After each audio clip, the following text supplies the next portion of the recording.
most anticipated epic adventure of the year.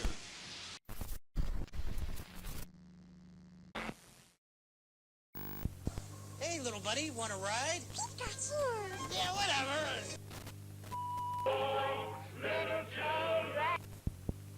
Games just don't look any better than this. Forever. Digimon World 3. Hey, Plymouth boy, mustache man.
What's up, lattes and cappuccinos? Welcome to Coffee Table Zeros Plays Stories from Soul the Gun Dog.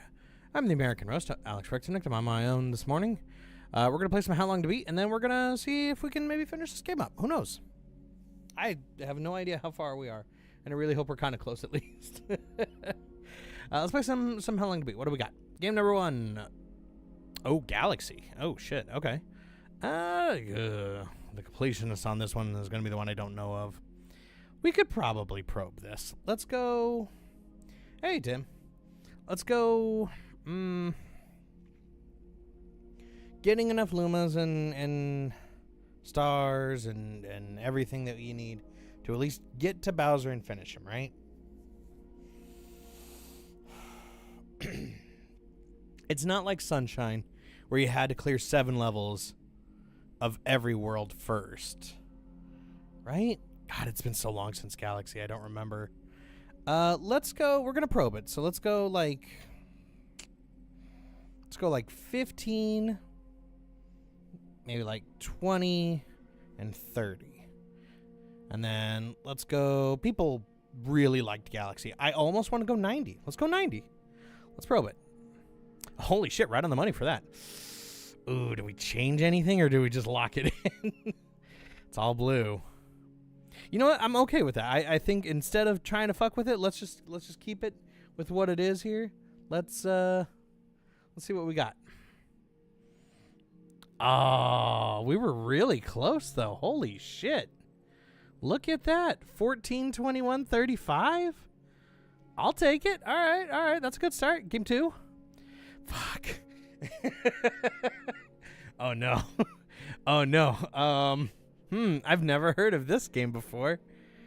God, what's the completionist on this gonna be? You know what? Let's try something here. I thought about this the other day. We do the reveal, right? And the reveal gives us 1. What if we fill in all of the ones except for the one we want the completionist on? Let's go. Yeah. God, I don't even know where to fucking start with this one.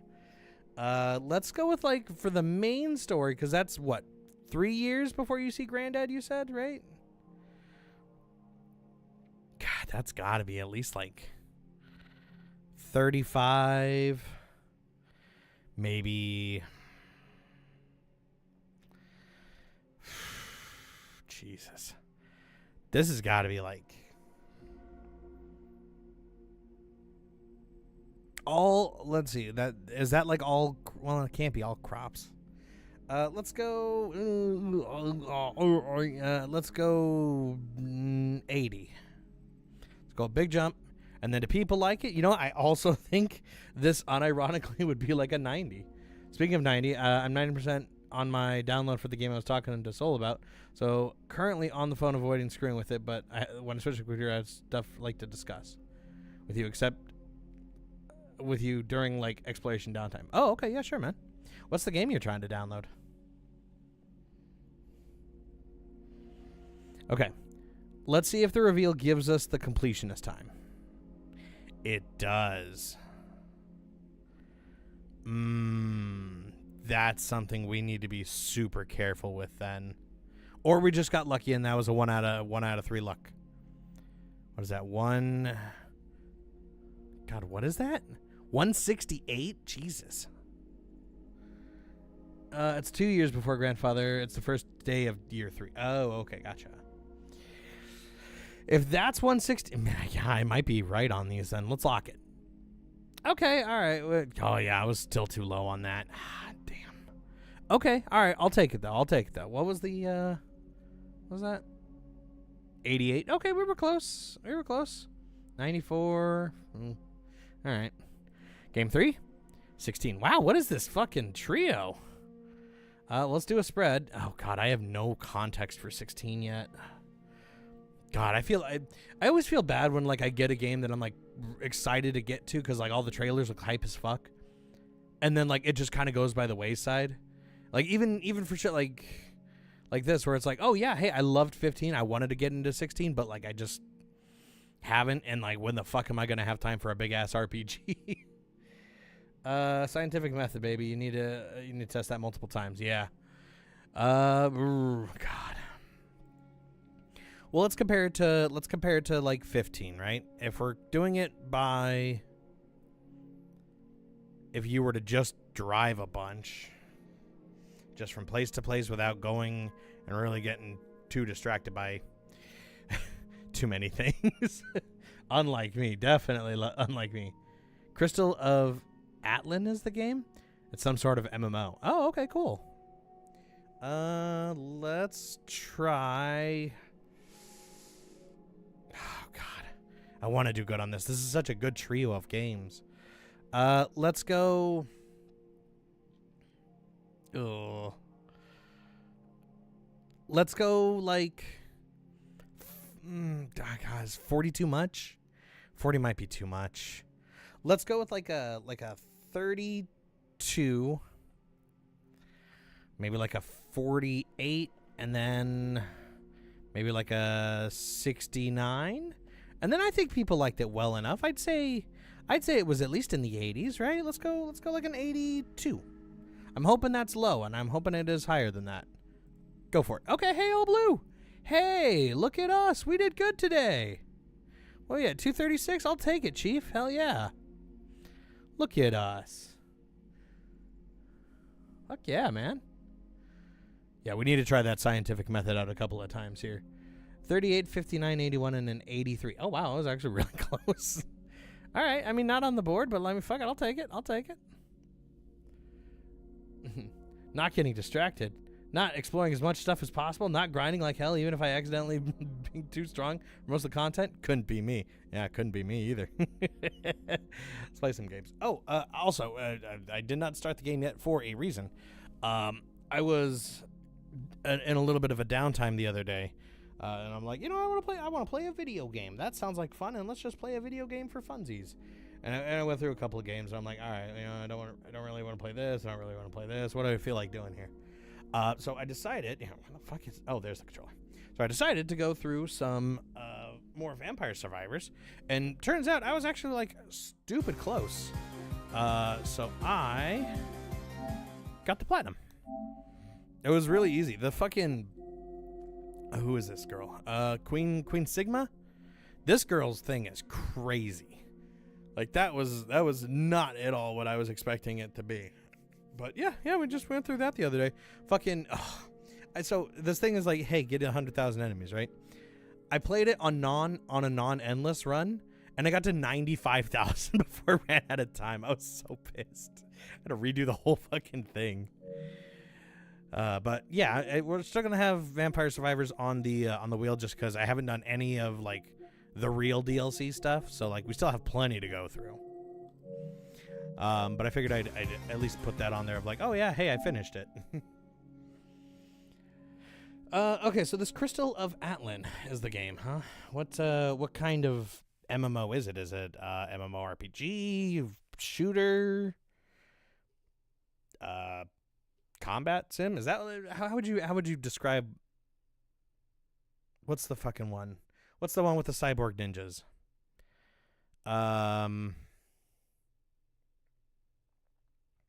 Oh my god, why am I drawing a blank? Why am I drawing a blank? What's the fucking name of the game? Warframe. Is it like Warframe?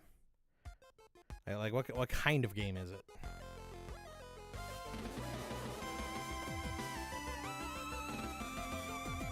Alright, let's do this. Where did we leave off? Ah, that's right. We were on the bridge on the other ship. Ugh. Everybody's dead. We have the one key card, right? No, item. Yeah, we do have, for the doctor, that's right. Esri DeBoer. And then we have the PST. Let's see. God, do I want to talk to Hanson? You look towards Hanson, who remains mostly outside, hidden by the bulk of the workstation. You spend a few seconds thinking about asking him if he needs any help or asking how things are going. But after considering the likely responses you'd get, those questions decide against it. Probably better to leave it be. Okay, alright. Well, I guess we'll just... Although you already have Dr. DeBoer's key card, you know that it wouldn't have the clearance made... Fucking Jesus. It wouldn't have the clearance needed for you to access the ship's central computer. For that, you'd need either the captain's card or a card from one of the 2 members of operations. You gingerly move towards the lieutenant, and doing your best to be as gentle as possible, you pat down his left-hand trouser pocket. Feeling nothing through the thick gloves of your spacesuit, you head to the other side of his chair before repeating the same action on his right pocket. This time you feel something. With a sense of unease, you attempt to remove the contents of his pocket whilst trying not to disturb the body too much. Eventually, but with some difficulty caused by the clumsiness of your spacesuit and your desire to not disturb Bashir's body any more than you need to, you manage to pull out what feels like it could be a ski card. It's like all fucked up. Turn the card over a few times. It's definitely Lieutenant's key card, but looks like it's been half melted. Melted? Not only is it warped and out of shape, but the plastic coating is blistered. With the magnetic strip on the back, it almost entirely peeled off. You can tell from its condition it's totally useless. You wouldn't even be able to fit the card, fit it into any card reader or terminal, even if the service hadn't been ruined. I had to pause the download, switch over to PC, at least temporarily. My phone's being stupid. I think you asked me a question that I mostly missed. Weird, but also kind of interesting. Yeah, this city of Atlan here. What kind of MMO is it? Like what kind of game, I guess, overall? Great. Looks like this won't get me anywhere. Hopefully the captain's in better condition. Otherwise, I'll need to find the second in command. If I can't find them, there's nothing we can do for the O'Brien. Well, I guess we'll try to go to the captain's chair. Hold on, there's some paneling and wires that's fucked up over here. Hanson seems to be... Oh, okay, Hanson's in there. I gotcha. Probably even be. Okay. Captain? Despite already having Dr. DeBoer's keycard, yeah, blah, blah, blah. Okay, sure. Yep. Okay, knowing that Lieutenant Bashir's card had been destroyed left the captain's card as your best bet. As you walk around to the front of the captain's chair, you shudder. The shock that must have killed him had left his hands clasping his arm.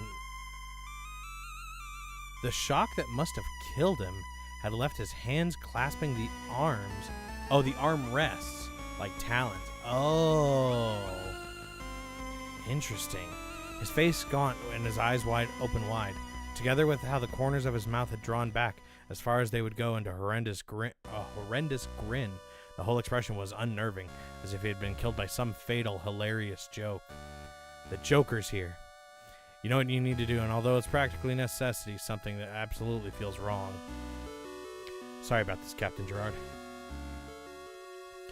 You pat the captain down, but find no indication that he's carrying his keycard in his pockets. Where the fuck's your keycard?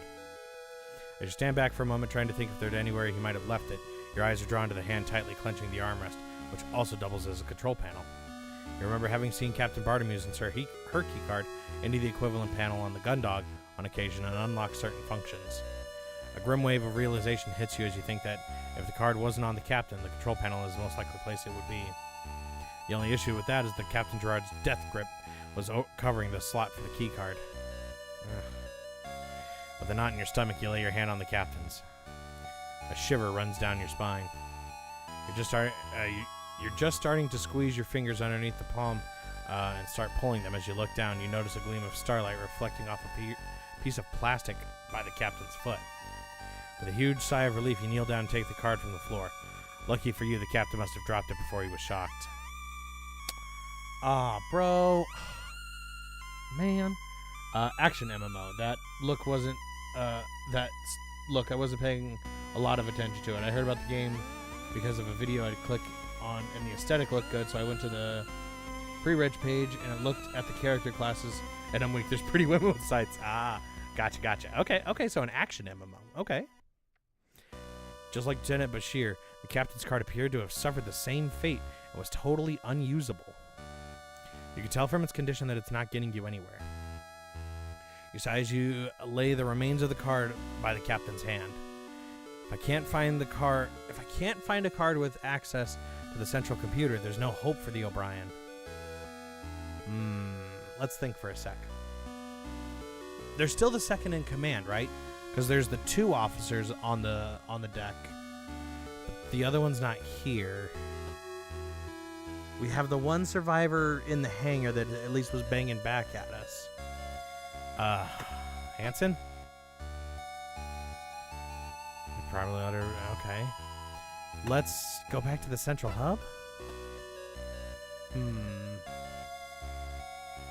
Let's see. Where would we want to go? We would want to go...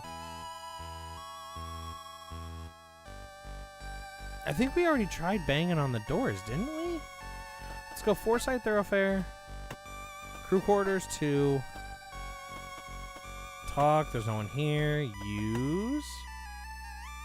For all the effort you put into slamming your fist against the door, signal anyone might be inside. Your efforts are wasted.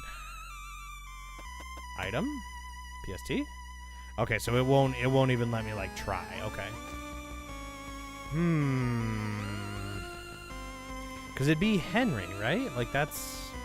Look. That's where Cassie quarters are on the Gundog. Okay. So this would be the second in command. Kim Henry. We need to find Henry. Where would... Let's go back to the... Am I already in the crew quarters? Notification, anyone in here? Okay, nope. Move. Foresight. Move. That's all.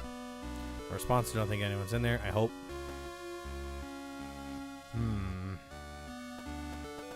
I can't just use the PST anywhere I want. Can't. Well, actually, hold on. Now that I think about it, can I use the door? With Dr. DeBoer's key card, I'll be able to access the hangar. Although there's a chance whoever's in there might not be in a spacesuit. Oh, right. Keep exploring. It's really tempting to just charge in there and grab them, but I should only do it if there's no other option. Miguel's thing is women with glasses that will abuse him and cheat on him. Also a form of abuse. My weakness is women with sights, especially if her names are Priscilla. I don't think you get that reference. Priscilla with a scythe? Not that I could think of. Try to think of scythe-wielding women in media, and that doesn't immediately come to mind. God, okay, alright, let's think about this. Is there anywhere else to go? Function, map. You could at least tell me where the fuck the map stuff is. Okay, alright. My task is obtain the access codes and find the first officer.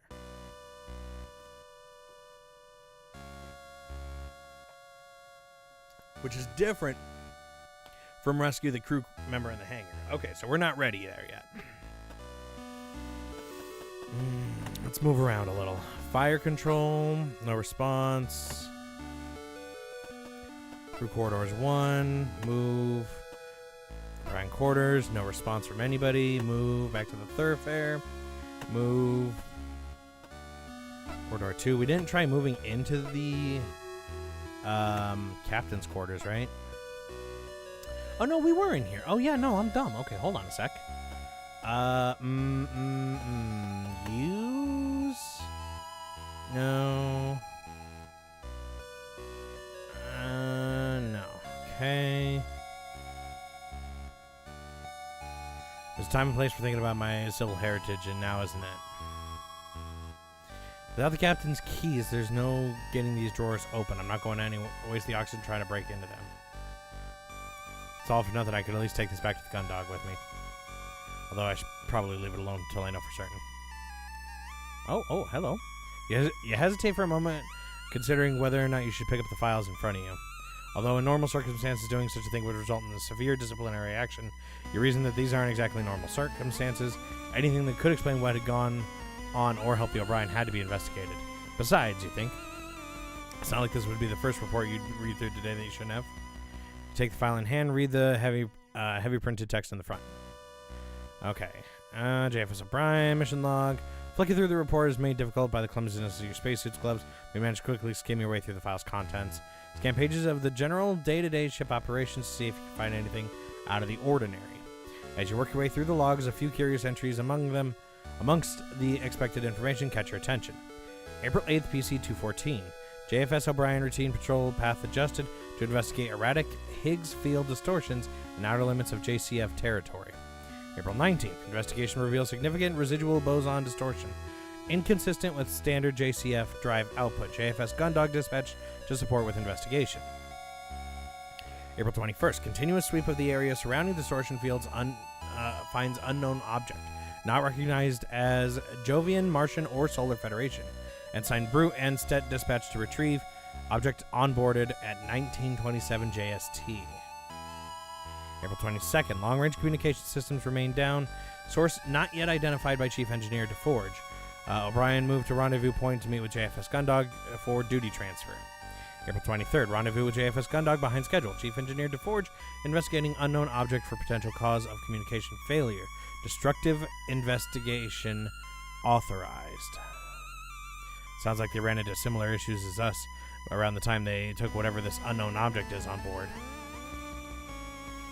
Unknown object, huh? An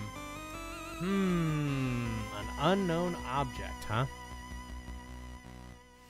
Well, so in here right now, I don't think there's anything else I can really like do. Let's move out of here. Back to the crew corridor. Back to the foreside. We don't want to do the hangar yet. Let's go. Fire control had no response. Let's go central hub. Let's move to the aft thoroughfare. Move into the armory. Didn't get any answer last time. No point trying again. Engineering. I know since me trying to get through without the emergency access code to reactivate central computer, just get stuck. Discord. Oh yeah, what you got on the Discord, buddy? Let's see. Ooh, she's very fancy looking. Let's see. Crossbreed Priscilla. Oh, she's from FromSoft game. Oh no, I do not know who that is then.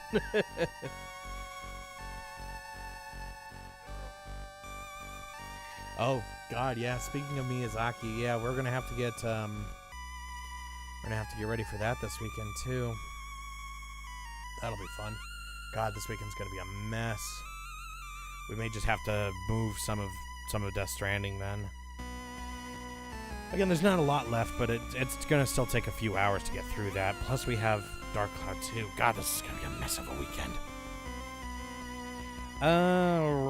Okay, move. Let's go back to the hub. The only other place would be the bridge, right? Sick bay? There was nothing in here. We found there was the doctor, the beds. Can't get through there.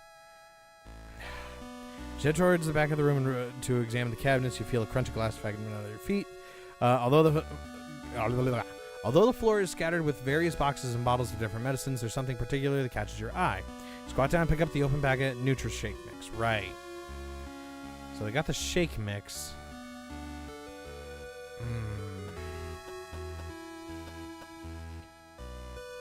Do we think it's an alien?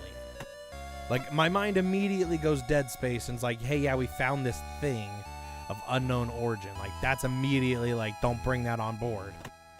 But of course, what do? We always bring it on board. The airlock shouldn't have anything. Can I go outside? No. Use the airlock. I'm more likely to find the crew in here than I am out there. Well, okay, if you want to be a smartass about it. I would love to see Miguel go through Dark Souls 1, specifically DS1 after Elden Ring, because I'd want him to see and feel the difference. He's played a bit of Bloodborne. I don't know if he's ever played any of the OG Dark Souls games. I mean, if that's the case, wouldn't we want to play Demon Souls first?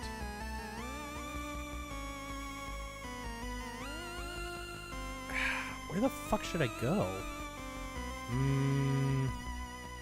Let's think about this. Okay, can we go back, actually, back to the bridge? Look, do you have anything else, Captain? You circle the captain's chair looking for anything that could tell you what had gone on since you lost contact. Instead, all you see is the stiff body of the ship's captain, slumped to the side and his hands tightly gripping the armrest.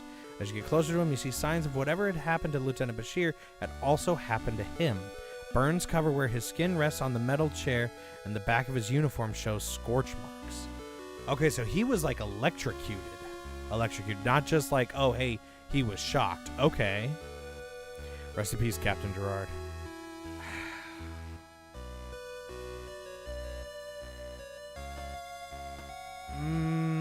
Look at Bashir. Left-hand side of the bridge, you see the station for ship management and communications. You knew this is where Lieutenant Bashir would have been when Cassie spoke to him moments before the blackout. Right. Like the rest of the bridge, you could see that every system was offline, nothing more than rows of dead screens and useless plastic and metal. Mindful not to disturb the lieutenant's body, you examine the area to see if you can tell what would have caused his current condition. No signs of damage, you rule out an explosion or catastrophic malfunction, leaving you to assume that he must have somehow received a massive electrical shock. What could have possibly caused something like this? Let's see. See what you just said about we really shouldn't bring this thing on board, but of course we're going to. Would make y'all playing the Chozo Mythos games really funny. Well, again, that's the whole, like, every space, like, thing that goes into, oh, hey, we found this unknown object, and it never ends with, and we left it exactly where it is, and we'll examine it there. It never ends that way. It's always, yeah, we took that shit back to Earth. And half the time, it never even makes it back to Earth. Half the time, it's, yeah, we put it on board, and then shit went to fucking hell. Where do we go? What do we do? We can look outside. Look over the bridge for any clue that might help solve what happened to the on board the O'Brien. Your gaze is caught in the view. Wait, hold on. As you look over the bridge for any clue that may help you solve what happened on board the O'Brien, your gaze is caught by the view of space through the main window. You knew that one of those lights was the gun dog, the sole reassuring thought that you'd had the entire time you'd been here. But what else was out there? What happened didn't look like any attack you'd ever seen. But what could possibly have happened to the O'Brien to cause all this? Looking out into space won't help me figure this out. Maybe it could, though. You never know. Yeah, I guess going through Demon Souls would be what you'd want, but I'm not sure the remake plays the same, relatively jank as the original. Whereas, as far as I know, Dark Souls Remastered it probably plays more the same.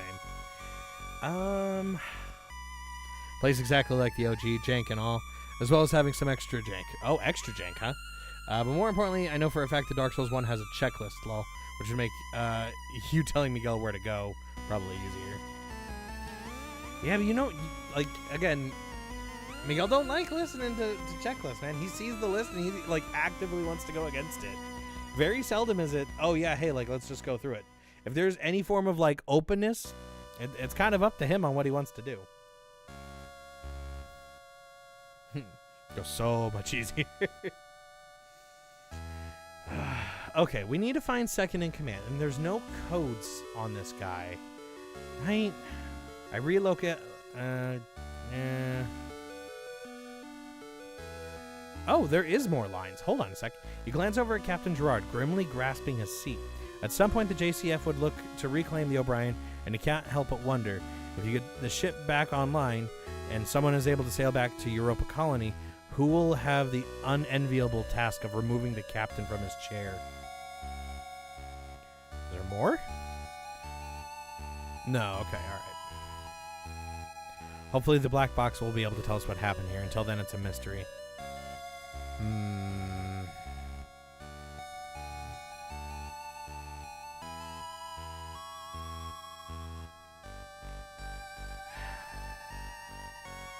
On the right-hand side of the ship, right-hand side of the bridge, you see the station used to control the ship. Unlike Lieutenant Bashir's station, it didn't look like anyone was there when whatever had gone on here happened. Instead, you could see Hanson underneath it. You hear the occasional mutter and grumble over your radio as he struggles to remove the parts needed to allow him to access the O'Brien's black box.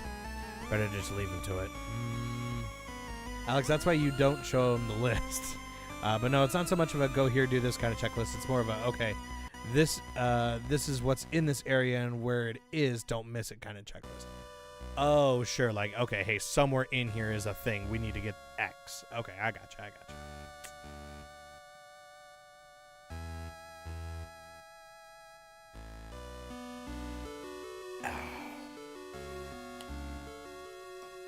Okay, what are we doing here?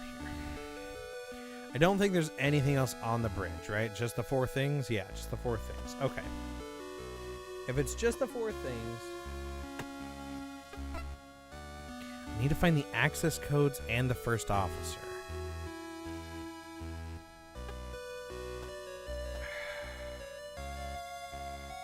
Let's move back to the hub. God, it's like there's just nowhere to go. Maybe they're stuck in an elevator, out of action. These aren't taking me anywhere. You step forward and trace the join between the two elevator doors with your palm. After a moment consideration, you bang on the door with your fist, hearing nothing and only experiencing it through sensation of your hand. You then press your helmet to the doors, hoping to pick up any vibrations as sounds that may indicate someone's alive in there. Nothing. Other one. Out of action. Nothing. Okay. Stay here. Okay, nothing else here. Miguel can still do what he wants. You can just make sure he gets all the items and any optional things he can currently do in that area. Similarly, when you have to yell at him about... you have to yell at him about the semen spots in Elden Ring? What the hell is that? Oh, like when people drop stuff? I'm like... What are we talking about here? He'll still be free to bang his head against walls and fail side quests as he pleases. Yeah, maybe. I think honestly, like from the bit of what I know of Night Rain, I think he's gonna have a good time with Night Rain because it definitely looks a lot more like, hey, just get in, play, and go, and like that's it. Again, I'm sure there's gonna be a hell of a lot more depth to it than that, but like you know what I mean. God, there's like nowhere else. Airlock won't have anything, right? Panel still covering the emergency access lever. How could they have opened this door without using it? That's a good question. Both still here. Doesn't look like anyone here's done a spacewalk of their own, unless they had a suit from somewhere else. Out of action, that's not much of a surprise. I don't think they'd have used this to open both hatches, since there's safety measures built in to stop that from happening unless the ship's in port. I can't figure out why they'd have opened both doors at once. They must have known what would happen. That's a interesting way to say that, game. Unless whatever they brought on board they wanted to get out. Even if it meant killing the crew, though? Because if they got to this point and they opened both doors, there's no reason they wouldn't have at least tried to get one suit on.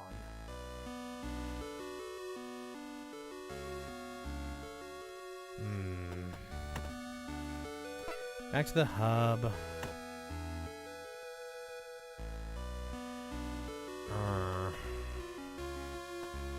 You know what? We didn't double take on anything here. Can we use this? I don't think that's gonna do anything. It's just gonna show me the nutritional supplements. Nope. And you don't have like a computer. Do you have a wearable? I didn't like what I just had to do, and I don't see much use in doing it again now that I've got the doctor's card. Okay. Door's closed, and since I can see there's no one in there, I'm not going to waste the PST's battery opening it. Don't look very comfortable at best of times. Spacesuit would definitely not help things either. That DLC, which still isn't worth the price of a whole ass game. I don't think it was. I think we only paid 40 for it. Might be better than Erdtree for him then, because he needs to explore an Erdtree, and we know what happens when Miguel is told he needs to explore. Okay. Nothing in here is worth double tapping, it looks like, right? Nope. Just crunch it. Nutri-Shake mix. Turn the pouch over in your hands. You look inside, you find completely empty powder. It should be contained. Placing it back on the floor, you realize, yep. Someone really do this for Nutri-Shakes. Just double check. Nope, same thing. Okay. So this isn't different. So there's nothing else here.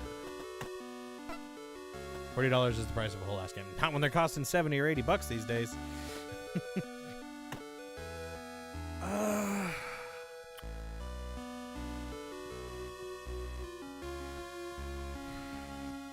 Like, my brain is going, all right, hey, we're checking off a lot of places that there's nowhere else to look in. Let's go back to the foreside. Let's go back into crew corridors, back to the captain's quarters. Is there anything else I can look at? Under the desk, okay. Oh, wait, hold on a sec. These are different. Hold on. On the edge of the desk closest to the door into the quarters, you notice a stack of papers perched precariously as if they'd been left in a hurry. Based on the same tractor feed edges you'd seen on... Okay, no, we did read this before. Captain must have left them in a rush if they didn't lock them away. That or there's nothing important.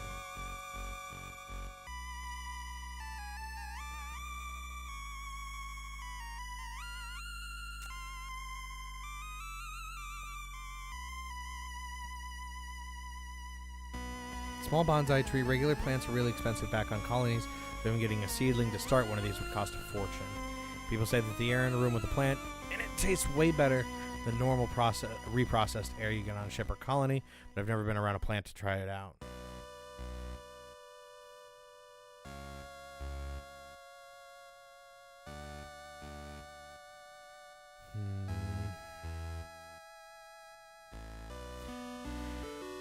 Bed, chest, drawer, a bed, chest of drawers, bedside table.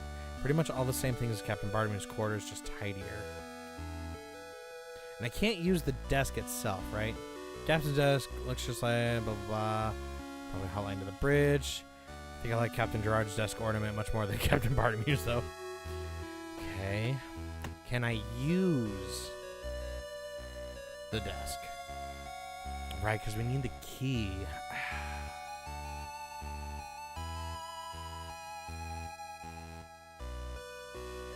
Can't... Is there a key under the tree? No, we already did that. In the bathroom don't have nothing. Can't think of anything important you might want to find in the bathroom. You feel compulsion to search anyway. Was there anything in there? Nope.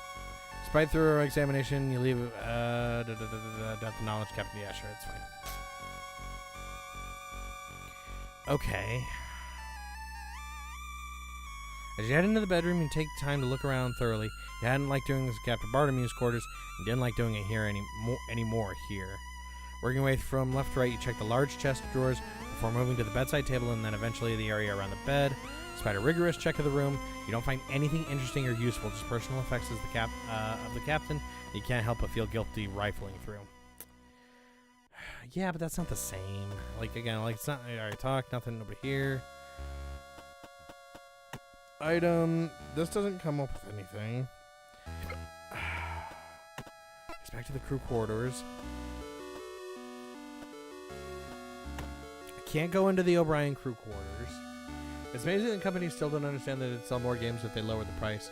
They wouldn't need to spend so much making the games if they didn't spend so much time and bloat on them. What was fucking... I actually just saw something about that recently, where people were like, yo, hey, like, $40 or $50 games are, like, killing it right now. Like, what was it, Claire Obscure 33?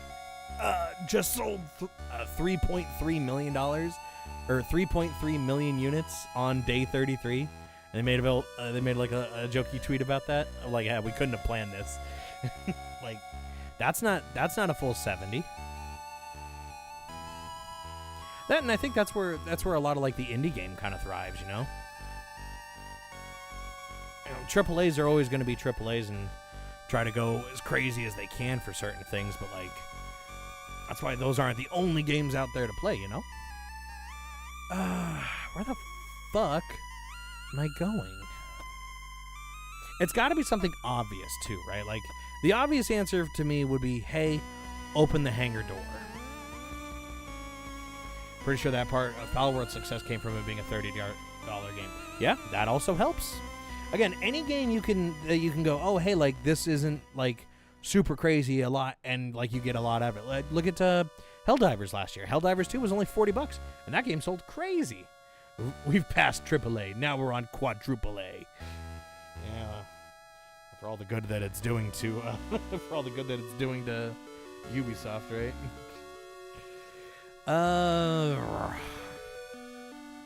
Talk. No one here right now.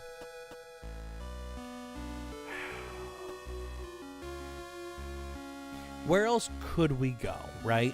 Where else? There's nowhere else I could. See what I mean about the whole price of a whole ass game?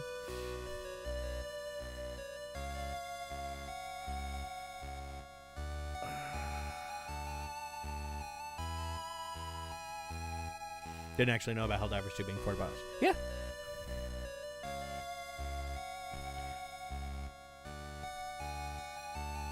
Man, where the fuck? One here. Can I look at the door again? Optimistic to expect anything. Definitely someone in there. Let's get them out. Almost wish this had been a normal attack on our ships.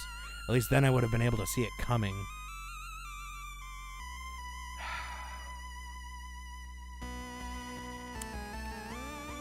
Let's move. Let's do one more sweep. Where could we actually go? The only places that we can actually get into, the aft thoroughfare is totally fucked. We can't get into the armory or engineering, so the whole back part of the ship is just dead. The front of the ship has our crew quarters, fire control, and the mess hall. We can't get into fire control or the mess hall. The crew corridors are closed except for the captain's quarters and the hangar. There's nothing else up on the bridge. There's nothing else that I can see in sickbay. God, I think I've looked at everything.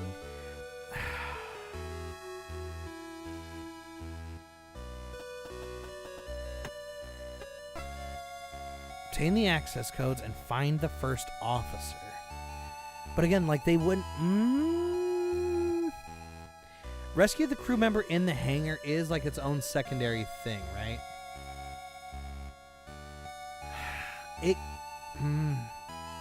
It could be the first officer in there and they could have the codes, which, if that's the case, then yeah, we need to get in there. Let's make a save. Let's just make a save. Just in case it's immediately like, oh, you sucked somebody out of the airlock. Good job, dumbass. Well, since I'm on my computer right now and we're in the where the hell are we going downtime discussion. You remember what I've been doing with the backpack and pocket? I guess you've just been opening only that one, right? I would assume that's all you're doing with the amount that you said you've opened. Let's go use the hangar door. Yes. With Dr. DeBoer's keycard, I'll be able to access the hangar, although there's a chance whoever's in there may not have a spacesuit on. Let's open the door. You've been hate fucking it. Sure. Alright, let's see who's in here. PST. You unlatch the front of the PST, causing it to activate the device, watching pensively as it runs through its startup sequence. Once complete, you hurriedly run through all the necessary options as quickly as you can, doing your best to ensure that you use the least amount of battery power necessary. One last thing. You quickly unfasten the pouch you'd place the doctor's keycard in, withdraw it, and slot it into the device. With the same infuriating slowness as all the others, the door to the hangar begins to move. You waste no time in standing up and working your way through the tight gap before the doors are even a quarter of the way open. Noticing the absence of any signs of depressurization, you continue to force your way through the doors. Okay.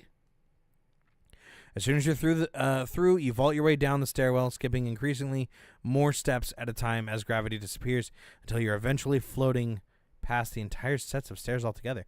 Does that mean we still had gravity in the rest of the ship?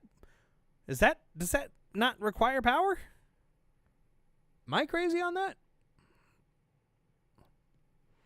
Setting your radio to broadcast with one hand, you grabbing the guardrail in front of you. With the other, you call into the dark void of the hangar. Hello, is anyone there? Hello? Hello, this is Lieutenant Carino from the JFS Gundog. We've come to help. Hello? You peer into the darkness, straining to see any signs of life. You knew that you'd heard activity in here from the other side of the doors, so where were they? Hello?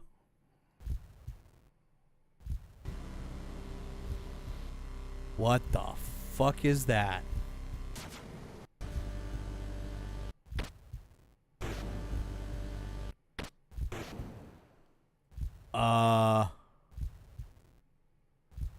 Hello? You stand frozen in place, unable to move your legs, unable to speak, as the huge machine that has just pulled itself out of the darkness looms over you. It's unlike anything you've seen before. No ship, shuttle, armored frame, or worker pod that you know of looks the slightest bit like this. As you will yourself to do something, anything, the thing in front of you remains totally motionless until suddenly something deep inside you tells you that you've only got moments to react to whatever's going on.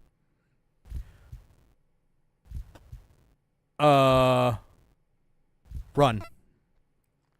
Snapping out of your paralysis, you spin around, kick off the guardrail, and launch yourself towards the hangar entrance. Within seconds, you're already up on the first flight of stairs and beginning to feel the pull of the O'Brien's gravity when an intense light floods the stairwell. Sorry? You stop and look down as the light fades to see that whatever just happened has resulted in a slice through the flooring below. The stairs you just left and the wall beyond them, leaving warped metal, superheated and glowing on either side of the cut. Oh shit, he's got a laser? Seeing more light flooding into the stairwell from beyond the hangar entrance, you turn back and sprint up the stairs, scrambling to get out the double doors and into the four-side thoroughfare. As you stumble into the corridor, you grab your radio. Hanson, get to the Juno right now. We need to leave. You yell as you bolt to for the central hub. Hanson, do you hear me? We need to get off the ship immediately. Holy shit. Hanson! You scream one last time before sprinting down the remainder of the four-side thoroughfare.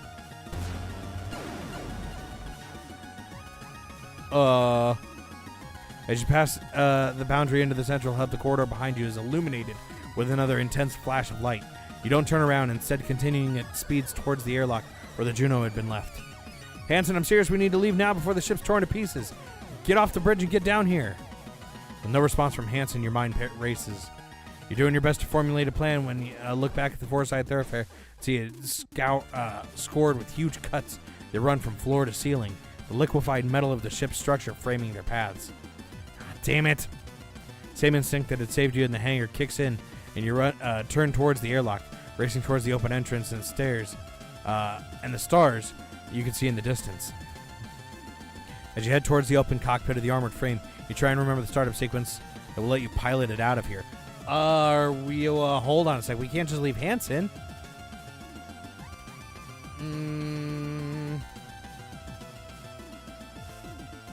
You begin to climb the Juno's chest, and as you reach the top, you look and see the pilot seat empty. God damn it, Cruz, where are you? Looking back towards the entrance to the airlock, seeing no one in the distance, you know you have a choice to make. Fuck, wait for Hanson. You cry in frustration, slamming your fist into the cockpit hatch. Despite every instinct you have screaming at you to run, you know you can't just abandon Hanson. Regardless of his personality, he's still a crewmate. Your eyes fix on the corridor leading into the airlock as you wait for him to appear. You know he hadn't received your radio signals, but he must have seen what was happening to the ship from the bridge. Come on. You mutter, your right leg beginning to twitch in anticipation. Holy shit! Fuck, wait for Hanson. Come on, man, we gotta wait for Hanson. As the beam of energy tears through the airlock floor and ceiling, you barely react. You've made your decision and you're gonna wait for Hanson until the last possible second. Cruz, you asshole, you better get yourself into the Juno now, or I swear to God I'll... You'll what, sir? At the entrance to the room containing the airlock, you see Hanson, black box under one arm, running at full speed toward you. Oh, thank God. I'm here now. Guess it's a shame I won't see what discipline you had to plan out for me. Ensign, shut up and get us out of here. Whatever you say, sir. In one swift motion, Hanson pulls himself into the cockpit entrance and disappears inside. As soon as he's in, you enter after him and quickly begin to buckle yourself into the passenger seat. In just a few seconds, Hanson pulls the lever that seals the Juno's cockpit and works his way through the entire startup sequence. Even before the main monitor is active, he pulls back on the flight sticks, and you feel the rumble of the Juno's engines moving the armored frame away from the ship as the main view screen switches on, showing the O'Brien shrinking in the distance. Yeah, what the fuck was that? What did you do? 1 minute I'm pulling out the black box, and the next I can see a light show going on outside. Some kind of laser beam nearly cuts me in half. I didn't do anything. There was something in the hangar, and then it went off. It was tearing the whole ship apart from the inside. So you tripped an AF weapon system or something? Can't let you anywhere near these things without you causing problems. You're about to continue your protest as Hanson when you see a column of light penetrate the surface of the O'Brien.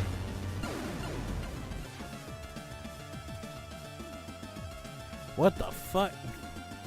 That's it. It's got to be some sort of prototype AF or something. I've never seen a weapon like that. Tore through the O'Brien's hull like paper. The hell kind of weapon is that? No idea, but we need to...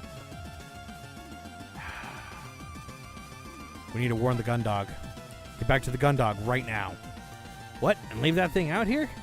Whatever that thing is, it just shredded the O'Brien from the inside out with a weapon we've never encountered before. Our comms are out of it, and if it takes us down and gets a drop on the gun dog, they'll be sunk in seconds. Hansen looks at you from the screen, showing the strange craft atop the O'Brien's hull, and after a moment of deliberation, turns the Juno towards the gun dog and sets off at maximum thrust. If we can warn them, maybe Dylan can get it on the long-range system and take it out with the cannons before it... Damn it. Grip tightly onto your seat as Hansen struggles to reorient the armored frame. Something had just struck you. Hard. As the ensign regains control over the Juno, you see the enemy machine disappearing into the distance on the main monitor. That thing just slammed into us and took off like nothing happened. The hell is it? Oh man, it's heading straight for the gun dog. Go, now! What do you think I'm doing? Hansen barks as he resumes maximum thrust, causing your machine to judder and shake. As the enemy shrinks into the distance on the Juno's monitor, Hansen doesn't let up on the speed, maintaining high level of acceleration. The tremors you can feel in the cockpit grow more intense and faster than the armored frame's moves. Grabbing onto the straps, holding you in place with both hands as you pass your eyes over the readouts of the cockpit's various dials and sub-monitors. That's not good. Almost all of them are flashing warnings or alerts, and the needles of the majority of the gauges deep in red. Cruz, if you keep this up, the Juno's going to fall apart. Slow it down. Hansen smirks at your order, scoffing as he somehow finds more acceleration that increases the vibrations to the point you feel like they'll shake you to pieces any moment now. This is my Juno, Lieutenant. Don't tell me how to treat her. She's not as delicate as she looks.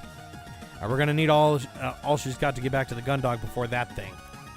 Cruz, if we get back and we're dead, yeah, you can write me up to the captain when that happens. All right. You groan and close your eyes, trying to ignore the beeping that started at the high-pitched whine as you can hear it coming from the back of the cockpit. You're aware that every second that passes, the two of you race back to the gun dog, the tension worsened by the near constant screaming of the warning systems. With Hansen in control, all you can do is hope that you get back in time before the gun dog can be... With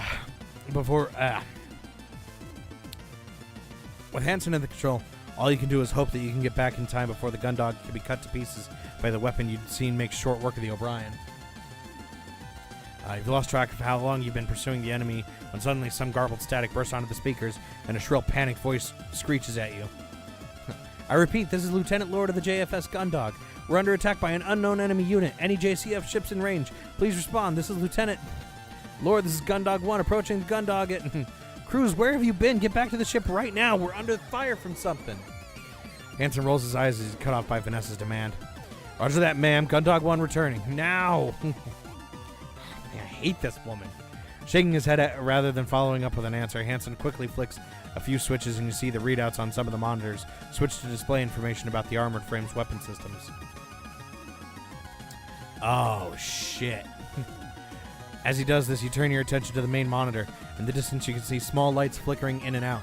Surrounding a point in space on screen, readouts inform you it's the gun dog. With the Juno approaching the ship at speed, you can see the lights are actually rounds being rapidly fired from the gun dog's point defense system, a collection of rotary cannons mounted on turrets along the ship's exterior. You can tell from their short bursts and the erratic shifts in direction, they're firing firing that the machine you ran into on the O'Brien moving both quickly and unpredictably, with the automated cannons unable to keep up. Lord, this is Gundog 1. We're back at Cruz. What the hell is this thing?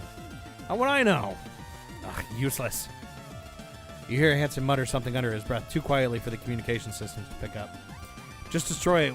We've already taken heavy hits to the porthole. Yeah, I get it. Just tell these to watch that anti-air. Oh, cool. A lot of guns on this fucking... Oh, cool. Alright, do we think this looks cool? Does this look cool on the other one? Hold on. Options. How's your mode? What do you look like here? Oh, okay, so it's still kind of the same. All right, I was kind of thinking it might look a little different, but I guess not. All right. As the Juno closes in on the Gundog, you watch the trajectory of the shots being fired from the point defense system, knowing that they indicate where the enemy machine was rather than where it is. Based on the speed at which it's moving, you know that you're going to have you know that if you're going to have a chance at taking this thing down, you need to figure out a way to get ahead of it. You're about to make this observation to Hansen, but you see a deep focus in his face. His eyes tracing the path the enemy moves along as it weaves around the barrage coming from the ship. With a sudden flurry of motion on the controls, Hansen adjusts the armored frame's trajectory, sending it soaring uncomfortably close to the Gundog's bridge, just in time to intercept the strange craft as it rises up from the far side of the ship. Oh, okay. Reusing the same evasive maneuvers. Amateur, Hansen yells. Slamming down on the pedals, Hansen positions the Juno over the top of the enemy, and you hear a heavy click as he pulls the trigger on the right flight stick. Too easy. Oh, we got rockets? Cool. As the rounds from the machine gun slam into the target, Hansen presses down on a button on the left flight stick, sending a volley of missiles roaring away from the Juno's shoulder pod and directly into the enemy, engulfing it into an explosion. Doesn't matter how powerful the machine is if the pilot's no good. Oh, what? Nani? As the smoke clears, staring back at you as the machine you'd just seen hit by a swarm of missiles, each one individually powerful enough to destroy another armored frame. Instead of being totally destroyed, the craft looks completely fine. You don't even see a hint of a scorch mark on its armor. What's this thing made of? Hansen snarls, pulling the trigger on the right flight stick again, this time emptying the entire magazine into the target. Nothing. Oh! As if totally indifferent to Hansen's assault, the craft turns to face you, and you see an increasingly bright light to build in front of it, with sparks and crackles of electricity running along its nearby surfaces. Move! Don't tell me how to pilot. The ensign yells back at you as he navigates the Juno away from the beam that tears through the space you just occupied. Only seconds after what felt like a moment of triumph, the tables had been so thoroughly turned, you find yourself slammed from side to side as Hansen executes a rapid series of maneuvers in an attempt to escape the enemy's pursuit. Huge beams of energy blast through the space around you every few seconds as the Juno dives, climbs, rolls, and banks. As he weaves through the hail of bullets coming from the Gundog's own defense systems and the attacks from the enemy machines, Hansen's breathing grows faster and faster. Hansen, we can't outrun it. We're going to need to figure something out. His eyes flicking rapidly back and forth from monitor to gauge, and his hands twitching quickly, sending the Juno darting from place to place. Hansen doesn't seem to notice you at all. Hansen! Hansen! What? This isn't working. We need to do something. Don't tell me how to pilot. Stow it. You can't keep this up forever. We need to figure something out. As you yell at Hansen, you get thrown into the side of the cockpit by a speed turn that he pulls off just as a huge beam passes overhead, illuminating the cockpit as its brightness fills the monitors. Come on then, sir. What do you have in mind? We should,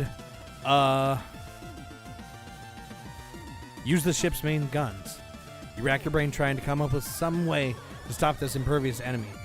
You just watched it take a direct hit from a frame bursting missiles and come away without a scratch. If that didn't harm it, then nothing else the Juno wielded would. Yeah, see, exactly. How do you take down an enemy powerful enough to destroy a ship in a few strikes? That's it. What?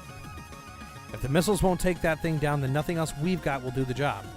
Great, so what? You want to surrender to it just because you think we can't win? Shut up, Ensign, that's not what I mean. Hansen glances across to you, and you see him mentally chamber a retort.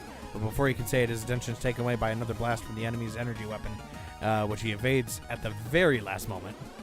We don't have anything strong enough, but at point-blank range, the Gundog's main cannons are powerful enough to pierce the hull of even a Martian dreadnought. We'll use those.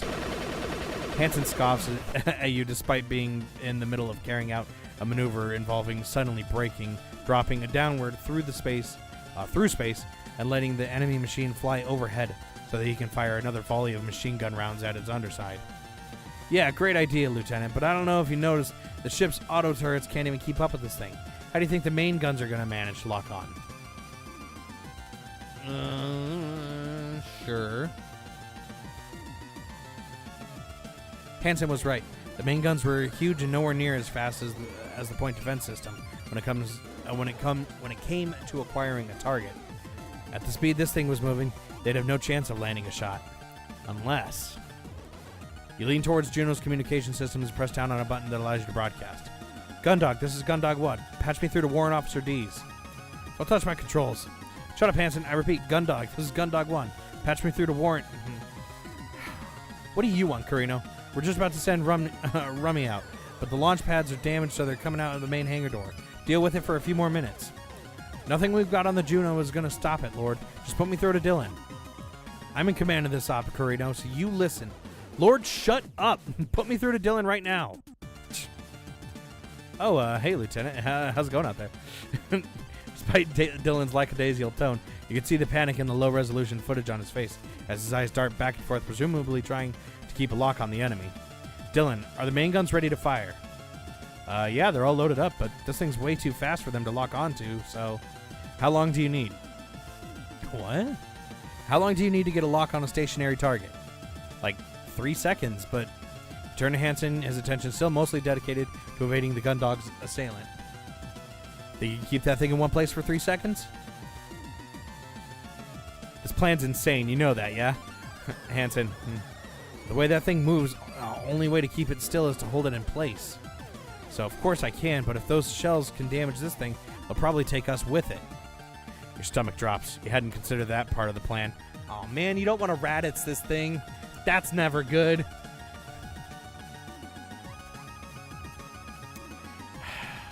Right now it seemed like the only way to stop the enemy craft, but if it meant going down with it... Oh, it's worth it. Oh, beans. You're the boss. Hansen smirks, pulling another tight turn around the armored frame, sending it towards the ship's bow. These, I'm going to get it right in front of the Gundog. Get ready with those guns, yeah? Yeah, okay, copy that, set cruise.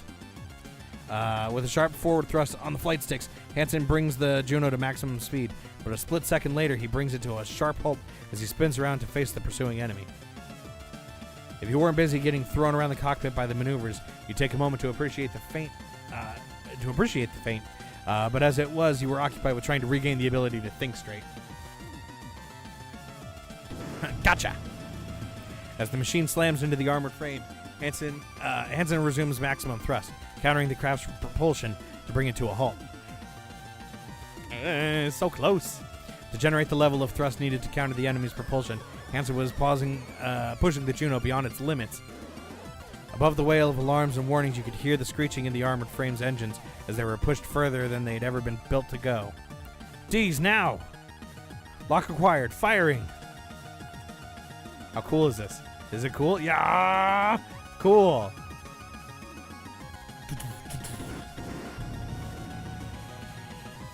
I don't like how that didn't seem to do what I thought it was going to do. You and Hansen are both jerked violently around as you feel the impact from the shells impacting the machine held stubbornly in place by the Juno. Wow, we actually did pretty well. More alarms begin to sound, and the screams of your engines grow louder as your armored frame strains against the enemy.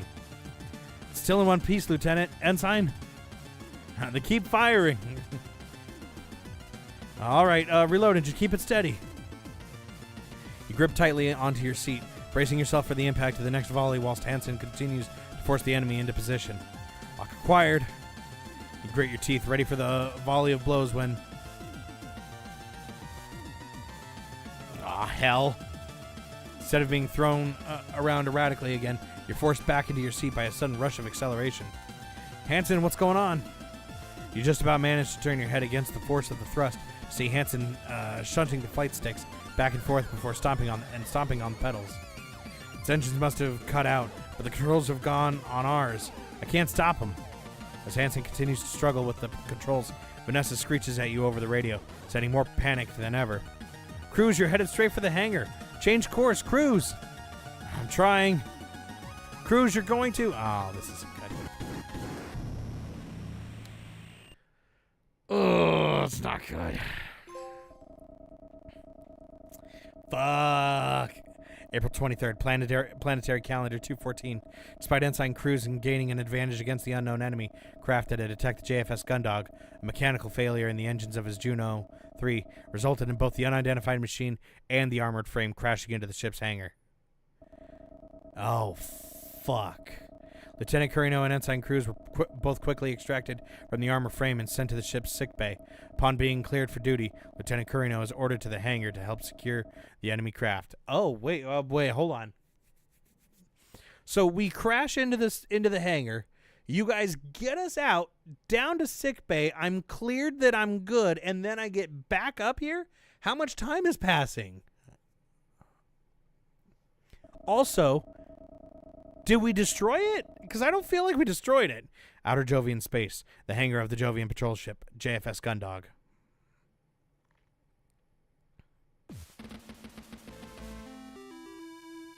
I guess we must have? Also, wait a sec. Why are there still two armored frames here? That doesn't make any sense. Not enough time, Alex. Not enough time is passing. Yeah, hold on. You got a couple of them up here for me here.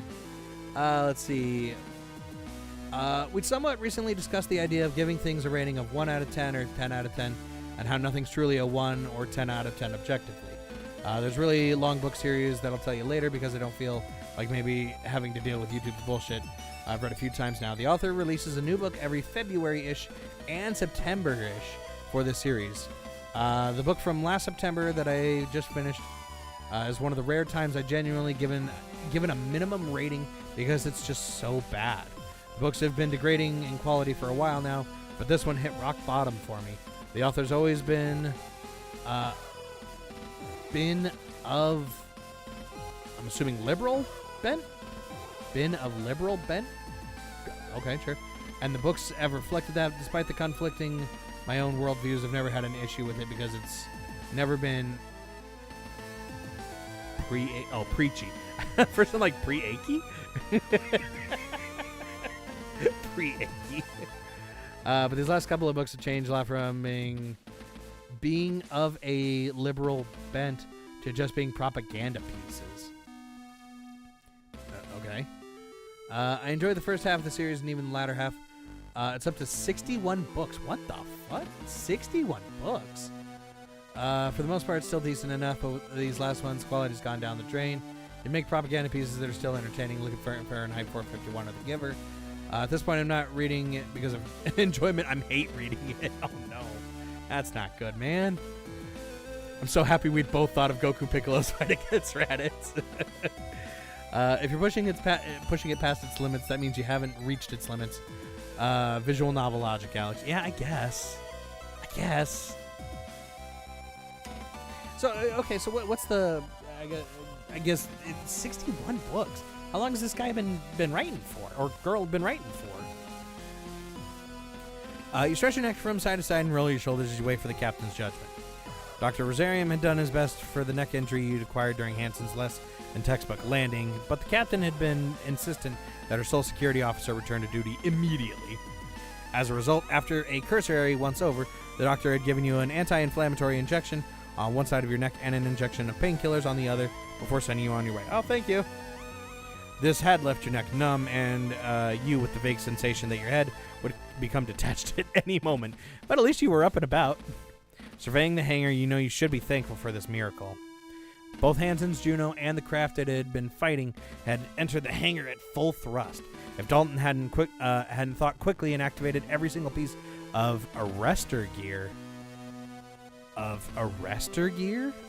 available, the two machines would have torn straight through into the belly of the Gundog. I'm assuming that's this foam thing that you stopped it with?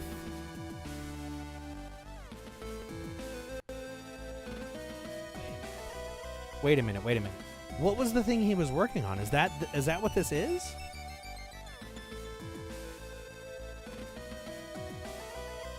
I assume that's what he was. God, I'm trying to remember. God, he said it like twice. What was it he was working on? On top of that, they slam into the storage container that held the tank he had been keeping his experimental high-density foam. Okay, yeah, perfect. Okay, that's right there. Causing it to rupture and coat the attacker in the substance and adhere it to the hangar floor. Okay. But the machine stuck in place. It didn't take long for the Juno's engines to burn out as it pushed against the immovable object. What this did mean, though, was that the mysterious assailant, which had torn through O'Brien to pieces and nearly done the same to the Gundog, was stuck irremovably for the time being, right in the middle of the hangar. So this thing's just stuck there. It had shown no activity since it went dead just outside the Gundog, but having one of the those eye-like cameras exposed didn't leave you. Is this craft secured, Lieutenant? Oh, yes, ma'am. To be honest, Cadet Grange's foam has done the most of the work for us. With the amount of that stuff, it's covered with, I don't see it making any move anytime soon. Even the tethers we used aren't really necessary. When we get back to the Europa colony, it'll probably be easier to remove the entire hangar block to get this thing rather than carve it out. Is that so? Yes, ma'am. Wait for a moment as the captain allows you your response to her rhetorical question to hang in the air. As far as capturing enemy technology goes, this could have certainly gone more smoothly. A bolt of anger shoots through your body. Whoa, hey, what do you want me to do, dog? We almost died out there. As if you have any right to criticize things going badly. Oh, don't say it. You want to say it, don't say it. That's how we get court-martialed or something, I'm sure. Let's see. So the whole point of that spiel about the book series is that I can't believe the only... is that I can't be the only one who's done this. You've had things that you've not only wanted to continue doing, but you've done anyways, right? What? You've had things that you've not wanted to continue doing, but you've done anyway. Oh, yeah, sure.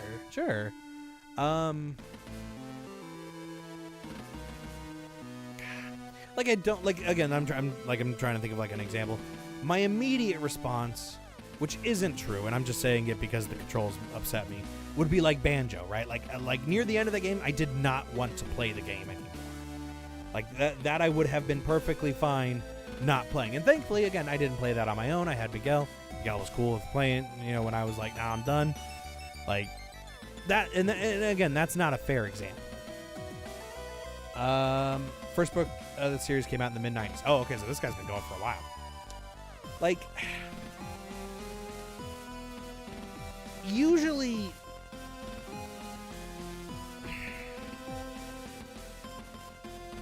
it's hard though, because like, again, I wouldn't put Banjo or anything like that to like a 1. That's definitely not fair. There's a lot of good in those games.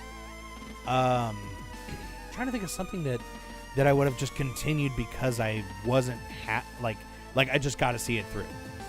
Like, again, I'm usually the kind of guy who needs to go, hey, I want to actually open, like I want to finish this, right? Like I don't want to leave it open. But usually, like, again, okay, and it's hard because we do shit for the show, right? But like, even Avatar, for example, like Quest for Balance is really bad, but it would be something where I'd be lying if I said I wasn't at least kind of happy that I platinumed a PS5 Avatar game. Like, at least a little bit. Again, that game is not good. Busted as fuck and actually broken for, like, locking me in where it did. But, like, I wouldn't say that I'd be... Like, if they were like, yo, hey, the update's out now, I'd probably put that in the backlog roulette again. But, like... I don't know. I guess it's kind of hard to say of like, if I don't want to continue it, I then have to judge it against my time, right? Like, if I'm most of the way through, like, a movie, I've never, like, walked out of a movie, even if the movie is like, wow, that fucking sucked. Like, I've never been, like, so upset about it that I'd walk out. Like, even when I went to go see Last Airbender, I mean, I guess you could argue I walked out because I fell asleep, but like, I don't think that's the same thing. Like, I don't know. That you got a little bit of a thinker on that one. Let's see. Here's my question about this scene: Where are the how are the hangar doors closed? Well, they did say that Rummy was going to be coming out the main hangar door because the launch platform was gone, or was damaged, I guess, which doesn't look damaged at all. So they did have the main hangar door open, but again, I don't know how we would have gotten in here, crashed in here, and not like obliterated half the hangar. We need to go with Vanessa. Oh, like if this thing is actually going into a mutiny? Nah, I don't know. Like, hey, look, I may not like Captain Bartomew's, but I definitely don't like Vanessa. You immediately suppress the reaction as the captain turns back towards you. Regardless, you've all done good work today. Lieutenant Curino, Cadet Grange. Oh, ma'am, yes, thank you. Dalton, who'd been looking at your side like a nervous shadow the entire time, squeaks. The unexpected compliment taking him completely by surprise. I mean, that is, if the hangar hadn't been in that area, then we would have lost so much hangar space and I'm sorry that you swiftly but gently elbow the cadet to in his side, which is, thank you, ma'am. I just wish I'd had a chance to use it as intended, or even as ammunition for you. Deliver another gentle elbow to Dalton. Yes, anyway, thank you. Very good, cadet. Oh, okay, see, that's not bad. Sunk cost fallacy? Sunk cost fallacy? Sunk cost fallacy. Sunk cost fallacy. Why does that sound familiar? Sunk cost fallacy.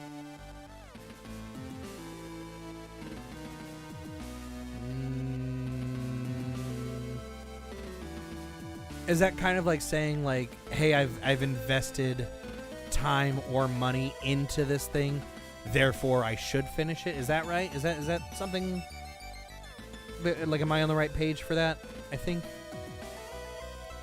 Well then, Captain once again leaves a sentence to trail off half-formed, whereas the manner of speech had previously left you disconcerted. With this indication that there was something the captain was holding back, you found yourself no longer bothered by it. In economics and business decision-making, a sunk cost, also known as a retrospective cost, is a cost that's already been incurred and cannot be recovered. Sure, okay, yeah. More so of like a... Well, I guess it could be physical as well as metaphorical. Again, submitting like your time or your money and not getting a return on that money to spend. Sure, yeah, okay. So I guess I was kind of right. Dalton, on the other hand, was still clearly terrified by the concept of being in such close proximity to the captain to the point where his nervousness was palpable. If it wasn't for the rustling of his jumpsuit caused by his nervous fidgeting, he felt there was a good chance you'd be able to hear his heartbeat racing. Has the chief... I finished my assessment of the craft, Captain. With an amount of grace that surprises you, the chief, having appeared from underneath the catwalk, grabs onto the handrails and effortlessly redirects her momentum, planting her feet firmly on the walkway you're all stood on. Thank you, Chief Cathays. And your assessment? Hard to say. Never seen anything like it. General structure's totally different from the humanoid construction you'd see on an AF. Whatever the materials that thing is made of, don't line up with what we see on a Martian or Terran machines. Even the samples of that titanium that they make on Lunar didn't have the kind of durability this thing showed. Based on the combat data from the Cruise AF, even that have been torn apart, plus no indication of a traditional drive system. Which, your security assessment, Chief Cathays? You stiffen as a wave of realization hits you, causing a painful twinge in your neck. As soon as you'd gotten out of the sickbay, the captain had ordered you to secure the craft. In your current state, still running on leftover adrenaline and recently dosed up on medication, you'd follow that order to the letter, completely forgetting about assessing any potential risks. Right. Yes, Captain. There's no signs to indicate that this craft is active anymore. No measurable electronic activity, no readings to suggest an active reactor. Looks like the whole thing has been totally shut down. The only reading that showed anything was a boson count. It's surrounded by a massive amount of residual distortion. No idea why, though. You need a whole engine to put out the amount I'm registering around it. As far as I can tell, Captain, whatever this thing might be, it's not doing anything anytime soon. I see. And the pilot? If there's anyone in there, they aren't getting out. I've checked over all the visible portions of the structure, and there's no trace of a cockpit hatch or entry panel. And with how strong Cadet Grange's compound is, there's no way they'd be able to break through. Must have gone pretty heavy with the cyanocrylates, huh, Cadet? The chief asks with a wink. Yes, ma'am. Sorry, ma'am. It's a good thing, Cadet. If you hadn't, this thing might have been able to tear its way out, and continue its rampage around the ship's insides. Best way I can put it, Captain, I hope they've got enough oxygen and emergency rations in there to last them until we get back to Europa, because we aren't getting them out. And you, Lieutenant? Sure. You'd hope that the chief's explanation would suffice, but the captain had turned her attention to you expectantly.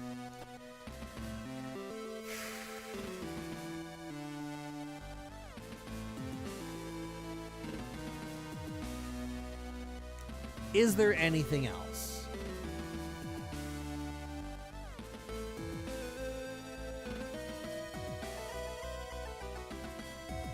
Let's agree with the chief. I say we keep it consistent. Let's agree with the chief. I think the chief Cathays has just about covered it, Captain.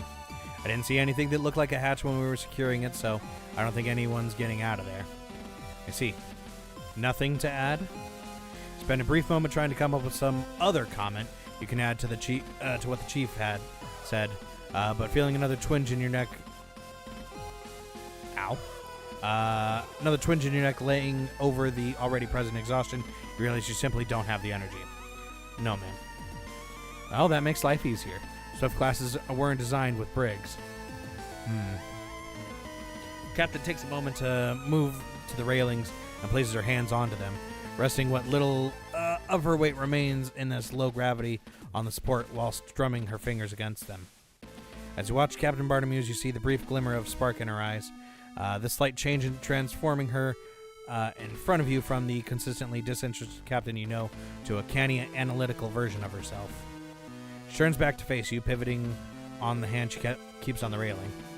In that case, our priority is getting this back to Europa colony where it can be investigated properly. The less time we have this on board, the less risk it poses to us. Chief Cathays, I want those engines online now.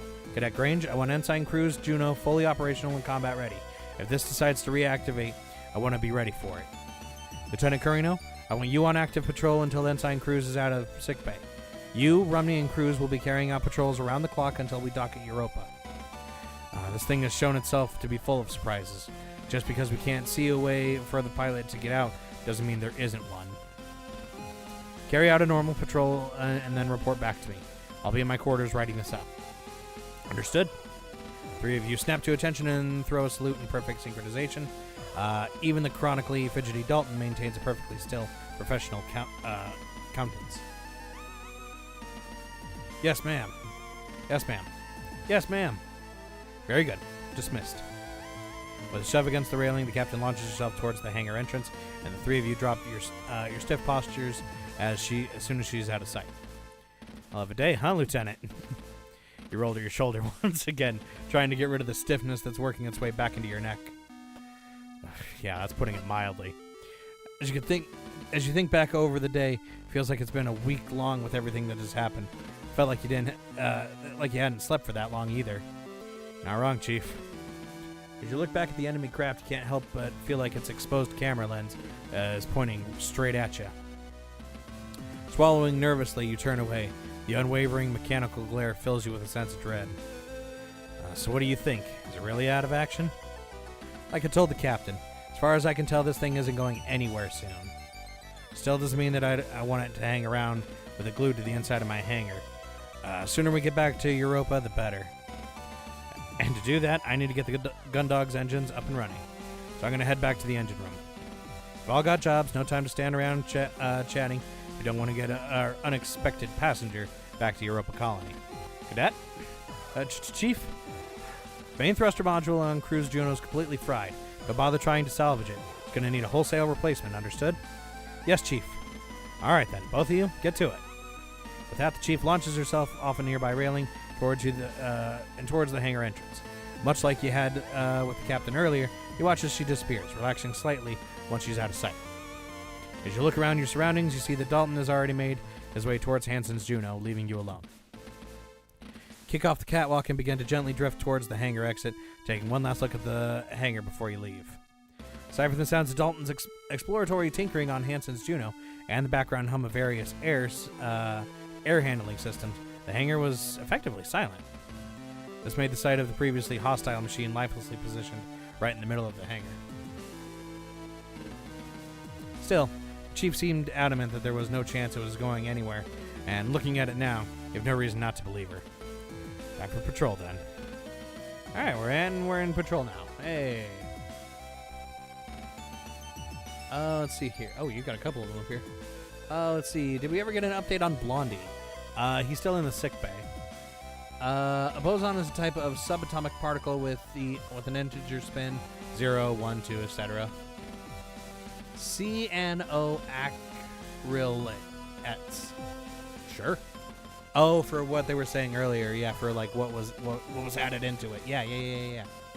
Have we mentioned the lasers the other one produced?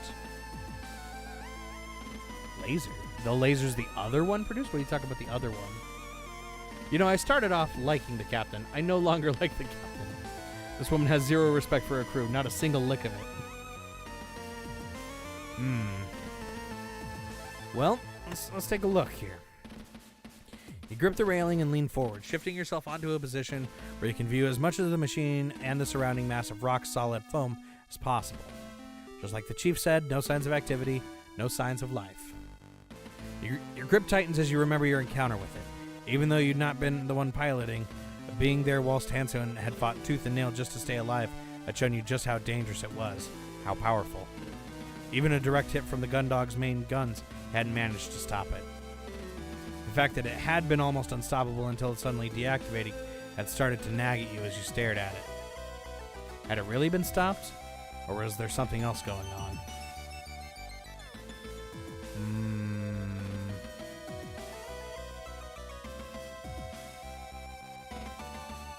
Despite everything, both Junos are actually in pretty good condition, ignoring the burned out engines on Hansen's at least. Again, how did we get like Hansen's out? Like that's the part I'm like super confused about. Like, shouldn't Hansen's Juno also be in this foam? Oh, it's absolutely just conserving itself right now. You never know. You never know. Considering we had the main guns trained on it, it's a miracle that we're still here. A shot from those would have destroyed a normal armored frame in a single hit. Not that thing, though. What could it possibly be made of? Alright, well, I guess let's get out of here. Four-side thoroughfare. Alright, let's get some grub. Mess hall. Before you even head into the mess hall, the aroma of the machine-made coffee and pancakes wafts down the four-side thoroughfare, and your stomach growls audibly. You hadn't realized how hungry you were until now, but with the scent of rich food in the air, your body begins to let you know in no uncertain terms that you are ravenous. As you step inside, you see Ensign Rumney leaning back lazily in their chair, slowly picking their way through a stack of syrup-covered pancakes, fork in one hand, coffee cup in the other. They acknowledge you by looking over to the doorway and raising their cup of coffee slightly before returning to their meal. Before you can say anything, your stomach growls loudly again. A smirk appears on the pilot's face briefly, but it's quickly dismissed as they go to take another mouthful of pancake. As they carry on eating, you decide to leave them to it for the time being and head into the room to take a look at the available options. Gotta get a candy bar. You look at the vending machine and consider your available snacks. The thought of a chocolate bar seems appealing, and you take your ID card out of your pocket, slide it in the machine's card slot, and key in your selection. One of the coils spins, and your bar is eventually ejected, landing at the bottom of the machine near the access hatch. A silent voice chocolate bar. Nice. I'll save this for later. Approaching the machine, you look over at the list of menu options. You'd been surprised when you first got on board. The choice was just as extensive as the machines on much larger ships you'd been stationed on. Problem with this was that all the choice made it difficult for you to decide on what you wanted to eat. Spend a minute or two going back and forth over the various menu options before narrowing it down to hamburger. Oh, that was okay. I wonder if there's one for the other two.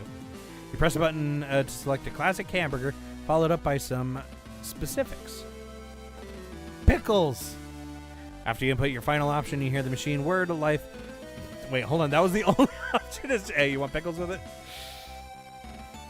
After you input the final option, you hear the machine whir into life as it produces a cacophony of muffled noises. After a few minutes, the hatch opens and a surprisingly well-presented hamburger slides out onto a plate. Once you remove it from the machine, you head into the table and sit down away from Haru, assuming that their lack of conversation is a choice that they'd like you to respect. Your stomach is almost roaring as you take your first bite. Despite having come from a machine and being made entirely synthetic ingredients, the bun is fluffy and the meat of the burger is juicy. You and Haru continue your meal together in silence. Due to your hunger, you wolf down your burger and the time it takes Haru to pick their way through half a pancake. Satisfied, you stand up and return the plate to the meal vendor. A feeling of contentness spreads through you, taking the edge off your exhaustion. Hell yeah. And that's it. That's the whole thing, huh? Alright, well, hey, they're eating, so I should probably leave them alone. I was going to say no because Juno was pushed. Wait, I was going to say no because Juno pushed the other one into the hangar, except no, that's wrong, because otherwise the robot would be facing the other direction. Why the hell isn't the Juno covered in foam too? Yeah, see, right?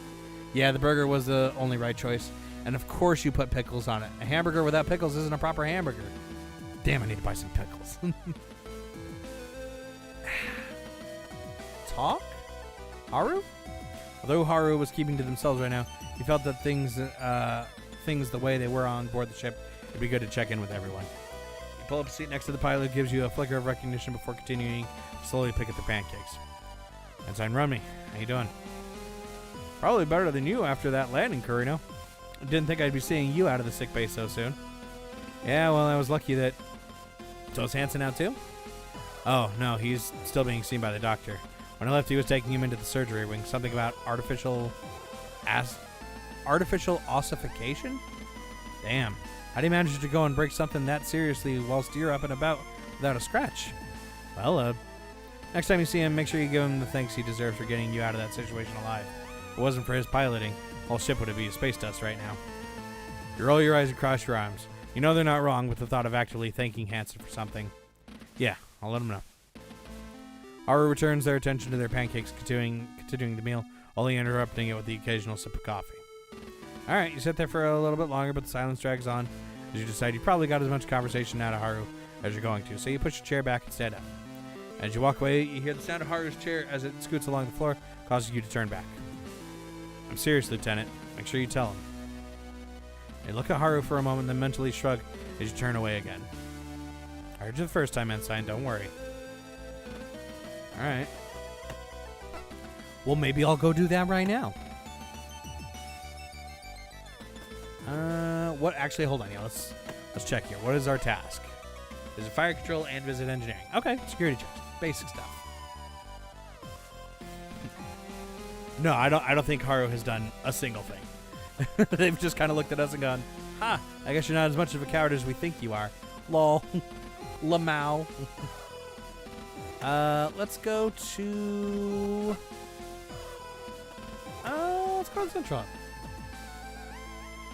Move. Let's go down. You know, let's go sickbay. Let's go see Haru now, or let's go see Hansen now.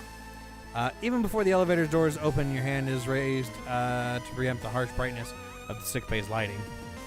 A powerful aroma of disinfectant wafts into the elevator as the doors slide open and the light shines brightly through the widening gap.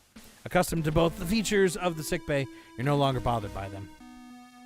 As always, everything appears in order, although you quickly notice that the doctor isn't at his desk. Looking over to the left of the room, you see a light illuminated above the doorway leading into the surgery wing. with its large gallery window having taken on a frosted effect, obscuring the view of what's inside beyond some vague shapes. The doctor had been able to patch you up pretty quickly, leaving Hansen to wait for the necessary procedure that now seemed to be underway. Looking back to the bed, you see Cassie tossing and turning uncomfortably. She'd been fast asleep when you and Hansen were brought in, to the point where you'd wondered if she'd been sedated. But now she was fidgeting, groaning, and appearing in genuine discomfort. Cassie? Hey, Cassie, everything all right? You lay your hand on her shoulder and take her hand in yours. CP. Hey, Cassie, can you hear me? What's wrong? Oh, it's you, Maki. How was the mission? Did everything... Oh no. Kah! She lets out a scream. Cassie yanks her hand away from yours, bringing it up to her head and using it alongside her free hand, as if trying to hold her head together. Nah! Completely overtaken by pain, Cassie thrashes around on the bed. It's all you can do to stop her from throwing herself off of it. Hey, Cassie, it's alright. It's gonna be okay. You look around in panic, unsure of what to do. Your first instinct is to get Dr. Rosarium, but he's in the middle of a surgical procedure. You don't think he'd be able to drop everything just to come to Cassie. Cassie, did the doctor leave you anything? Any instructions? Any tablets? Cassie, come on, anything. Pills on the counter. Without a moment's hesitation, you dash over to the countertop where you can see half a spent blister of tablets atop a box, more of the same. You grab a nearby small glass, fill it with water from the hand washing station, and then take the tablets over to Cassie. There you go. Hey, Cassie, wake up and take these. Come on. Eat these pills. The pills are good. And you slide your arm under Cassie's back and gently bring her to an upright position, keeping your arm in place to prop her up. Oh, hey, honey. Oh, she looks rough. Hey, honey, these are the tablets you mentioned, right? Sandra, still in a daze, blinks at the glass of water and pills you hold up to her, slowly reaching out to take the glass and then some tablets. Oh yeah, the doctor said they'd help the headaches. There you go. Dreamily, she places two in her mouth, and you help her with the glass of water. She drains it, and after you take it off, her, you lower her back down onto the bed. Thanks, sweetie. CP. You remain standing over Cassandra for a few minutes, but it looks like she's fallen into the same heavy slumber that she was in when you were brought down here earlier. Squeeze her hand before turning to leave, but before you can step away, you feel a gentle grip on your wrist. Hey, come back in a bit. I want to hear about your day. Oh. Before she can finish the sentence, Cassie slumps back onto bed, releasing you. Sure thing, Cass. That's nice. A blister of tablets? I don't know. The only thing I could think of was, like, you know how, like, some of those ones where it's got, like, the tablets in it, and it's kind of like, hey, I can't really, like, just pierce my thumb through this, so I gotta get, like, scissors to actually, like, cut it open. Like that hard plasticky paper, you know what I mean? Yeah, migraines suck. That might be the only thing I've agreed with you on, Cassie. Yeah, I'm not sure if what she's got is a migraine or not. I feel like that might be maybe connected to our guest on board here. Let's see. Look. Only two beds. It has Hansen in one and Cassie on the other. I had to make do with being propped up on the doctor's chair. Can't make out much of what's going on in here. Probably for the best. So I'm assuming Cassie has some sort of chip in her head, and the robot is emitting some sort of frequency that's screwing with it. Yeah, you know, maybe, because nanomachines could definitely be like a common thing here in the future. The weird part about that, though, is the folks on the O'Brien were like electrified. Like, they were like fried in their seats almost. When we got close enough to whatever this thing was with the O'Brien, only Cassie was the one that actually got, like, this jolt of whatever the fuck's going on here.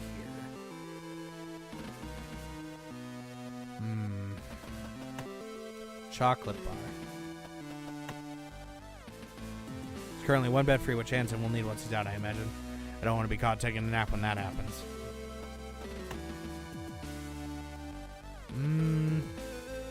Nanomachines, son.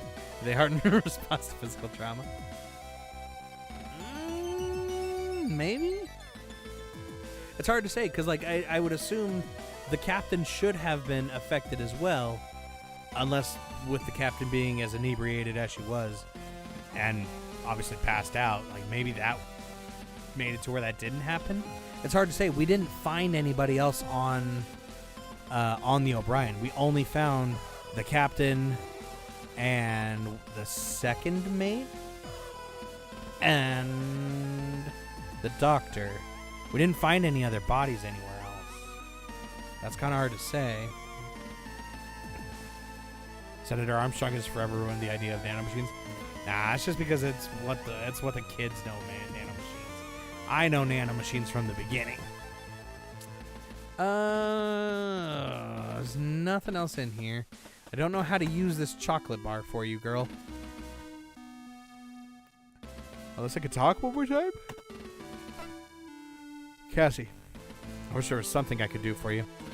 Even if I can't be here when you wake up, just something to let you know it's okay. Chocolate bar!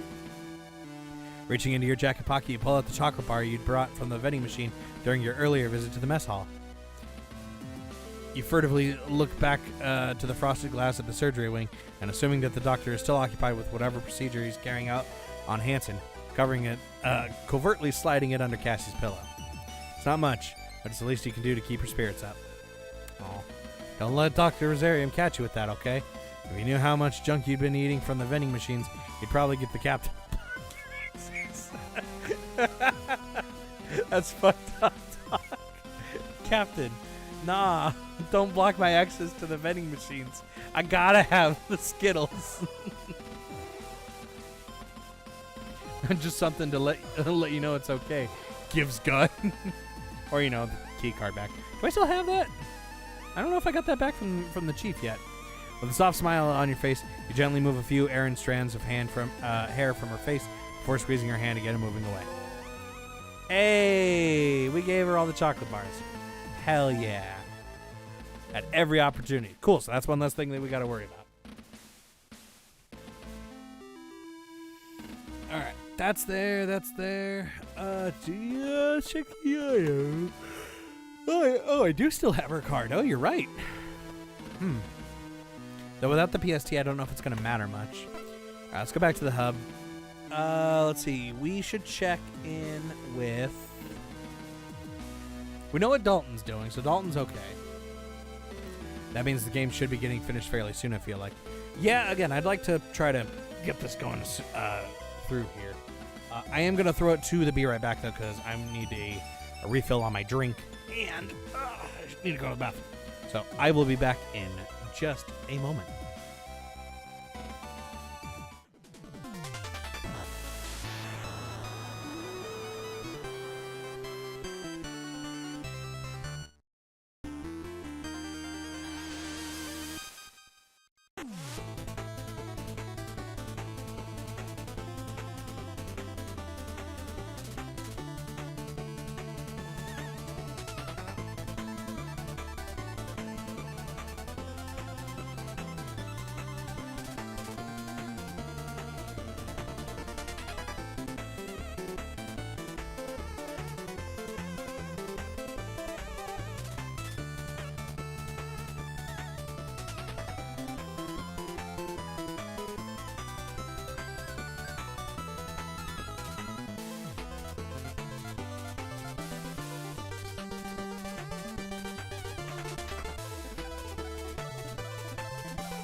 Okay, and I'm back.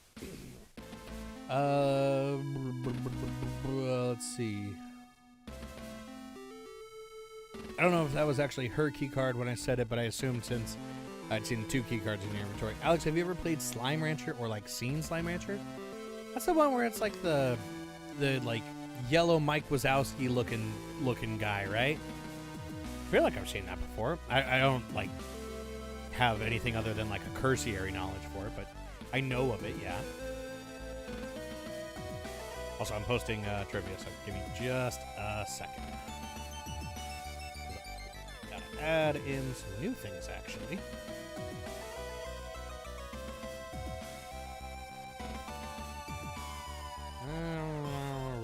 Rada. There we go.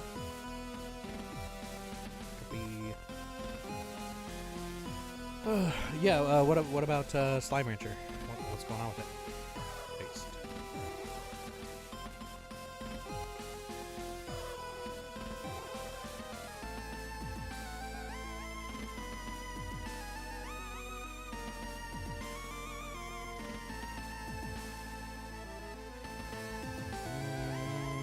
Where did you send that to me, honey?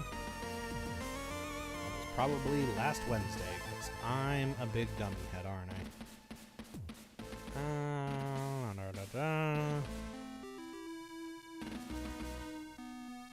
God, what a long fucking week. Yellow Mike Wazowski looking guy? What? Am I not right on that one? Hold on.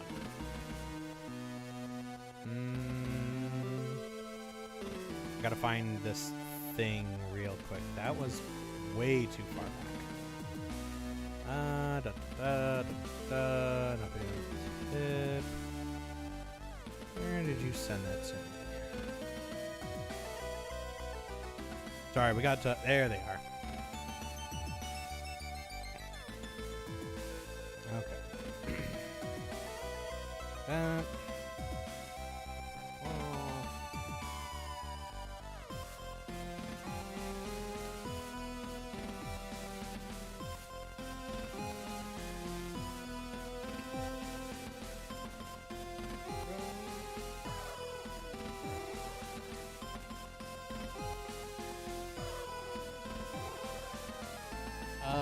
I've been playing quite a bit of Slime Rancher for the past few days.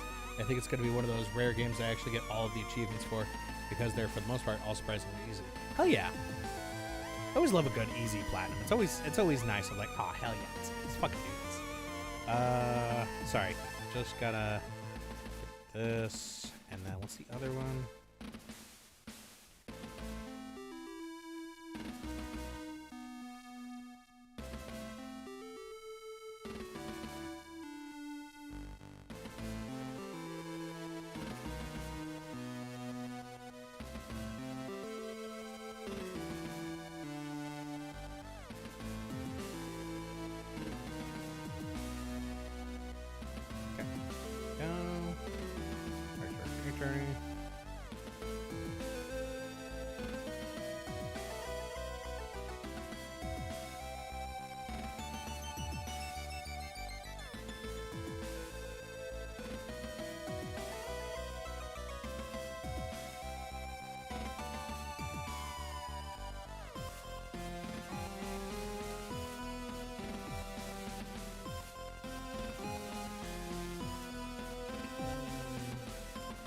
Go. Sorry. One more second, I promise.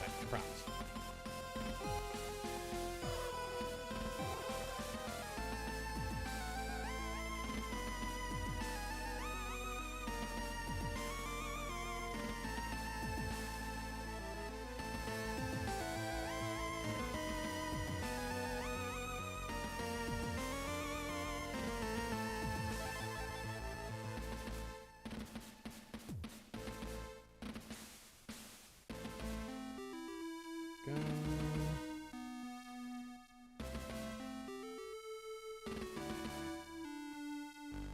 Are those specific locations? Oh, fucking god damn it. Is there a name for this? Do you care? Oh, I know where that's at. That's way the fuck down there. Okay.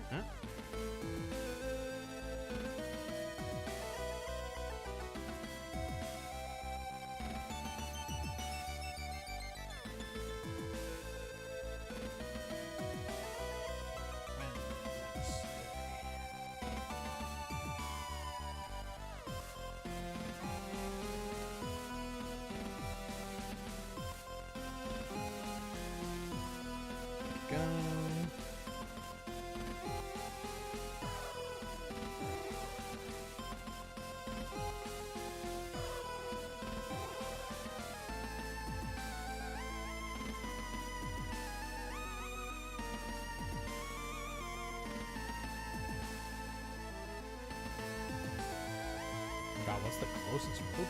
Jesus. You guys could not have made this, like, any harder, could you?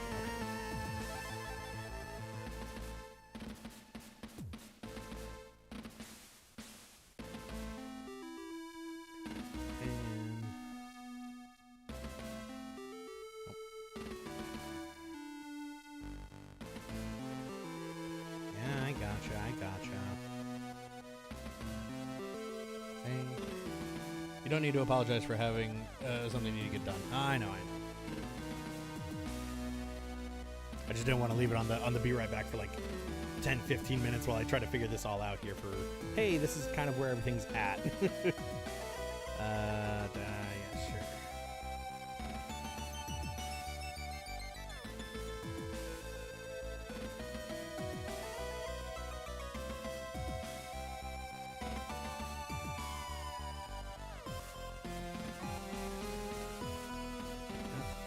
That's there.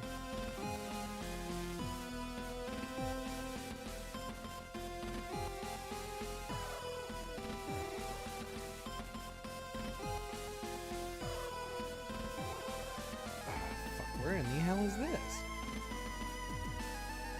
It's always that first time of like, all right, hold on, I gotta write this all out here so that people know where the hell they're looking for. Holy shit, that's way out there. Alright, yeah, sure. I mean, I guess. Alright.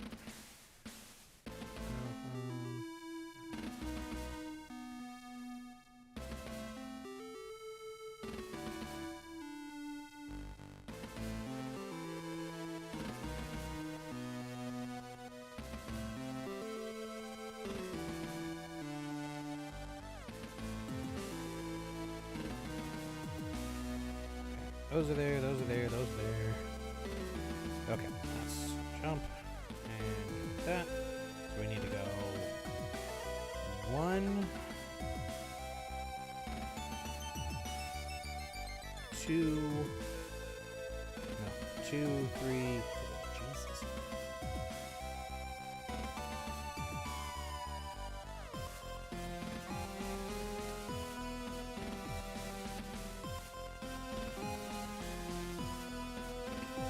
Good. Okay, line up.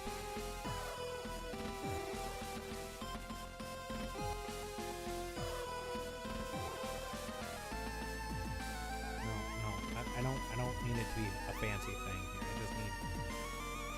Sure, that's fine.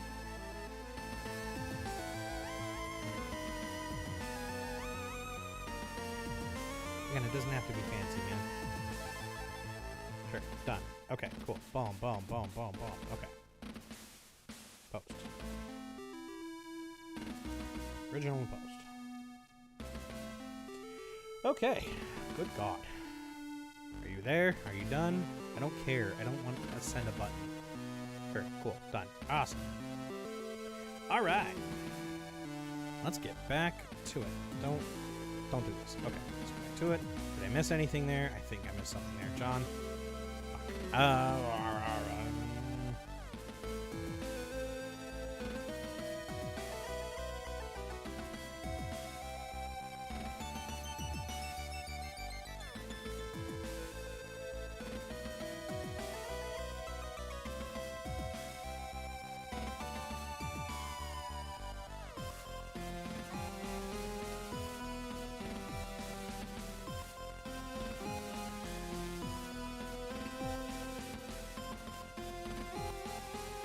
Okay, that's there. John's got the notification. Trivia's posted. Let's hop back into it. Who did we check in with? So we've checked in with... Well, we can't check in with the doctor or Hanson yet. We checked in with Cassie, and we checked in with Haru. I guess from here we could check in... I really don't want to check in with Vanessa. Let's move... You know what? Let's go thank D's. I'm cool with that. Let's go back through the foreside. Let's go to fire control. You've been ordered to carry out a security patrol by the captain, and with you being up to speed that was going on in the hangar, I meant fire control was your next step. You step into the small room and you're surprised as Dylan turns around immediately. Hey, Lieutenant. I sent you to check up on me. Just a standard security patrol, D's. How's it all going? The normally placid warrant officer rolls his eyes, theatrically slumping back in his chair and gesturing to the monitors all around him with visible frustration. Oh, you know, great. I'm in order to remain on high alert, but the issue with the long-range targeting system is even worse than before, so I can't actually do anything unless we've got a target in visual range. Which means I've got to keep looking at every one of these screens all the time and nothing else. Oh, damn, man, I'm sorry. So, you know, living the dream. Oh, fuck it. Same.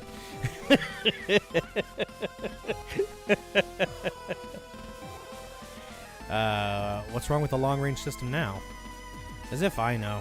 Same thing as before, just worse. That's how the enemy got the drop on us. We didn't know they were there until they were right on top of us. Really? Otherwise, I might have been able to get some shots in from the main guns. Sighing and sliding into his chair, Dylan kicks at the floor, causing the chair to spin lazily until it finishes a slow rotation, and the gunner is once again facing you. But we know it's not like that would have done anything. Aw, hey, man. Dylan spins his chair around again, glancing from monitor to monitor as he does, before returning his attention to you. But yeah, anyway, the long-range targeting system's almost completely useless right now. It's been fuzzy since this morning, but it got way worse when that thing showed up. Yeah, again, we haven't done, a bunch of readouts on this thing yet, right? We don't even know if this thing's, some kind of weird EMP thing. I've tried to ask the chief to take a look at it, but she's still busy with the engines and everything else going on, so, he looks over the top of his glasses at you and shrugs. It is what it is, you know? Dylan makes another rotation, this time gently brushing his hand over the targeting system controls, shifting their focus slightly as he rotates past them. So what's up with you, Lieutenant? Got pretty gnarly out there, huh? All right? You take a moment to rub your neck. You'd notice it was beginning to stiffen and the pain was creeping in around the edges. Hopefully whatever the doctor had given you would hold out for a few more hours at least. Yeah, not too bad, Dees. Thanks for asking. Yeah, thanks, man. That's good, yeah. I could see Hansen's Juno right through the cameras. Pulled some pretty sick maneuvers. Must have been really hanging on in there. For a moment, Dylan looks away from you, seeming a bit pensive. Even if we couldn't take that thing out, I'm kind of glad we couldn't, you know? It would have been a real bummer if I had to blast 2 of my crewmates into pieces just to take out one enemy. Oh. Thanks for at least, kind of acknowledging that, man. Thanks. I'm sorry if I rattled you guys around too much with those shots. Smile and wave your hand vaguely with a dismissive gesture. Don't worry about it, Dees. Hanson and I made our choice. Yeah, that's, Dylan looks back at some of the monitors, clearing his throat. A silence hangs between you two, and you're about to make an excuse to leave before Dylan leans forward in his seat, looking you dead in the eye and speaks in a hushed tone. So, what is that thing, Lieutenant? What happened on the O'Brien? Is it a Martian? Or is it Martian? Terran? What's the deal? Have we got the pilot yet? Place your hand on your hips before shifting your weight onto one foot and crossing your arms instead. Whilst exhaling deeply, you break the eye contact and look around the room at the monitors, finally looking back to Dylan, who sits there staring at you expectantly. Honestly, Dees, I've got no idea. All I know is that it blew the O'Brien to pieces, and then it came for the Gundog, and nothing we've got seems to have been able to scratch it. Dylan lets out a loud sigh, making his frustrations obvious. Ugh, great. Okay. Well, thanks anyway, sir. Guess I better get back to these monitors in case another one comes looking for its friend. Sure, I'll check you later, Dees. With that, Dylan turns back to the walls of monitors, and you watch him begin to idly prod the controls, adjusting and shifting views on some screens and altering the focus on others. Speaking of the engines, why have you not been focusing on that, Chief? The women in charge can't seriously be this incompetent, can they? I'm not talking about the Chief, I'm talking about the Captain and Vanessa. Well, guess we'll move out of here. Thanks, man. Let's see. Anybody in the crew corridors? I don't think so, right? I should not go back to my bunk. That feels like that's the bad idea. Well, maybe not, actually. Look bad. Standard issue crew bunk has never looked so inviting. Well, maybe the one in Cassie's quarters, but that's usually got something mine hasn't. Oh, that's nice. It looks like it's working fine. I guess there haven't been any issues with the central computer since before we went to the O'Brien. Anything in here? I figured this day was over. I'd get some sleep and change some fresh uniform, but the way things have gone, it feels like it's not gonna. It feels like it's gonna last forever. Books? No time for reading right now. Really hope things will be calm between now and getting to Europa for me to get a little rest. All those doors on the O'Brien. I don't want to think about what was on the other side. Oh, yeah. Yeah. All right, let's get out of here.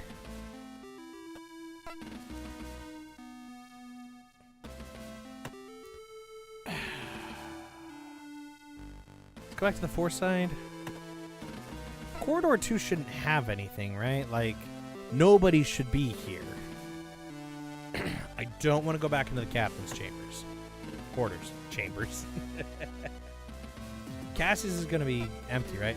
After you input the passcode in Cassie's quarters, the terminal outside her quarters, the door opens smoothly as you step inside. You know that Cassie is still in sick bay, but it feels so comforting to be in her quarters. She got big squishy animals.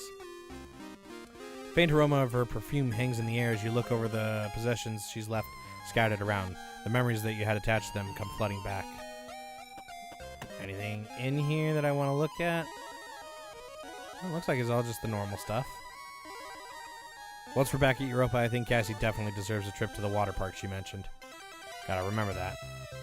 If she's in sick bay much longer, then this bed's gonna end up looking like this. Maybe my imagination, but the room seems a little bit messier than the last time I was here. It kind of does, actually. It looks like there's a few things kind of strewn about.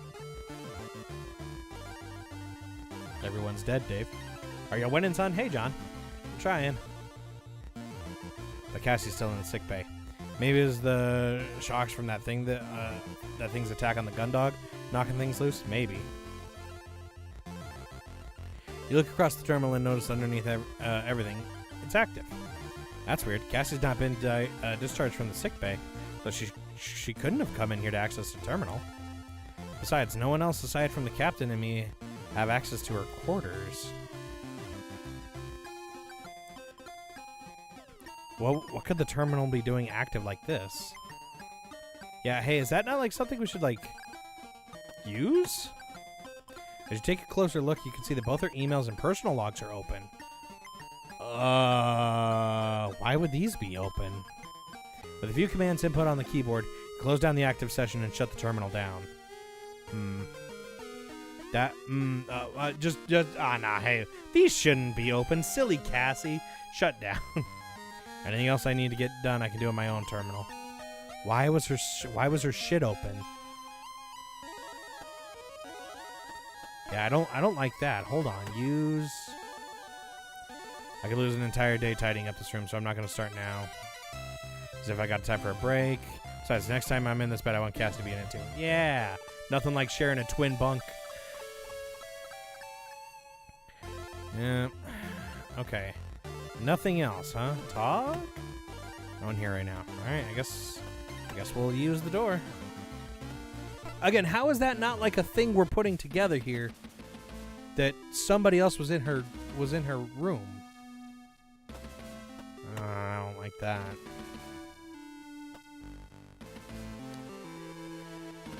You know, she did say she was going to go write her report. Maybe I should check in with the captain. As you approach the captain's door with a sense of trepidation, you haven't finished your patrol, but for some reason you find yourself drawn to her quarters. You aren't entirely sure why you've come here. Maybe despite everything you know about the captain, you're looking for a figure of authority to reassure you about the Gundog situation. Although you have your doubts, the captain's laconic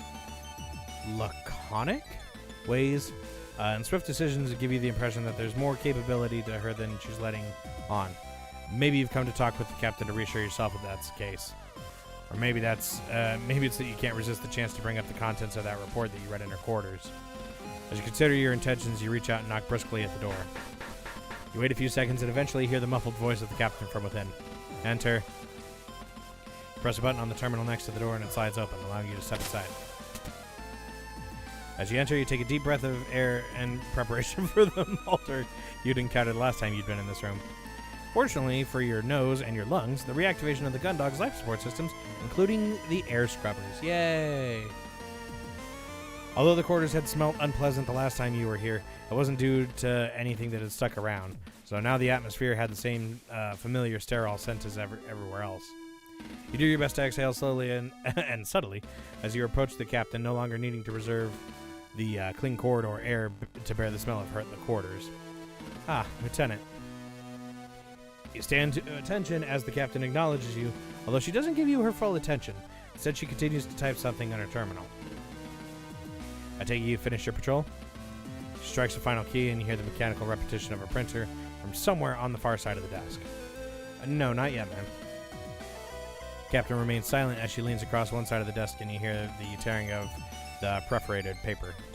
You continue to watch as she comes away with a series of pages, all connected, but which fold at regular intervals. God, that paper's so cool, man. Like, I know we don't fucking really need it for anything anymore, but man, it's cool. They've all been neatly punctured in rows of small pinprick-like holes. She effectively concertines the pages together and then places them in a drawer on the other side of the desk, which you recognize as the one you'd obtained the emergency input codes from. With an accusatory click, she locks the drawer, finally turning her full attention to you. Is there an immediate issue, Lieutenant Carino? Ooh.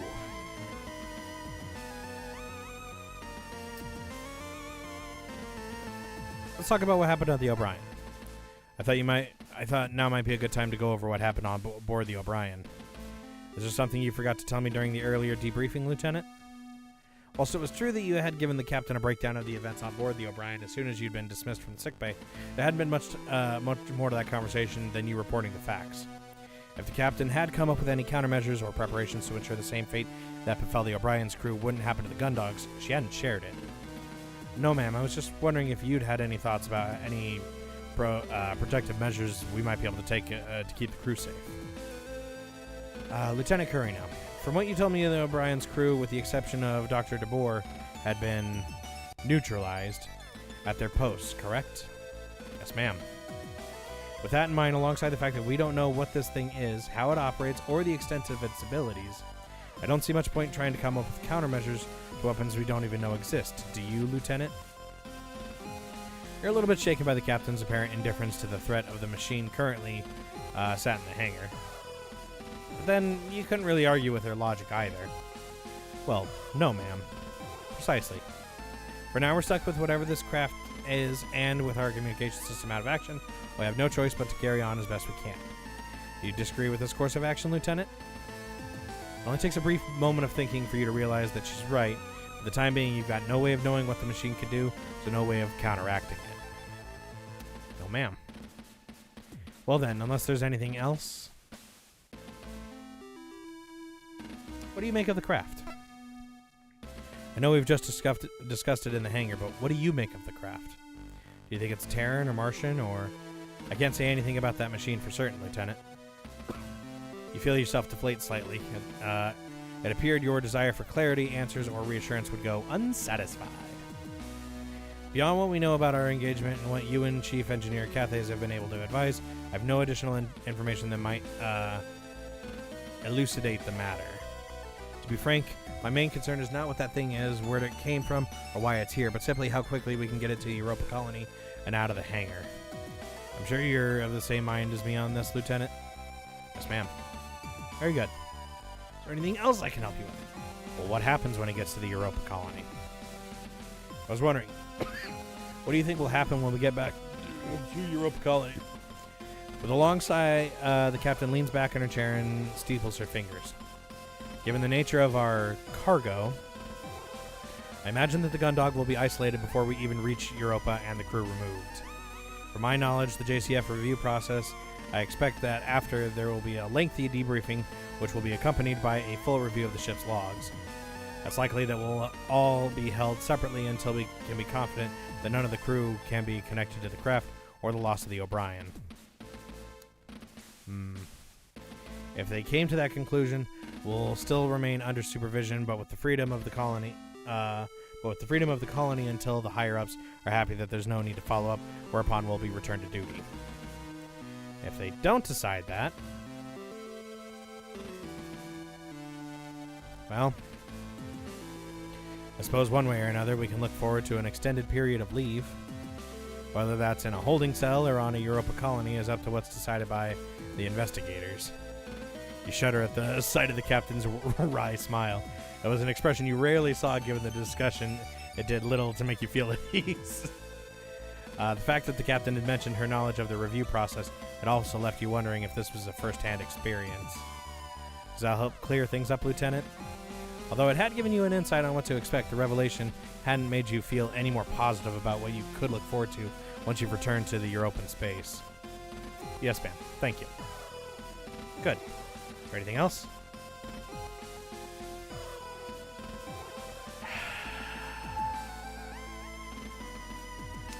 Did we talk to her about the report?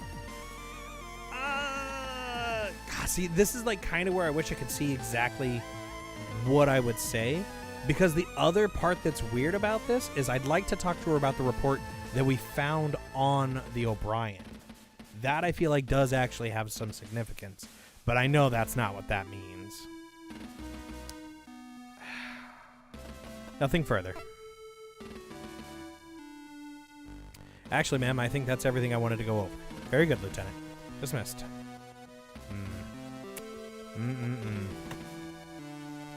Let's go back to the foreside. Dalton's okay in there. Well, you know what? Fuck it. Let's check on Dalton. Let's go back in there. Dalton. Hey, Dalton. You shout across the hangar as you shove off the railing towards him, hoping that by giving the cadet as much notice as possible, you won't spook him. Lieutenant, how can I help, sir? You sigh inwardly. Although he wasn't alarmed or shocked, you could tell he was more nervous than usual. Nothing to worry about, cadet. Just part of the patrol, making sure to check in on everyone. How you doing? I'm doing. I'm doing all right, Lieutenant. Thank you.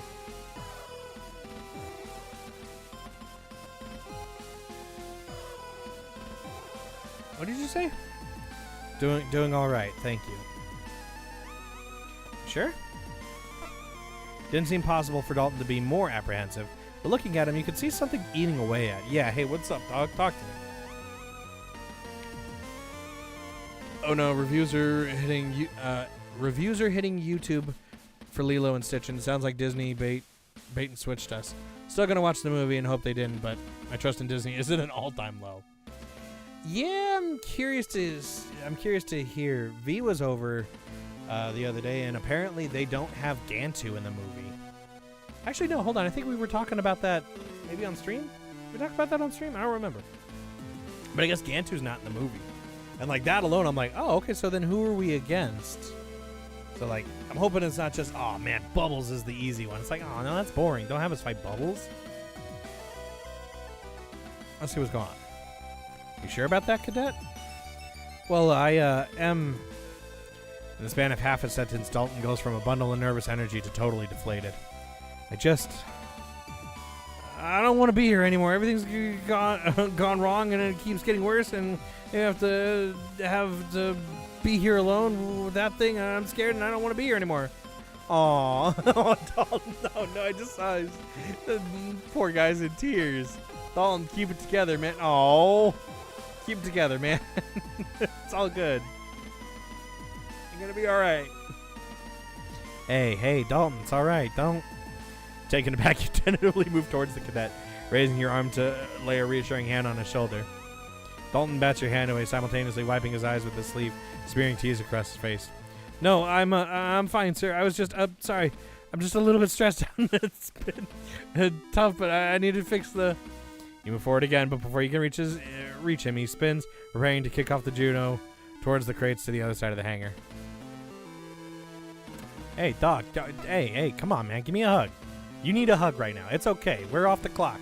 You're on the clock. We're both on the clock. Give me a hug. You need it, man. It's all good. Anchoring yourself with one hand, you reach out with the other, grabbing the back of his jumpsuit a second before he can get away. No, sir. I've got to go and do I gotta...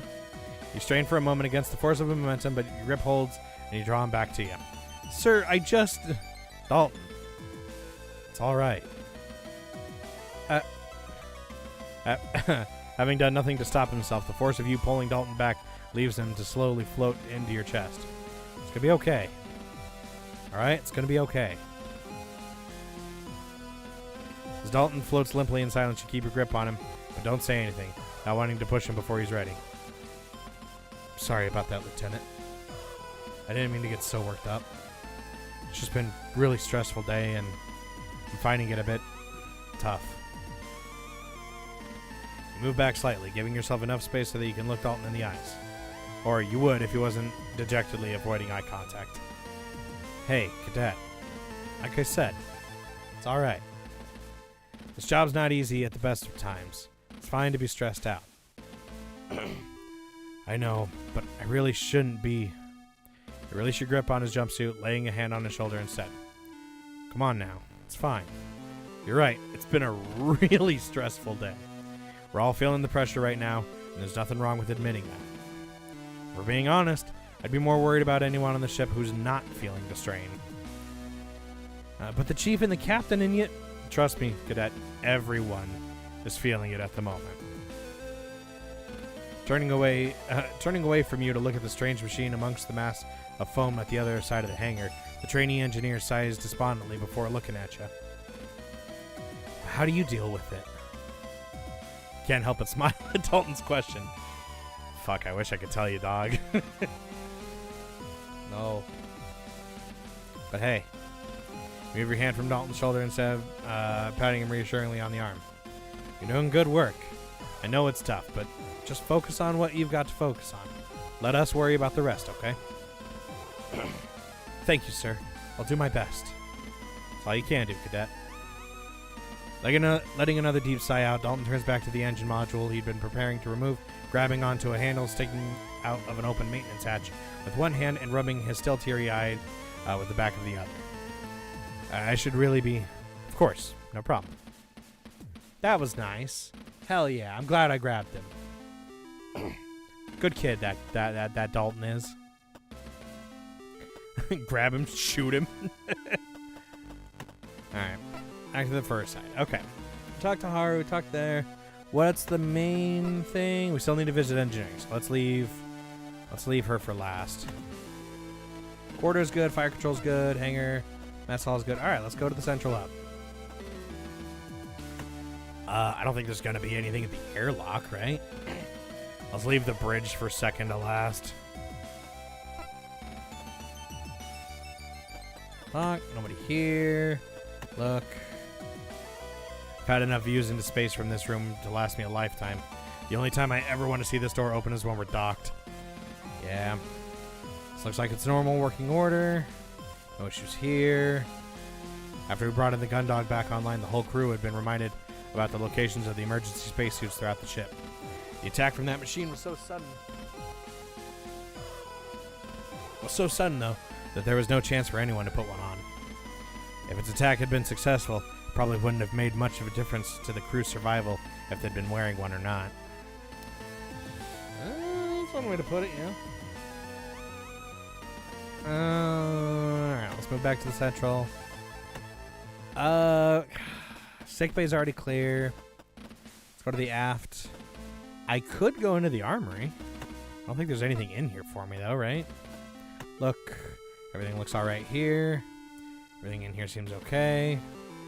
At a glance, everything looks okay. All right, nothing to do. Talk, nobody in here. All right, get out of here. I'm still not feeling good about Cassie's place not looking good. Or being like somebody messed it up and used her computer. Which is so weird because it's like, who would have been in Cassie's computer? I don't imagine Lord would have been, because the captain should have been with her. Let's go back to the central hub. Let's go talk to Lord. Step off the elevator and into the bridge to the sound of trill beeping coming from a control panel. Stood over the panel, typing hurriedly on the keyboard is Vanessa. She looks over at you with a start before turning back to the keyboard and quickly entering more commands. After a few seconds of typing, she aggressively hits the enter key, which silences the beeping and turns quickly to you, looking slightly flushed. What do you want, Lieutenant Carino? All right. Hold on.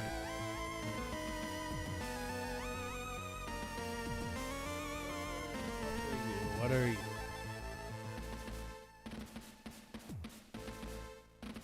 It's available what?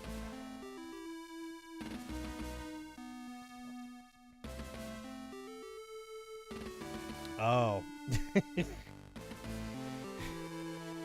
Just think about it. Girl, why you flushed? Alright, what did you send me here?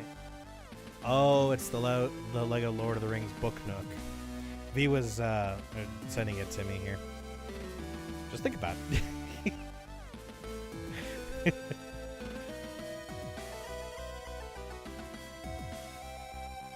I was thinking about what you'd like.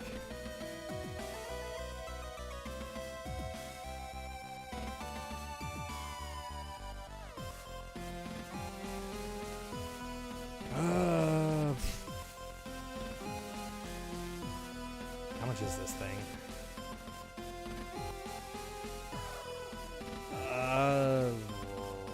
Amazon's probably got it, right? Hold on. Lego Lord. Yes, yes, you know what I'm here for. Jesus Christ. Okay, so it's not what I was looking for, but they have, and I always say it wrong, Barad-dûr, the eye tower for Lord of the Rings. Good God, $442.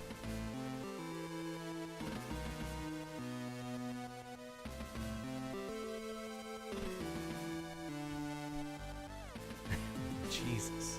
Hold on a second.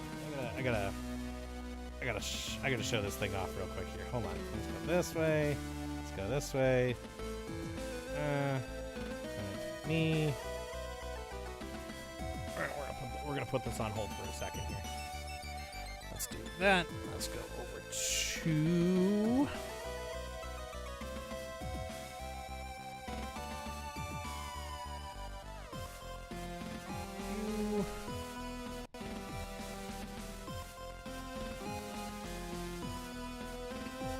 Open. Yes, yes, I know it's me. Again, Vanessa's probably flushed because she's fucking doing shit she shouldn't be. I know what a sneaky bitch looks like. And Vanessa, she ain't got no reasons for me to trust her right now either. Good God. All right, here, Tim, look at this thing. Look at this thing. This thing is crazy. It's very cool looking. Like, don't get me wrong, right? Like, goddamn. But is it $440? Goddamn, that's a lot.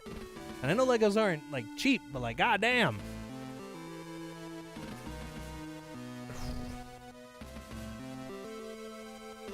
That's expensive. That is expensive. All right, let's do that. That.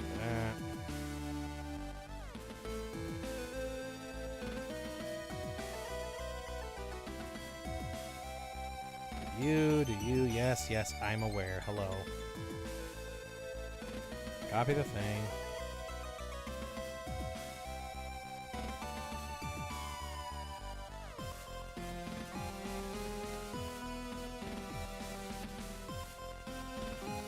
I mean, it's cool, but it's not $441 cool. Yeah, that's always kind of what it comes down to, isn't it? Of like, oh, yeah, hey, yeah, I'd love to have that. $441.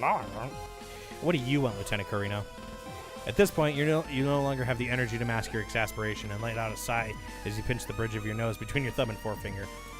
Just carrying out a standard patrol, Lieutenant Lord. Making sure everything's in order, following a battle. Is everything okay up here? I leaned slightly to try to see what was being displayed on the screen above the panel Vanessa had just been using, but was now stood in front of.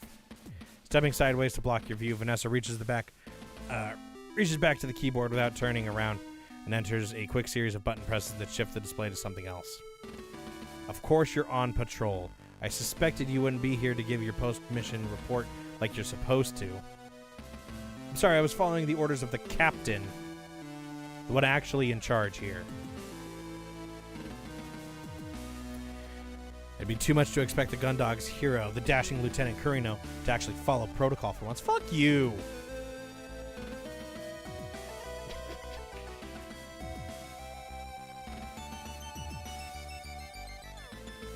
But then again, with how I had to remind you of procedure when the power went out, and I suppose you might not be willfully ignorant of how you're supposed to act. It could be that you're just plain ignorant instead.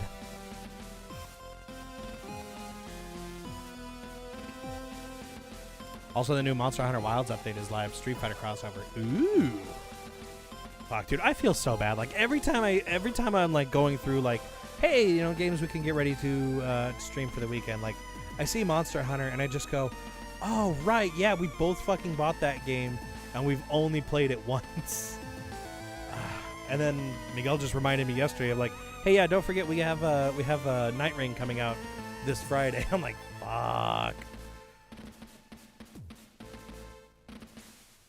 Limited time availability. Is it cool?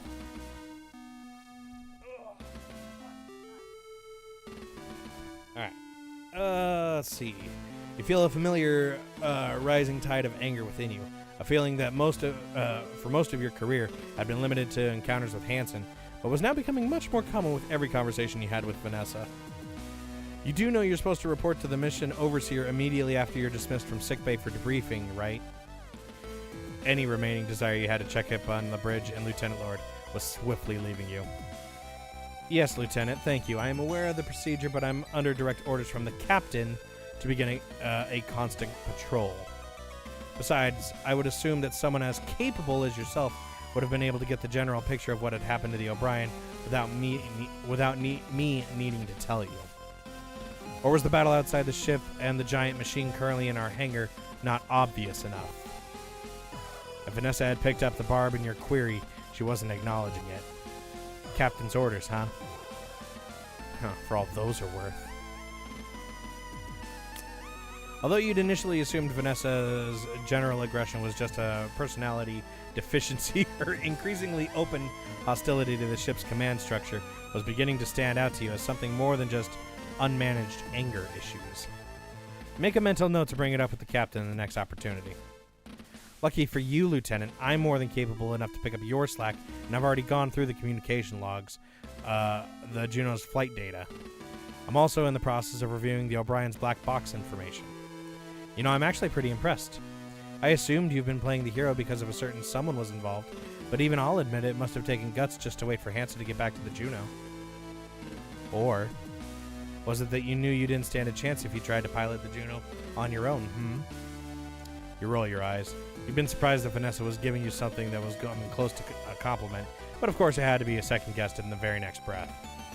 Look, Lord. And another thing. I've got to hand it to your quick thinking skills when it came to commanding Ensign Cruz during that battle. Without your decision to get Warrant Officer D's involved, things might have turned out very differently for the Gundog. Still, it's a lot easier to just sit back and tell people what to do than to actually do it yourself, right? A lot less pressure on you. Fuck you! What are you doing? What are you doing, huh? You pull out your gun already? Throw all my items. You work for Akuma. He sends you out to square off with a bomb monkey. You can get a new armor set. Oh, cool. And a layered armor set. Ooh, fancy. You're about to snap back at Vanessa, but your exhaustion wins out against your anger, and you swallow your words. Well, Lord, I'm glad you put out your talents to good use and managed to get the assessment done without me. I've got orders to carry out, so if you don't mind, I'll be leaving. Oh, not at all, Lieutenant. I wouldn't want to keep you from your important work. Keep it up. I'm sure your commitment to your duty will be rewarded very soon. Unwilling to put up with Vanessa's inconsistent contempt for so much longer, you mumble a vague goodbye and turn back towards the elevators. The gun. What are you looking at? Vanessa was acting pretty weirdly earlier. I wonder what she was doing at that station. Can I look at it again? Nope. Vanessa was... Oh, okay, same thing. Okay. Captain Mary's in her quarters right now. I bet Vanessa relishes every moment she gets to spend in this chair. Probably. The blast shutters would have been down during the battle against that thing, but I don't see them being much use. Yeah, now when it got fucking carved me like a cake. Ugh. The long-range communications offline. We lost a lot of sensor capability too. We'll be relying on our eyes until the chief gets it fixed. Alright, let's get out of here. Bye, Vanessa, bitch. I guess that's kind of everywhere, isn't it? We've been back to, you know what? Hold on a sec. Actually, let's see. Can we, like, actually go report this bitch? Let's go back to the foresight. Crew quarters 2. Captain's quarters. Is there an immediate issue, Lieutenant Carino? Hey, can we talk about fucking... Yeah, Lieutenant Lord? I wanted to talk to you about Lieutenant Lord, ma'am. Oh? Captain's way of putting as little of herself into the conversation was always disconcerting, but even more so when you were discussing sensitive topics. Yes, ma'am. I know that within the past few hours there have been some extreme circumstances. However, I've noticed that Vanessa Lord's attitude has become somewhat hostile towards the rest of the crew. Is that so? Yes, ma'am. I also think she may be... You grit your teeth and think about your next words carefully. Raising a grievance against another crew member is never a pleasant experience, but your role is to ensure that order is maintained on board the ship. In contempt of your command, ma'am. Oh, really? You try your best to discern the captain's reaction, but beyond the slight raising of one eyebrow, she maintains her typical indifferent demeanor. Yes, ma'am. There have been a few comments that this isn't something that I'd noticed. Really? This isn't something that I noticed? You haven't noticed this? Mimicking the captain, you maintain composed and collected on the surface, but internally you can balk at her response. Was she really unaware that the open hostility that Vanessa seemed to hold toward her and almost every other member of the crew, or was Lieutenant Lord able to disguise her constant disdain from the captain? Thank you for bringing this to my attention, Lieutenant Carino. I'll take note of it, I'll take note to have a conversation with Lieutenant Lord at her next review. Is there anything else I can help with?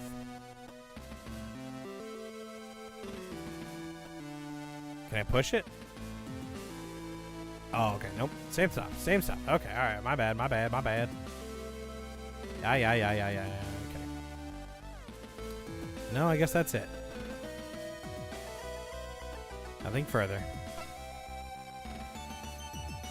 Dismissed. All right. All right. Well, good. I at least brought it up to her. I'm like, hey, look, if this bitch wants to do like a mutiny, I gotta at least let her know, right? Let's go to the foresight. I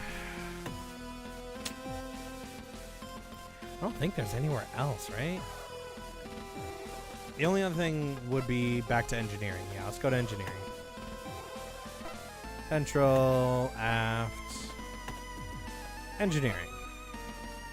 You pass through the stillness of the aft thoroughfare and head into the thrumming depths of the engineering department. As you make your way through, you look around for any sign of the chief, starting with the catwalks and workstations, and then the machinery that fills the level you're on, and finally finishing your search by scanning the levels below you. Hey, Chief. Chief, you in here? Chief. Taking a deep breath, you cup your hands around your mouth and shout. Chief. Wait a moment with no response. You wait a moment with no response forthcoming. You decide that you can be sure the chief isn't in engineering. Despite the level of noise coming from all the various systems, it wasn't like engineering was that loud. Instead of carrying on your search for the Chief Cathays, you turn over your attention to the engineering department in general, quickly going through your mental list of checks to make up a patrol's report. As far as you can tell, everything seems in order, leaving you without much to dwell on. Are we sure about that, though?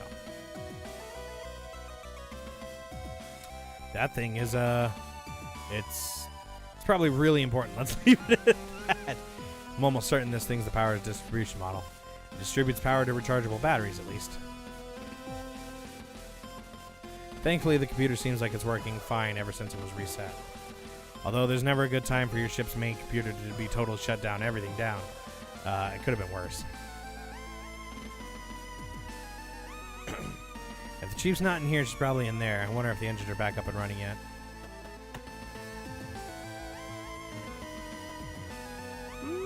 Yeah, move to the engines. The doors of the engine room slide open in front of you, and you're met with the disheartening sight of the huge engines remaining totally stationary, devoid of its normal rotation. The sense of stillness that permeates the vast area you're stood in is disconcerting.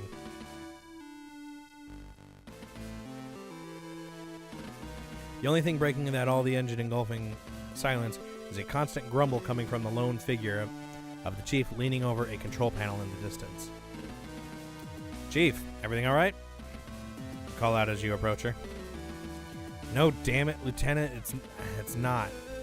You're a little taken aback by both the chief's curt response, but also that you didn't need to pester her in order to drag her attention away from what she's doing. Oh, no? No.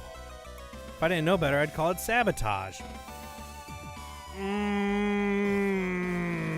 But no one else on this ship has the know-how to do that kind of thing. So right now I look like an idiot who can't get NPEs back online. Whoa, Chief, hold on. Sabotage? It's not sabotage, Lieutenant. Like I said, no one on the ship would know how to do this kind of thing. But I've ruled out hardware issues. I've never seen the software do a full reset on the startup process before. So unless it's something I'm missing like an idiot, then... Chief, what's going on? Hold on, talk to me. Ugh. I'd gone through the entire startup process and was just about to fire up the NPEs when that machine crashed into the hangar. I had to go and secure it. The status of everything should have held at that point until I got back, and it would have been as straightforward just to enter a few commands and restart the engines. But... Chief lashes out with her boot striking the bottom casing of the control panel she'd been working on. The whole process has been reset, and all my calibrations and checks have been wiped. I've had to start from the very beginning. Without the NPEs online, I can't even get the ship moving, let alone have the HFDD started. And until I get the HFDD up and running, I'm stuck here instead of being in the hangar figuring out what's going on with that machine. It's killing me. And every second I waste screwing around with the engines, there's another second we're adrift out in the boonies with God knows what in our hangar. Ah! Chief strikes the base of the control panel again before leaning over it and beginning to key in commands.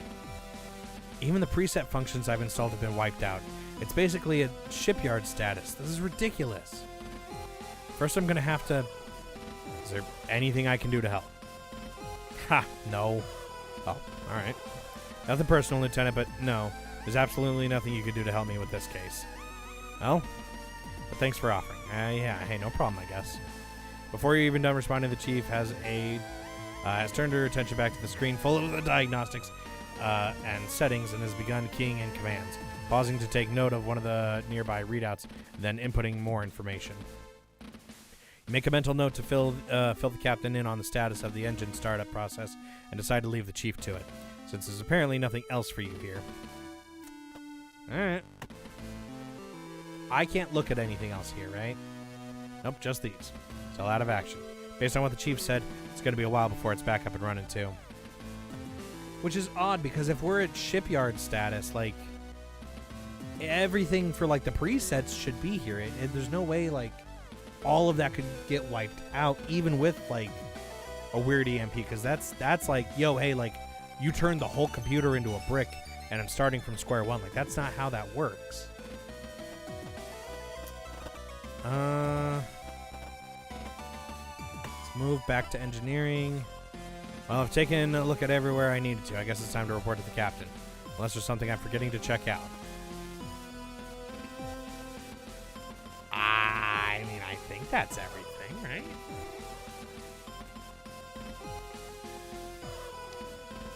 Let's carry on patrolling the gun dock for a second. Might be something I missed. It's not like I'm on a schedule or anything. Check a few more things out. Let's see if Cassie's up. That's not what I meant to do. You take a moment to pause outside the door leading to a small room containing the interface of the ship's computer. Despite looking much more like any other door on the ship, made distinct only by the stenciled paintwork stating what lies within the ship's mainframe, you'd feel the weight of the significance of what lies ahead. It only been a few hours ago you desperately hooked up the PST and used the last of its battery to open the door, allowing you to make your way inside to reactivate the computer with it the gun dog. You find a small amount of dark humor in the fact that you'd rather be dealing with those circumstances again rather than what was happening now, despite the stress you'd felt at the time. You really never know what you got until it's gone. You run your hand over the cool metal door. It's not like I can get in anyway. Access is restricted to the captain and Cassie.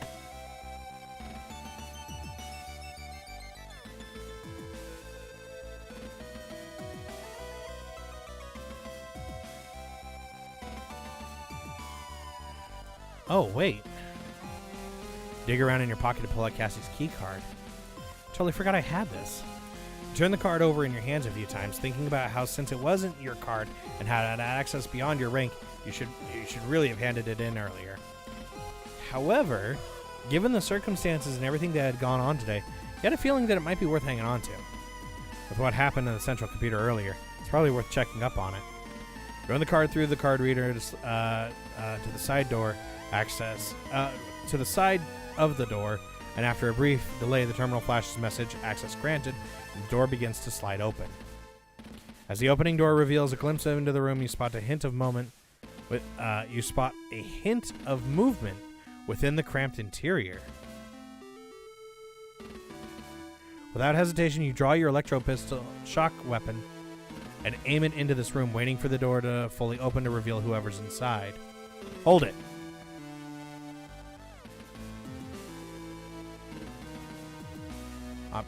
I'm sorry? Step into the empty room and look around. The room is so small that you could already see the majority of it through the doorway. There was nowhere that anyone else would be able to hide. As you stood alone in this room, the only thing that was moving was your hair, which was being gently blown by the overhead ventilation. You look upwards. As small as it was in terms of floor space, the room ceiling was so far above you that you couldn't make out the gloom. You only knew that there was a ventilation duct above you due to the constant cool breeze. Must be starting to see things. No, dude, look up. You sigh to yourself, holstering your weapon and pinching the bridge of your nose with your thumb and forefinger. Look up! After a brief moment, you look around the room one more time. Not seeing anything unusual, you shrug and step back into the engineering department. Well, everything seemed okay in there. The fuck you did? Dude!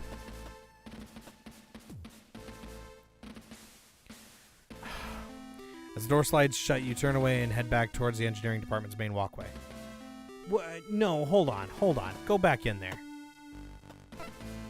Everything seemed fine in here. There's no way for me to check if the computer's okay, so I should just get on with the rest of my patrol.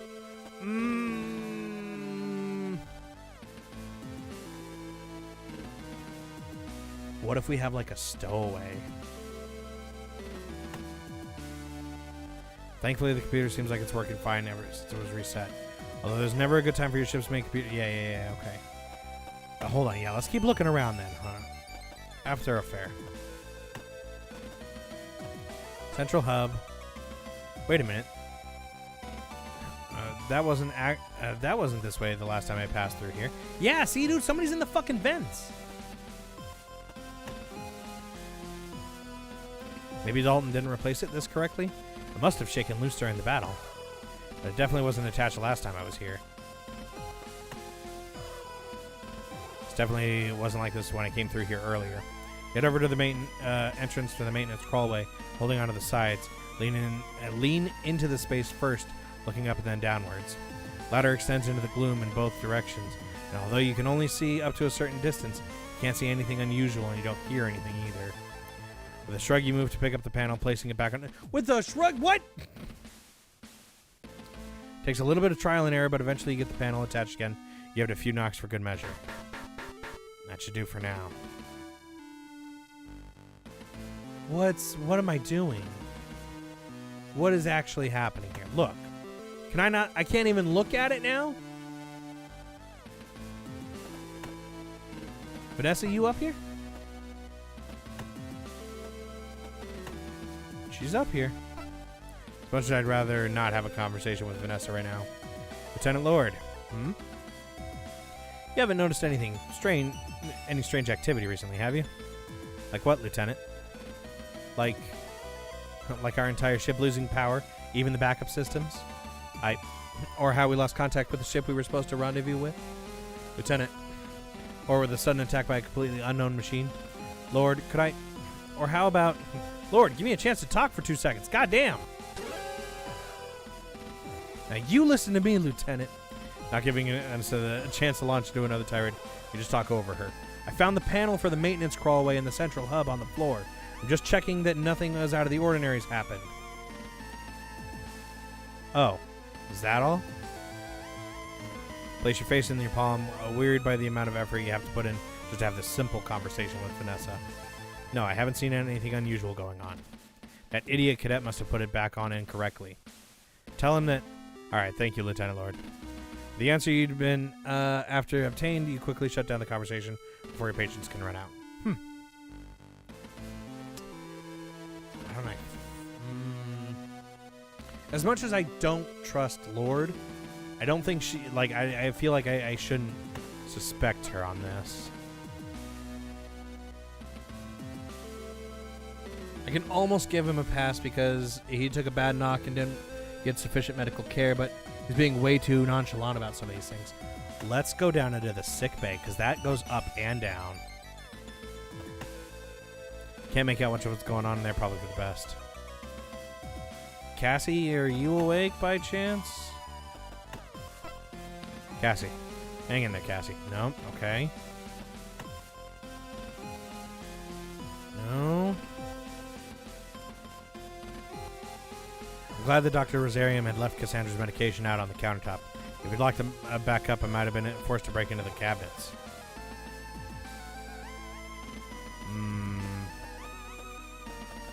There's nothing else to look at in here. Let's move back to the central hub. When would he have had a chance? Hold on a sec. Go to the force side. Hey, Dalton? Dalton's busy getting the engine module removed from Hansen's Juno. I should leave him to his work. Poor kid. But...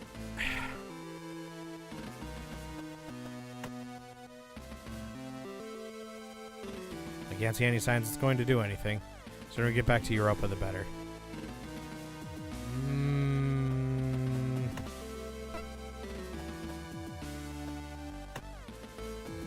Haru was still eating pancakes a second ago.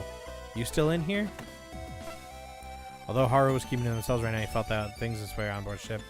Sure.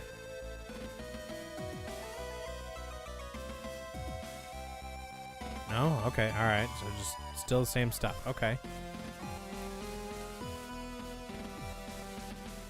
Yeah, I'll tell him. Don't worry. Alright.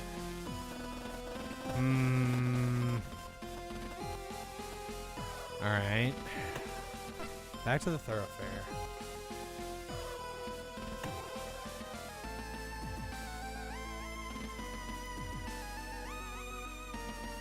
The writing for this is taking a downward turn all of a sudden. Yeah, well, I think it's trying to maybe, like, be coy about it here, which all is making me do is go, well, hold on a sec, no. Airlock. Something looks different, right? Got enough use. Working order. No issues. Ships. Nothing else, right? Just those 4? Okay.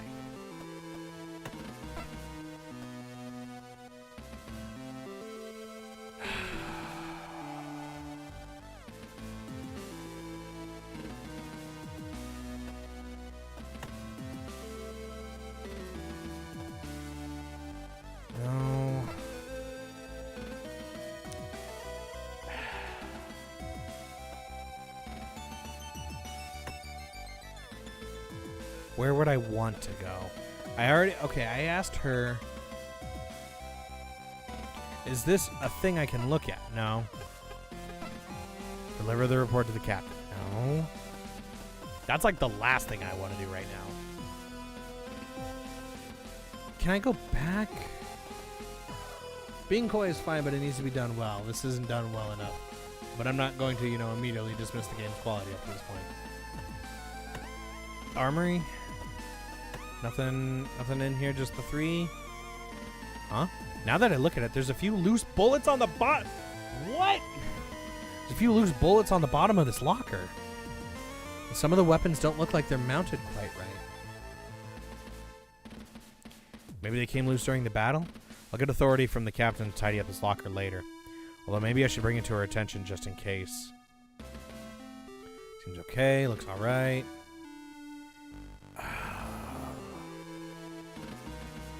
Okay. Loose bullets on the ground. Are they...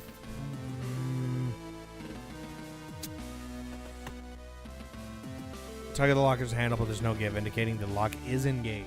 Okay.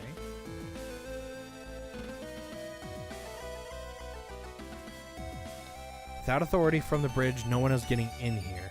It looks like some stuff came loose during the battle. I'll have to get the captain's go-ahead before I can open this up to tidy it. There's not a missing gun, though. That's the important thing. Because that's what I was thinking, right? If somebody fires a gun on a ship, there'd be some record of it, whether it's the shell or it's the actual bullet hole itself. You can't cover up a shot on a ship. You shouldn't be able to, at least. Especially with if they like took the gun and then put it back in here. Who else has access to the armory?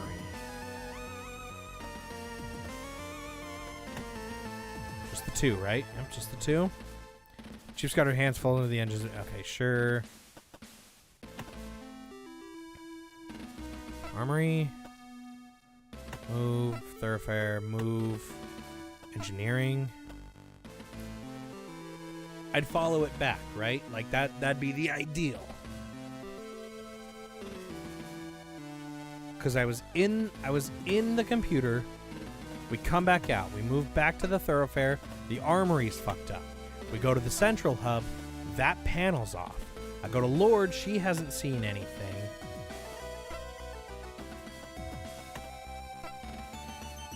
Lieutenant Lord. Anything strange lately? Okay, same thing.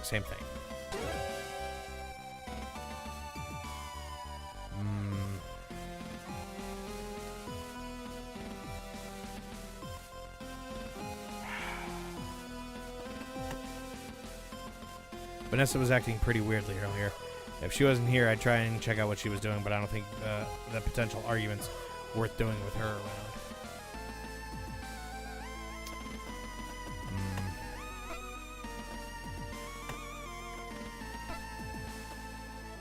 Nothing looks different here, right?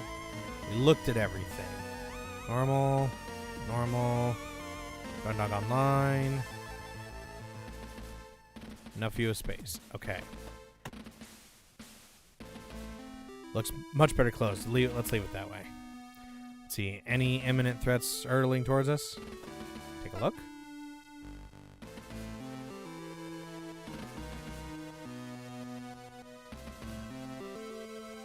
Nothing that I can see. With the terminal working, I've not got any need to use this again. Getting way too familiar with the Gundog spacesuit collection. I'd like to not wear one for a third time this mission. Nothing else to use. Okay. Nothing to talk either, right? Okay. Move.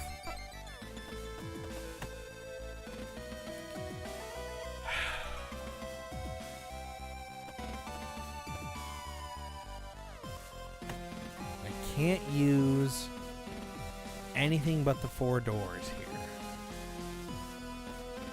Aft thoroughfare is not where I want to go. Let's go back to Foreside. Go back to sickbay. Hold on a second. Maybe there is like some kind of order here.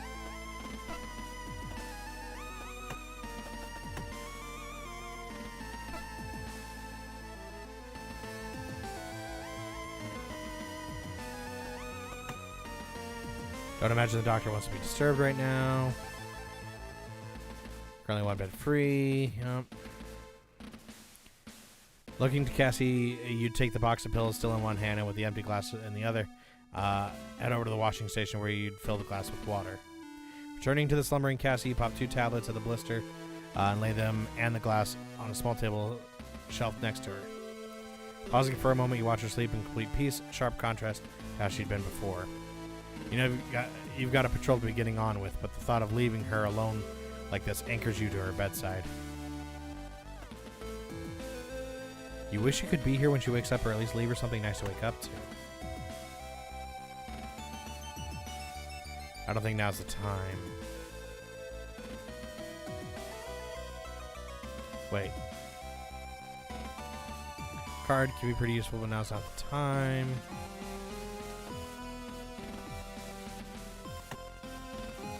I don't think there's... I think it's only for use in dire situations. I shouldn't go firing it off randomly. Okay.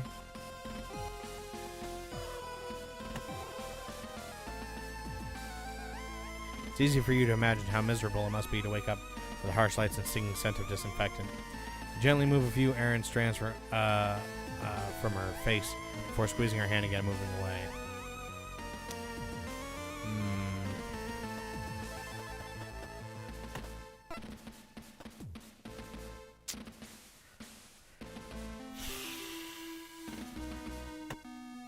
Let's go down Foresight. Let's check every room.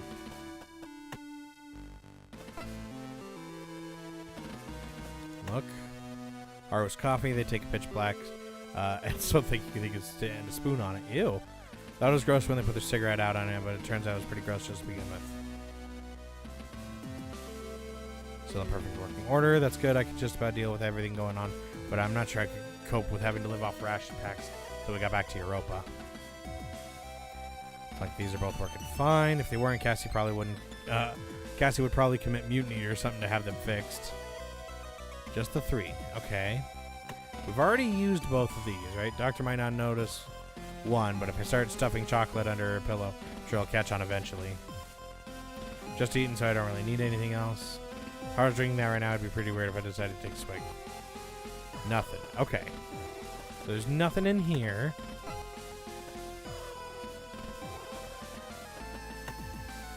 Crew corridors? Still in sick bay, getting his arm sorted. I should count myself lucky that I came out of the way pretty much unharmed despite being a passenger seat. Despite everything, kid's doing a good job. I know it can't be easy for him right now. Dylan really came through earlier. If any of those shots were the slightest bit off target when he fired the main guns, could have blown the Juno to pieces. I get the feeling if I don't give Hanson my thanks, Harlow's going to be on my case. Ugh. Okay. I can't use any of the doors, right? I don't think I'm going to find anything useful in there right now. Nothing useful in there right now. I could go in there, or I could get on with patrolling important parts of the ship. Main focus should be on patrolling sensitive areas of the ship, not snooping on crew members. Okay. My quarters? Looks like working fine. No time for reading right now. Figured when the day was over, get some sleep, change it. Yeah. Quickly cycle through various systems on your terminal, checking that everything's working as normal. As far as you can tell, it is. That is until you enter your credentials to check your electronic mail. Oh, geez, what's going on? You try selecting various functions, but nothing responds. In a panic, you mash the keyboard, but nothing works. Then, as unexpectedly as it had started, the noise ends. What was that all about? Make a few more experimental choices, and everything seems to be working as normal again. Well, I guess that's something to ask the chief about. Looks like it's working fine now. Maybe the central computer deactivating earlier has messed up some of our systems? Maybe just a few seconds of sitting down. No, come on, I've got a patrol to finish. My quarters light switch. Should I use it? Yes? You know what? I've had enough of being in the dark for one day. No point in getting changed to a fresh uniform right now.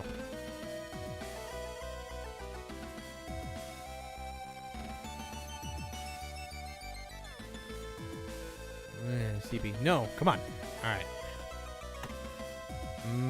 Okay, so oh man, there's so many things. Why are there vending machines on this ship in the first place? You know. Let's move to the Foresight again. Move to Corridor 2. Finish checking everywhere the captain wanted me to. Since I'm here, should I report to the captain? Carry on patrolling.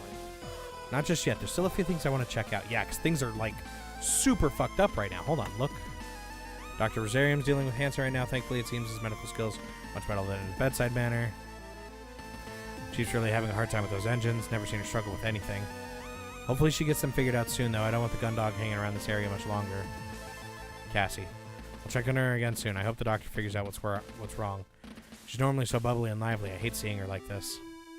It's nice to see Vanessa hasn't let a few life or death situations change her.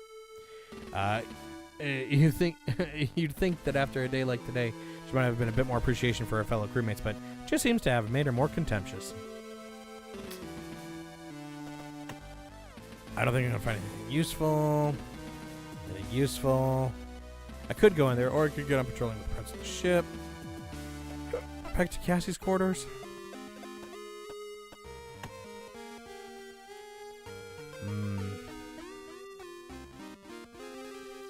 Yeah, right? Cassie's still in sickbay.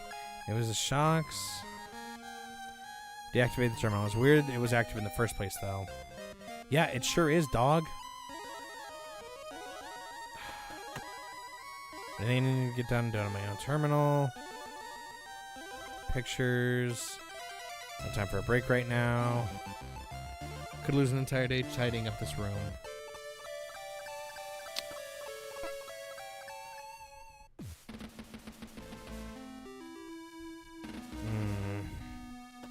Carry on patrolling. Hold on. Back to the foreside. Where have we not checked back in with yet? We have... You know, let's go back into the hangar, actually.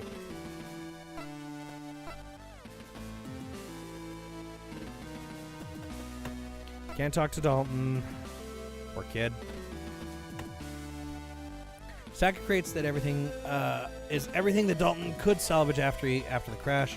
Good portion of our supplies were destroyed, sucked out into space, or stuck inside like that huge mess. Shouldn't be a problem since we were heading straight back to Europa, but if we're out here much longer, it could become an issue. No one's actually had time to check on what we lost. About the top part here. Most of it looks to still be in working order. It's going to be tricky to use it for anything considering how full the hangar is right now. But the hatches below the armored frames damaged in the attack. If either of them need to leave the hangar, they're going to need to get through the main door. Hopefully we don't see any more action for the rest of the mission. Both in good conditions. Yep. Not that thing though it could possibly be made of. Can't see any signs trying to do it. Use? Circumstances were different. I take the chance to do an inventory and figure out what we'd lost and what we've got left. But the current situation, I've got other things to focus on. Risk of me damaging these machines is high enough at the best of times. Now's really not a good time for me to try to learn how to use them. Yeah, I guess. If I use this right now, I'll send myself and Dalton flying out into space, so I think I'll leave it alone. The launch hatches out of action. The only way to get the armored frames out of the hangar is by opening the main door, which would depressurize the entire area. Not that I've got a reason to use them right now, thank God.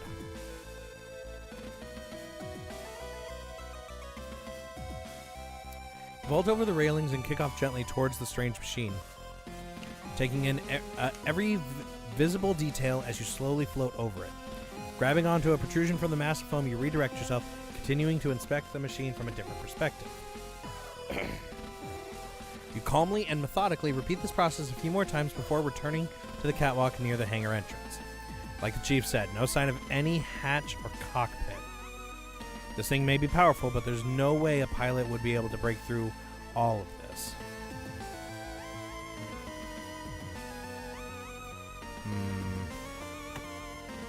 God. I guess we'll move out of here.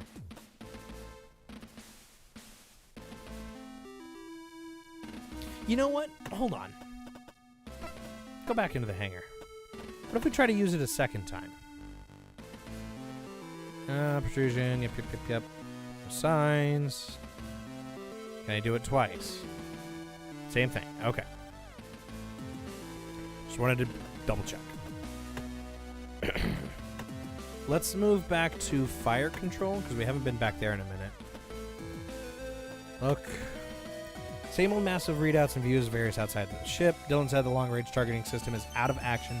I guess some of these displays do look fuzzier than others. Same thing. So many different controls for so many different weapons. Dylan must have really had his hands full here during the fight. About watching him switch between all those point difference system controls was really something to watch. Same thing. Use. Normally I'd ask the chief to prioritize getting that long-range system back online, but she's already got her hands full, so I can wait until the engines are back online. Looking over the control panels, you see a majority of the targeting systems are operated by a series of rollerball inputs and buttons. Your attention had been caught over the last few security checks, but one of these balls being replaced by an 8-ball from a pool table. But you never thought about it until now. You lean over the panel with the 8-ball in it and take it out of the recess it was set into, revealing a series of small rolling components set into the half-sphere recess. Hey, can I help you there, Lieutenant? Looking at the 8-ball for a few more seconds before Dylan and turning your hand over to show him the ball. What's the deal with the 8-ball, Deez? Oh, that thing? It's my lucky 8-ball. Actually a pretty good pool. Back before I was in the JCF, I used to make my living that way. Hustling in pool halls, the occasional tournament with a cash prize, that kind of thing. No shit. Took this ball from the table from the first tournament I won. Kept it with me ever since. I guess I would, it's just good luck that it's the exact same size as rollerballs the manual targeting system uses. Inspect the ball one more time, rolling it over in your hand. It's not a trick ball or anything. Wouldn't be any good for aiming the weapons otherwise. Just a standard 8-ball. Huh. I see. Carefully lay the ball back into the recess and step back. Alright, Deez, I'll leave it to you then. Sure thing, Lieutenant.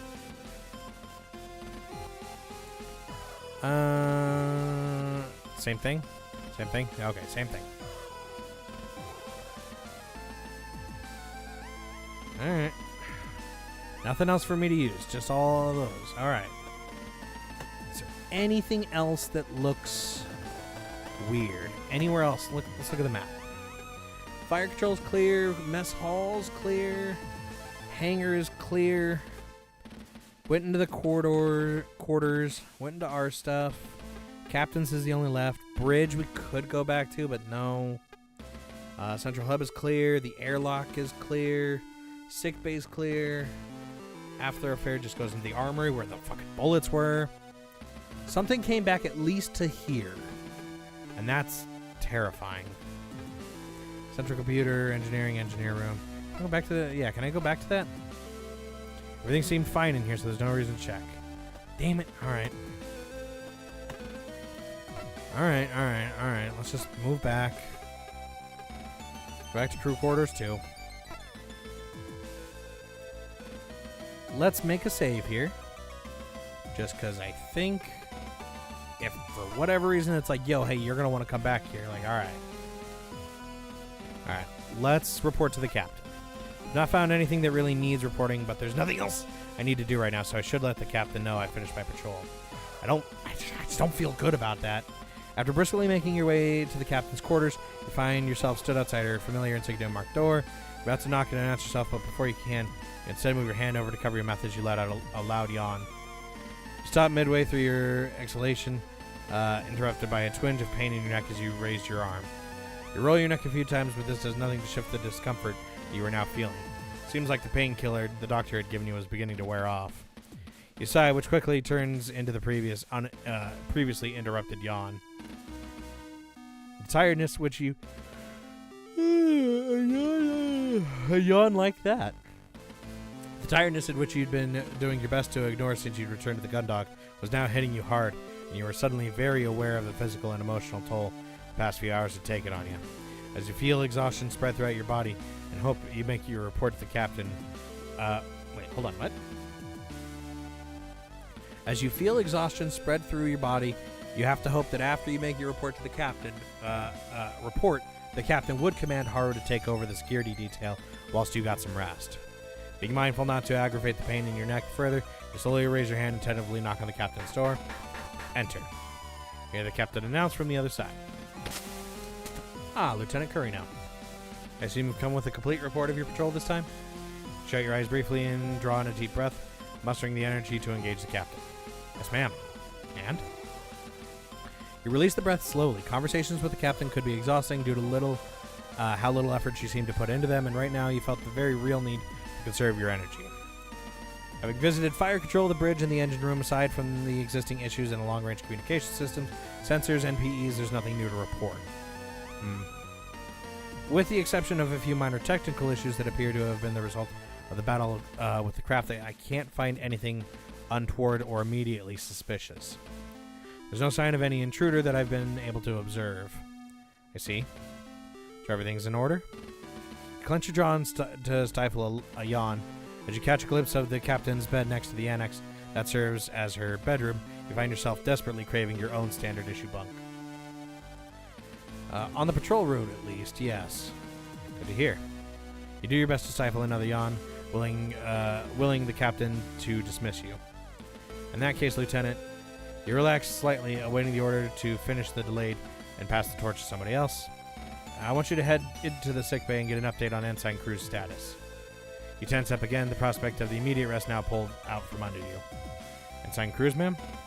Yes, Lieutenant. When I'd previously spoken to Dr. Rosarium, he'd advised that the procedures should have been finished some time ago, and Ensign Cruz should be ready to resume duties shortly after. I need to brief Ensign Cruz on his new responsibilities, but I'm yet to hear anything from the doctor. So, Lieutenant, I need you to go to the head of the sickbay, find out what the delay is. Understood? It allowed your weariness to creep over you, but it had been bearable because of the expectation that once you'd reported to the captain, your duties would be done. Now, though, with another task foisted upon you, it felt almost overwhelming. With a Herculean effort that you hide from the captain, you throw a swift salute and acknowledge your new task. Yes, ma'am. Understood. Very good. Dismissed, Lieutenant. Maintain your posture until you've left the captain's quarters, but as the door closes behind you, it's all you can do to not slump to the floor. This must be the last thing she asked for me to do today. There's no way. You sigh deeply and pinch the bridge of your nose, taking a moment to wallow in your exhaustion until you feel ready to face this latest challenge. All right, let's go. We're back out again.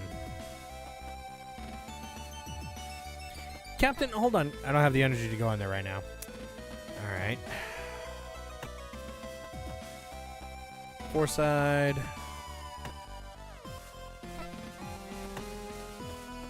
Sick bay.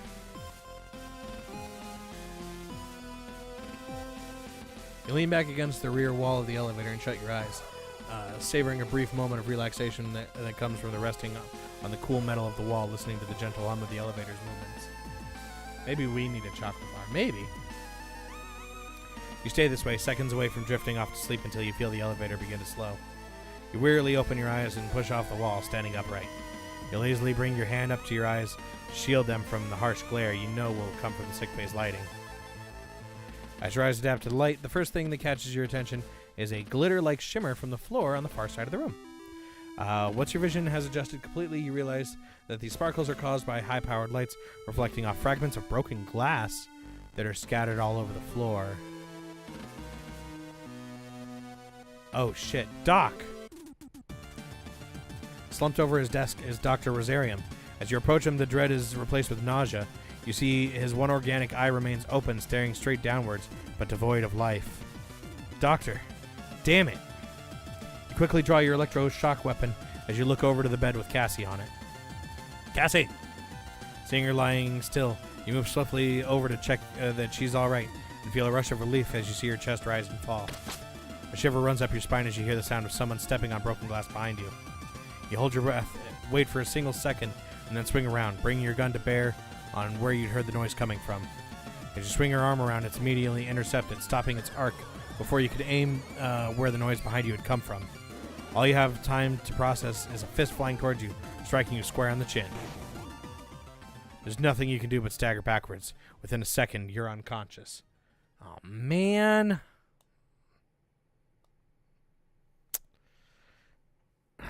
Fuck. Huh?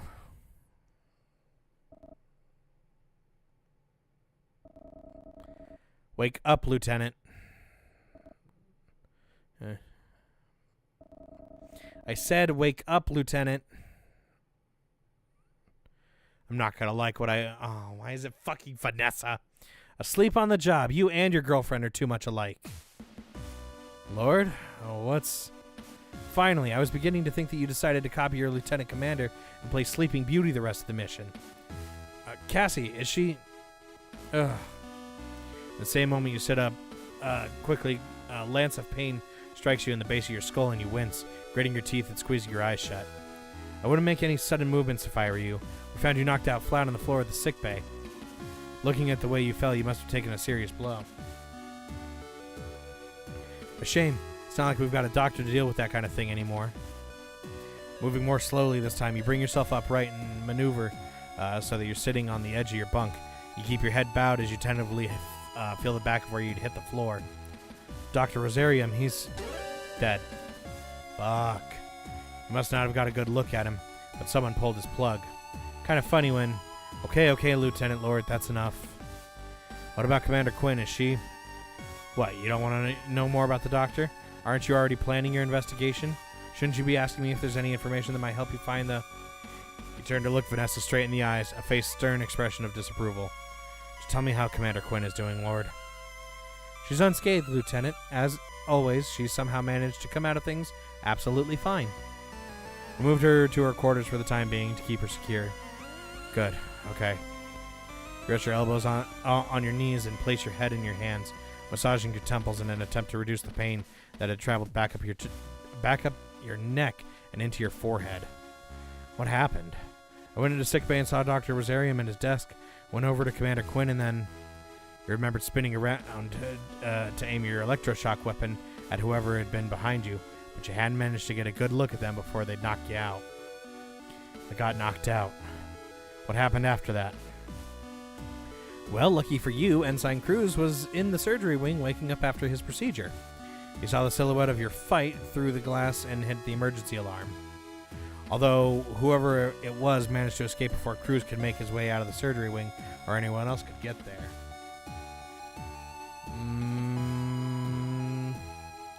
That makes it twice he's saved you this mission. Maybe we should be promoting him to head of security instead? You roll your eyes at the thought whilst cringing internally. Having Hansen to thank for your survival was becoming an uncomfortably common occurrence. So what's the current situation then? Do we know? As you go to stand up, the same pain from earlier returns, and you sit back down, wincing and rubbing your neck. Unfortunately, Lieutenant, no, we don't know anything. With our head of security taking a nap and everyone on high alert at their stations, we've managed not to have the chance to investigate. But don't worry, Lieutenant Carino, we've got Ensign Cruz and Rumney taking care of security operations until you recover. The whole ship's on lockdown at the moment. All clearance has been restricted to purely necessary duty areas for each crew member, and access can only be granted from within the room if someone else wants to enter. So the captain's happy for you to take time to recover. Captain Bartimeus doesn't want me back on duty immediately. Why are you here? Lieutenant, we're crewmates. Can't I stop by to check in on your recovery? No, I didn't give you authorization to get in here. Get the fuck out.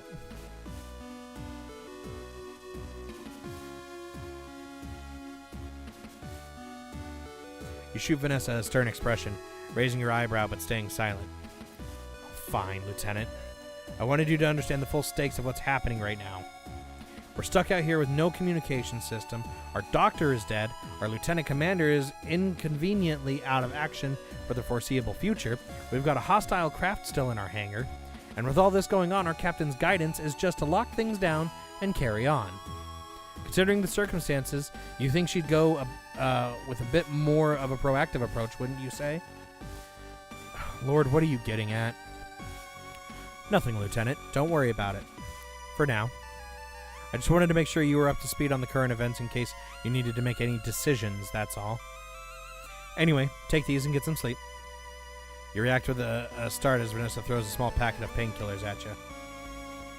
You catch it and turn it over in your hands. You notice the box is slightly crumpled and pull a small fragment of glass out from where it had been lodged in between the box's tabs. We'll be needing you, Lieutenant, soon. You look up from the packet just as Vanessa turns to leave the room. Without saying anything else, she exits the room, steps into the corridor beyond, and the door hissing shut behind her soon after. Once Vanessa is gone, you take the opportunity to look over the packet again before placing it down next to you on your bunk. You make another attempt to stand up, although you're more cautious about it this time. Ugh. Despite how gingerly you'd risen to your feet, the pain in your neck had still reappeared before you were even upright. With a sigh of defeat, you open the box Vanessa had given you and extract 2 tablets from their packaging, quickly tossing them into your mouth and swallowing. You slowly lie back down on the bunk, resting your head on your pillow. As you lie there, you go over what Vanessa told you. Dr. Rosarium was dead, but Cassandra was fine. Whoever had been responsible hadn't been apprehended, and the whole ship was on high alert. You begin to think over who the assailant could be. You couldn't think of a motivation for a single crew member to attack the doctor. Although now that you think about it, the disarray in the sickbay was very similar to what you saw on the O'Brien. What was what happened there happening here? Plus, what was Vanessa talking about making decisions for? Your mind slows as the medication kicks in and your body lazily drifts from one subject to another. Although you do your best to keep thinking about the dramatic shift in circumstances, you feel yourself beginning to slip out of consciousness and back into the exhausted slumber that Vanessa had interrupted. Last thing you remember before drifting off to sleep is that as soon as you were awake, you knew the first thing you'd be doing was visiting Cassandra. April 24th, Planetary Calendar 214. After recovering from the attack, Lieutenant Carino awakens in their quarters, a full 24 hours later, to find that they are yet to receive any instructions. With no pending orders, they decide to check in with Lieutenant Commander Quinn to see if they have recovered from their affliction. Actually, not just that, but we saved him from the elevator. We saved everyone by restoring the power. We waited on Blondie instead of leaving without him. Both of us chose to give up our lives to save everyone else on the ship. Yeah, really. For honestly, I know Cruz is a dick, but at the same time, I'd like to hope we're good. Ugh.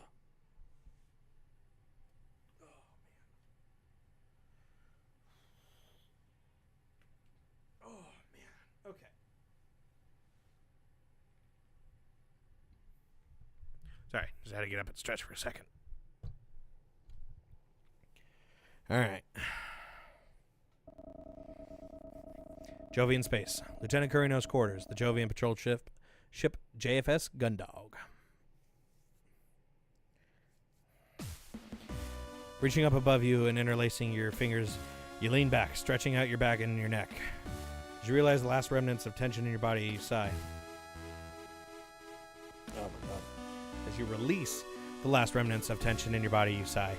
Thankfully, it seemed that some bed rest was all you needed to shift the accumulated aches and pains that you'd gained over the course of yesterday.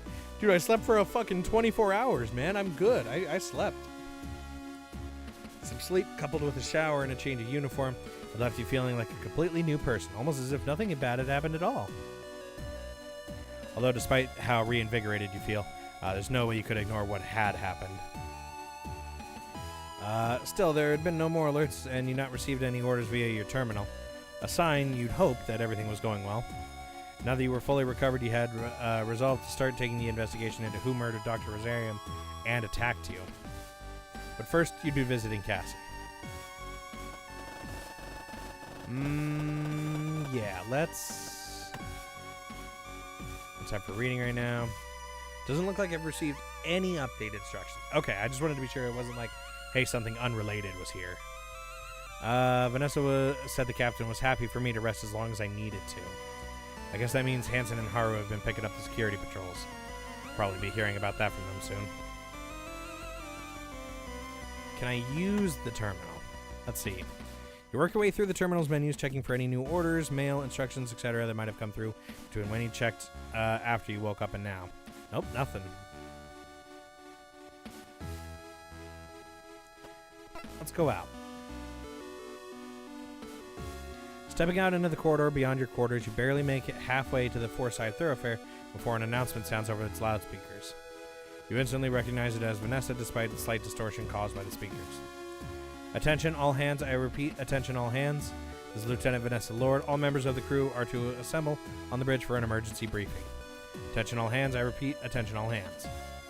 The announcement is made a few more times until eventually you hear the subtle pop of the speakers indicating that Vanessa has stopped broadcasting. An emergency briefing. Quickly make your way through the ship towards the bridge, only stopping once you're outside the elevator. Run your keycard through the reader and wait a little longer than usual. You can only assume that whoever is on the bridge is taking a few seconds to authenticate your ID, grant you permission to enter.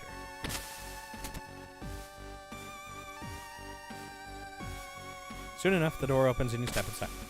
As you stand alone in the elevator listening to the dull whir of its motor, you wonder why the captain had called this meeting. Had you come up with a plan to apprehend the attacker? Had Haru and Hansen uncovered some plot whilst you'd been resting? Or had something even worse happened, and now the whole crew needed to be made aware of it? After a short wait, the doors slide open and you step out onto the bridge. Is it ever...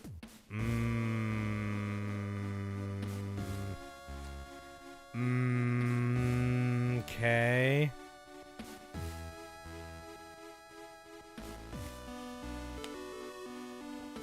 Where you'd expected to see the captain, you instead see Vanessa sat in the captain's chair, flanked by Haru and Hansen. Lieutenant Kurino, glad to see you're so enthusiastic. Please wait there until the rest of the crew joins us. What's this about, Vanessa? Where's the captain? I'll address that once everyone is here, Lieutenant. Vanessa, this is no time to be screwing around. What's going on? Take it easy, Lieutenant. Ensign Rumney swaggers up to you, placing their hand on your shoulder before moving around behind you. Lieutenant Lord just needs you to be patient and wait for a few minutes until the big announcement.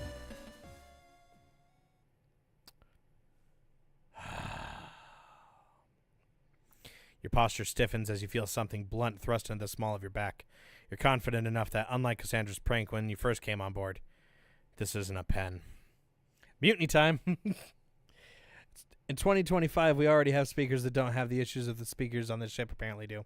Why is the tech on the ship somehow both ahead and behind ours? I think it's with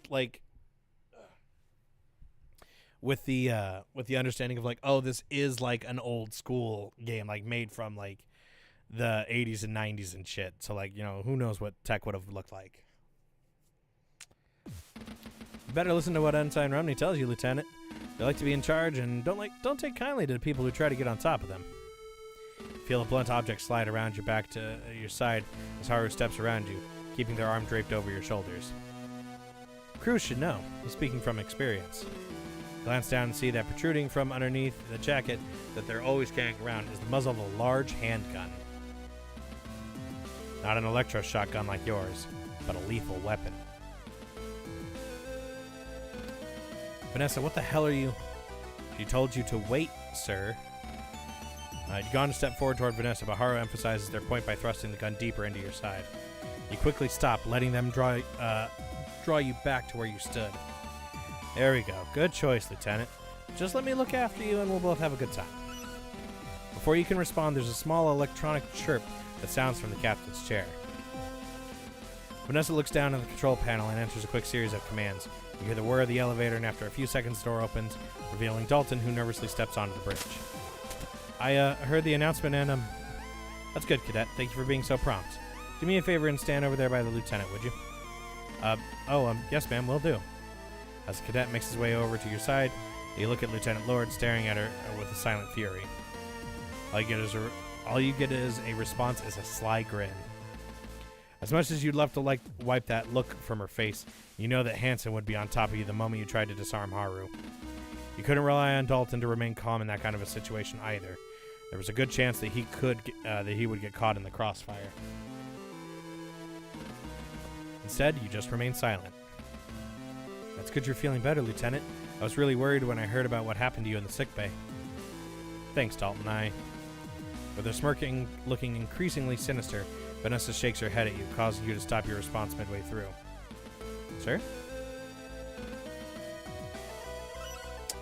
You haven't had much time to resent Vanessa's subtle malice when you hear the same electronic chirp as earlier.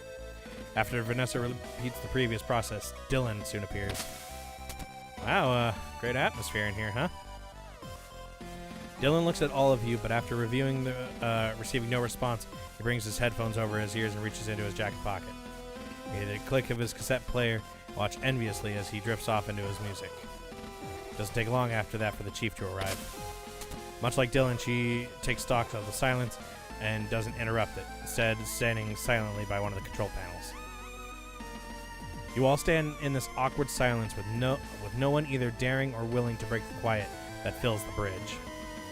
Although you notice a few furtive glances from the chief as she surveys the room and some looks shared between Haru and Hansen as they keep the rest of the crew under close surveillance, everyone remains relatively still.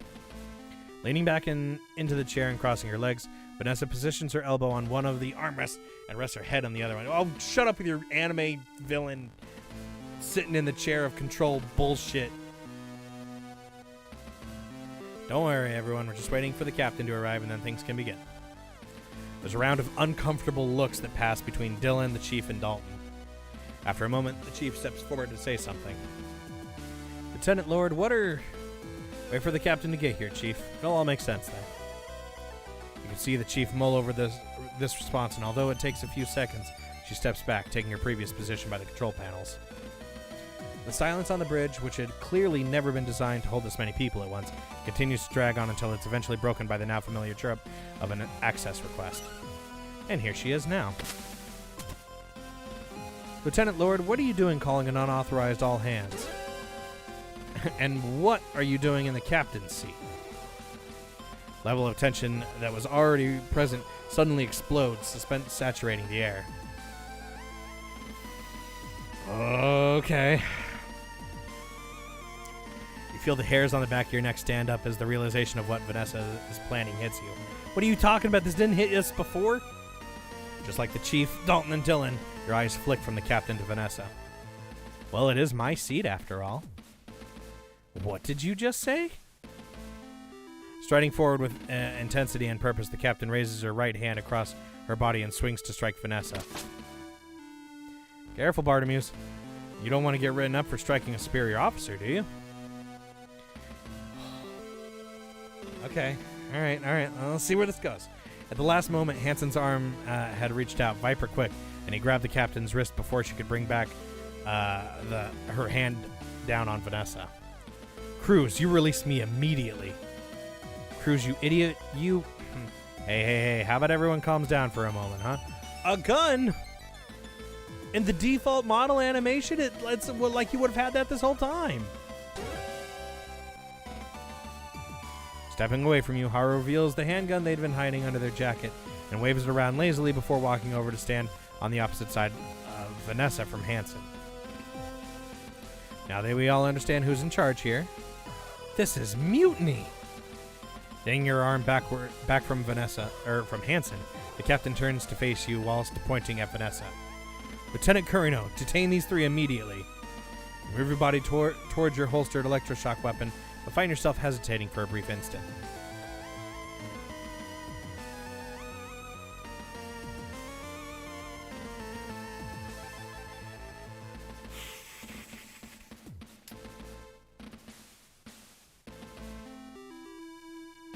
It's giving me time to think about it here, so let's hold here. This isn't one of those you got 5 seconds type of deals.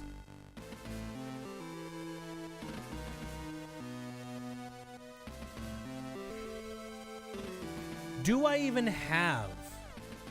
I can't even check to see if I have it, do I? No, I don't think the game had given me a spot. No, I was in my room. Fuck, I could have checked then. Try to follow the captain's orders. You grab your weapon, but before you've drawn it halfway out the holster, both Haru and Hansen are pointing their guns right at you. Admirable, Lieutenant, but you're not that stupid, are you? Don't worry, I know you're just following orders like any good member of the JCF would, so I won't hold it against you. If you holster that weapon right now. You glance from Vanessa to Hansen and Haru, whose weapons are both trained on you. Although Haru's expression is hard to read due to their shades, you can see a steely coolness in Hansen's eyes, telling you that he'd have no hesitation to pull the trigger at Vanessa's order.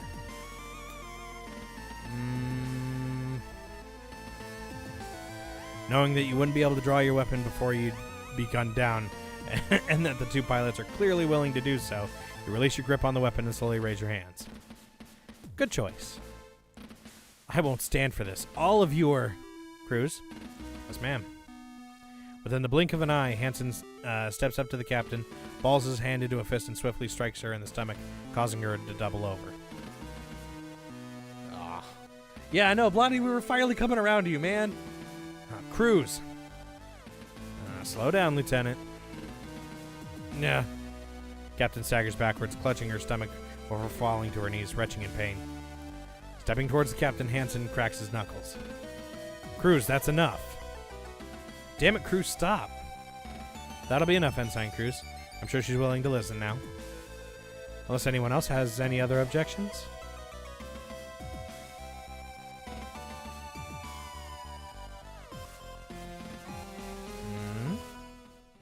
That's what I thought.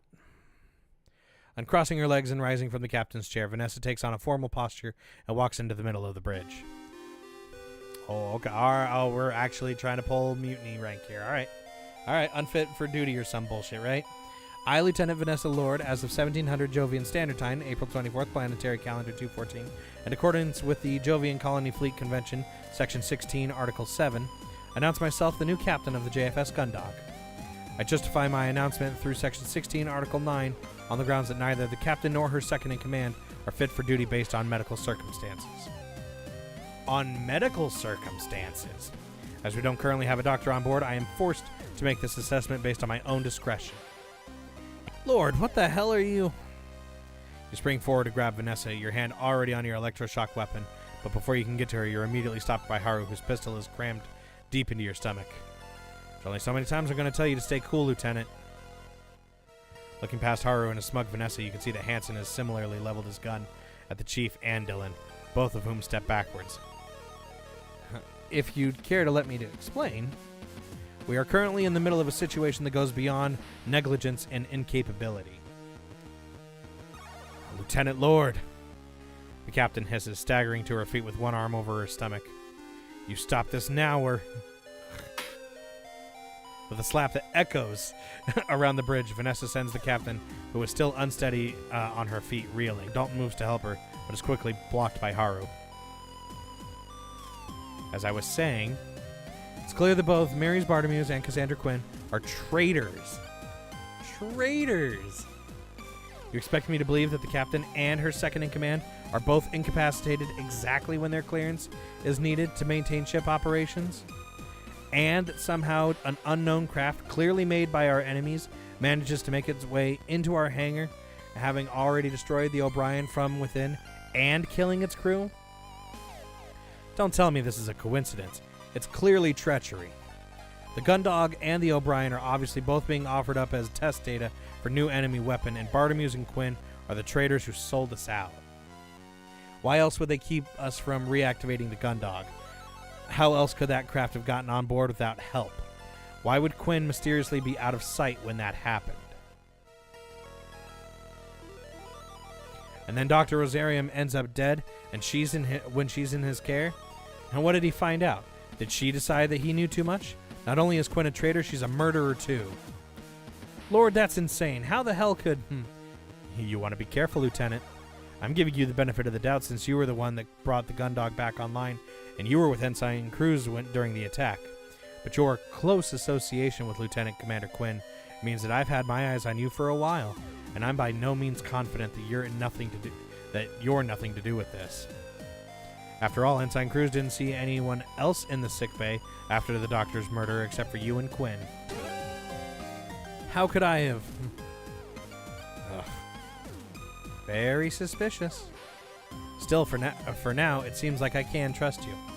So, as per Section 16, Article 12, I'm announcing that all crew present, with the exception of Mary Bartimeus, have the choice as to whether they wish to continue to serve under my rightfully mandated authority, or if they'd like to maintain their allegiance to a traitor and be treated as co-conspirators when we get back to Europa Colony.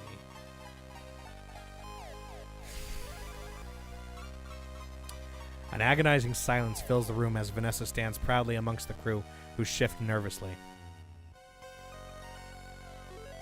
Both Hansen and Haru keep their guns trained on the crew on each side of the room, compounding the uneasy quiet. Don't worry, I'll be happy to take any lack of response as affirmative.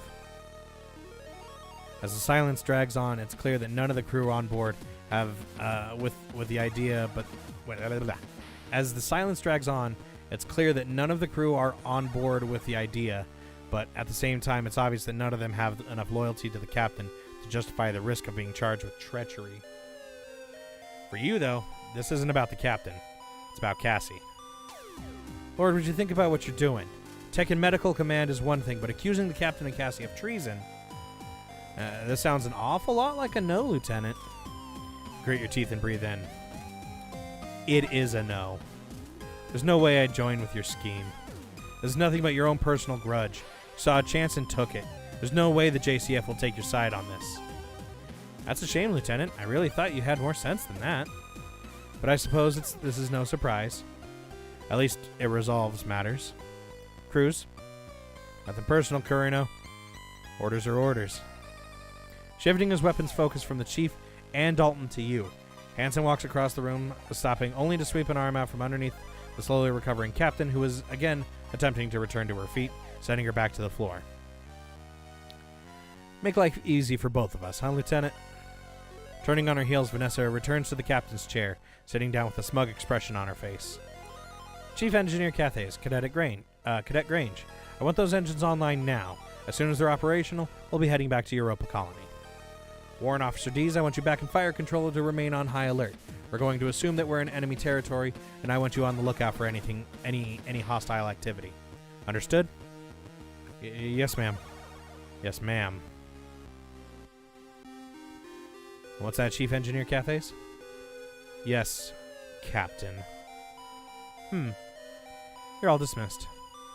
With that, the 3 crew members quickly depart from the bridge in a single elevator, leaving you with Vanessa, the 2 pilots, and the captain.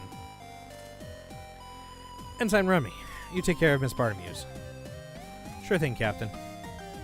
Shoving their gun back in their waistband, Haru walks over to the captain and lackadaisically delivers a kick to the captain's stomach, causing her to heave and curl into a fetal position. Come on, Bartimeus, let's get going. Dragging the captain upright, Haru holds on to her until she's able to stand, shoving her towards the elevator as soon as she can stagger forwards. Once they're both on the elevator, the pilot turns to you, looking over the top of their shades as the door slides closed. Made a bad choice, Curino. As soon as the doors on the elevator containing Haru and the captain are closed, the doors on the other open, and you feel the muzzle of Hansen's gun as it's thrust into your back. One more thing. Keeping his gun firmly pressed into the small of your back, Hansen leans around your side and draws your electroshock weapon from its holster. Stepping back, he slides your weapon into a pocket within his jacket before gripping his gun with both hands and returning its muzzle to the small of your back. Don't want you getting any ideas. Take him away, Ensign. Yes, ma'am.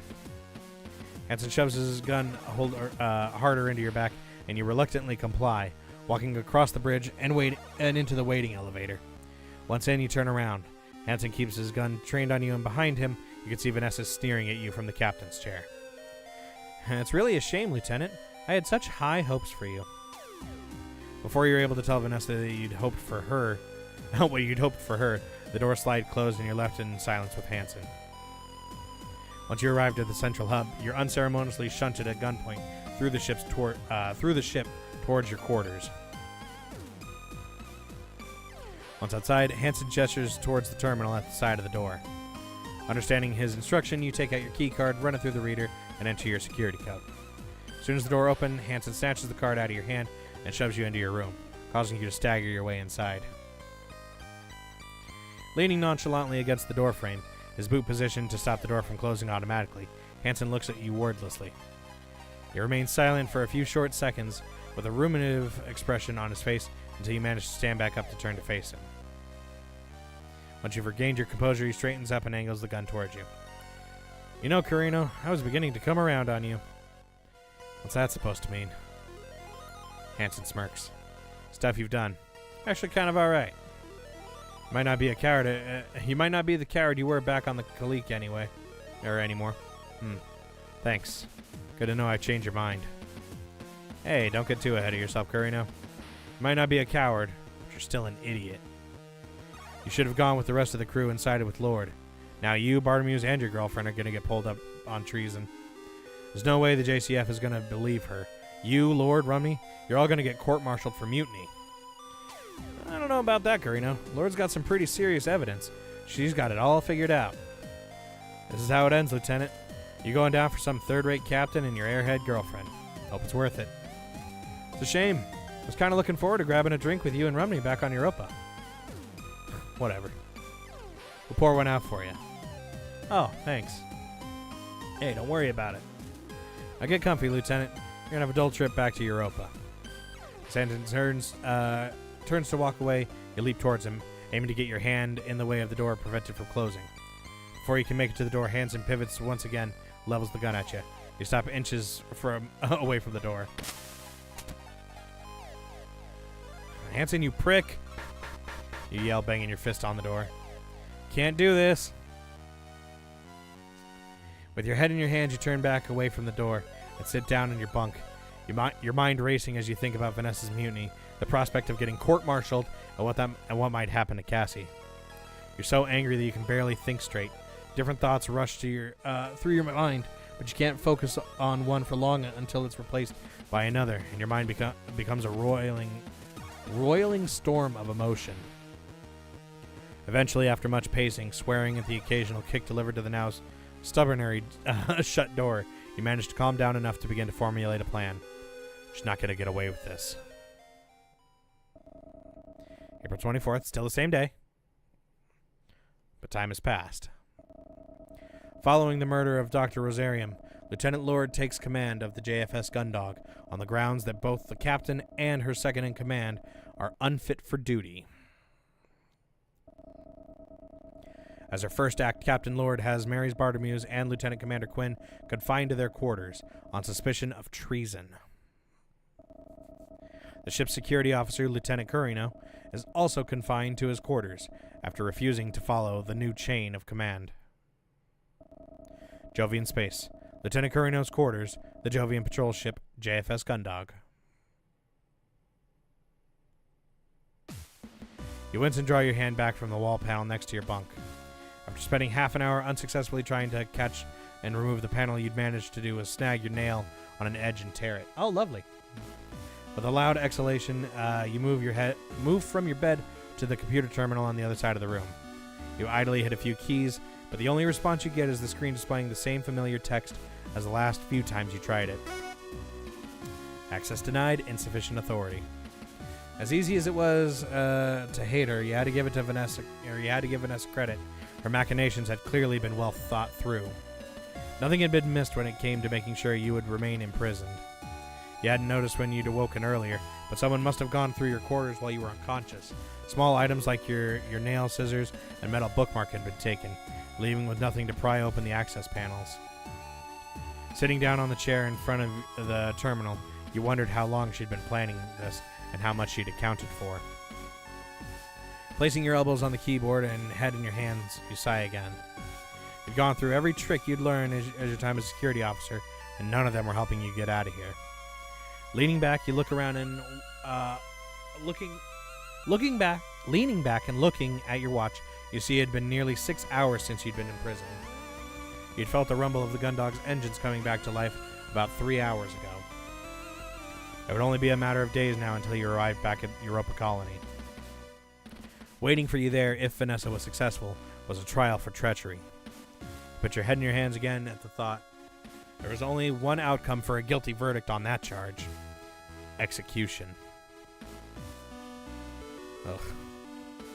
Leaning back in the chair, you stare listlessly at the ceiling. There had to be something you could do. Ooh, interesting. Okay.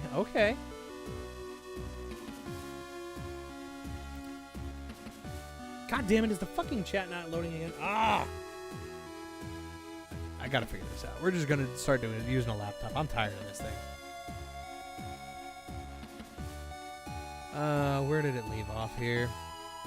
I'm curious which one it was. Was it Haru or was it Blondie that took out the doctor? As well as us. I'm thinking Blondie for us, but I'm not sure about the doctor.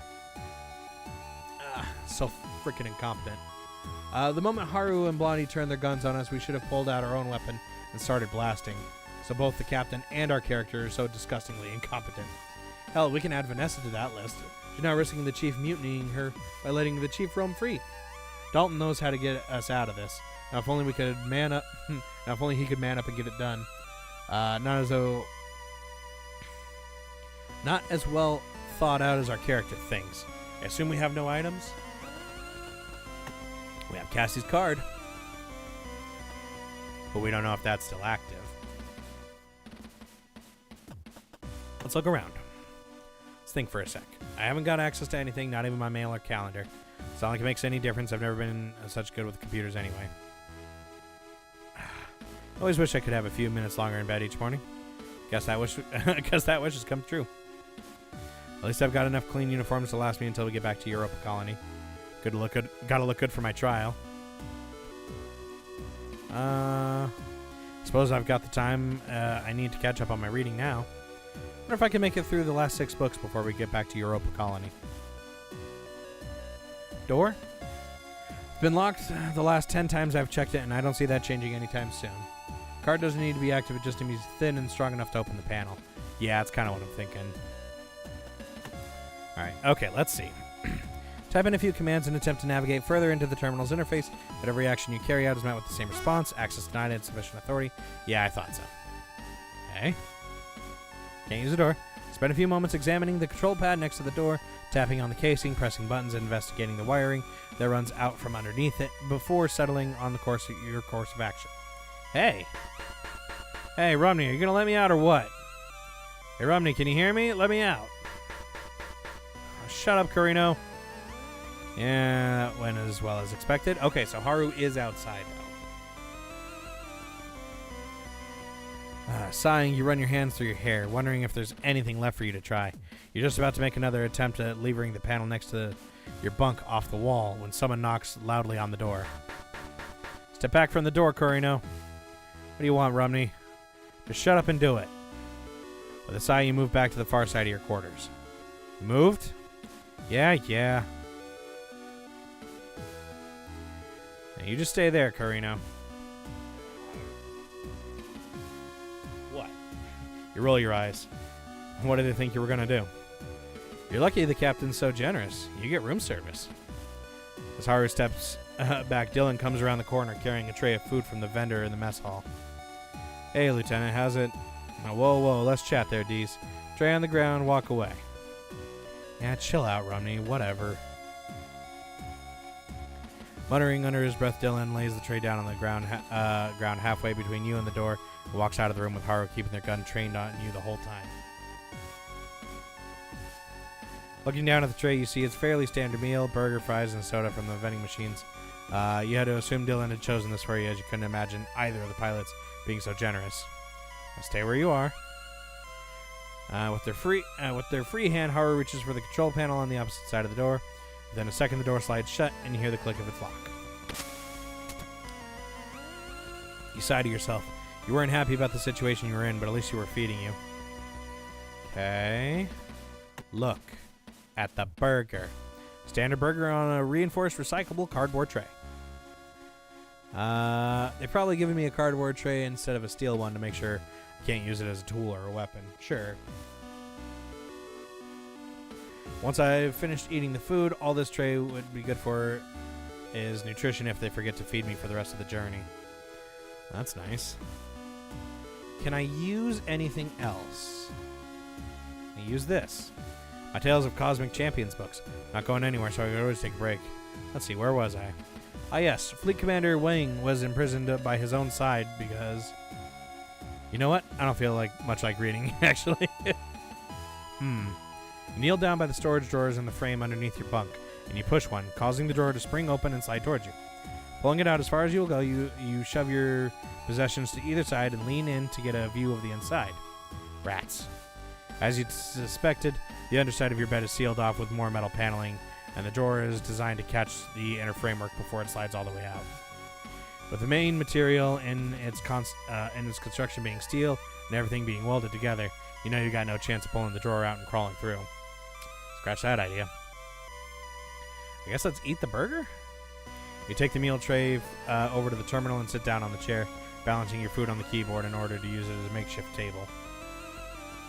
At least Vanessa was feeding you. You'd been starting to worry that you'd be left locked in your quarters the entire journey back to your Europa colony with no one bothering to check in on you.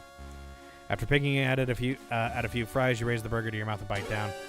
Ah, what the hell? You place the burger back on the tray and you run your tongue over your teeth. You'd bitten down on something hard.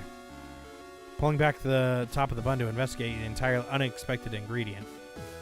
Ha! Dylan, yes! Resting between the imitation lettuce and beef is a small pocket screwdriver, just short enough to be hidden within the burger.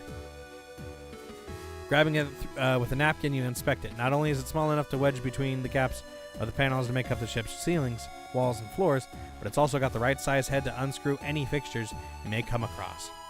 Oh, this is perfect, you whisper to yourself. You got a screwdriver. Hell yeah, dog. You stand up to put it to use, but your stomach immediately roars in protest. Okay, first things first, I guess. Place the screwdriver in your pocket and pick the burger up, quickly devouring both it and the fries. Alright, now it's time. We inspect that. A screwdriver. It might be small enough to hide inside a burger, but it will let me undo most of the fixtures on this ship. Yeah, Dylan, thank you for being the one competent person. Door's locked. Even have a good Hansen and Haru out there. It's not going to be that easy. Yeah, of course they'd stand by my side. Oh, well, no, actually, now that I think about it, for the map, like, out of order. Oh! But they're essentially, it's just one long hallway for the crew's quarters, so yeah, they'd be able to see from either side. Okay, let's use... Ah-ha! Let's see how good Cassie's knowledge of illicit ship-based activities is. Who am I kidding? Knowing her, if there's a way to break a rule without getting caught, she knows it. You inspect the floor panel below you, finding where it meets another panel, and kneeling down to run your hands over it where there's a visible gap between the two. Wait, Blondie and her? Yeah, apparently so. Let's see here. Item. Can I use the key card? I don't think now's the time. Oh, okay, it just wants me to use a screwdriver. Okay. Take the screwdriver from your pocket and slide it into the gap in the seams between the floor panels. Oh, okay, sure. Yeah, I guess that makes sense. You slowly begin to slide it along the seam. It's only a few seconds before you feel it catch on something. Doesn't take you long to use the screwdriver to release the catch you've encountered, a process that you've easily been able to repeat on each one you run into, the panel noticeably lifting away from the floor as you do so.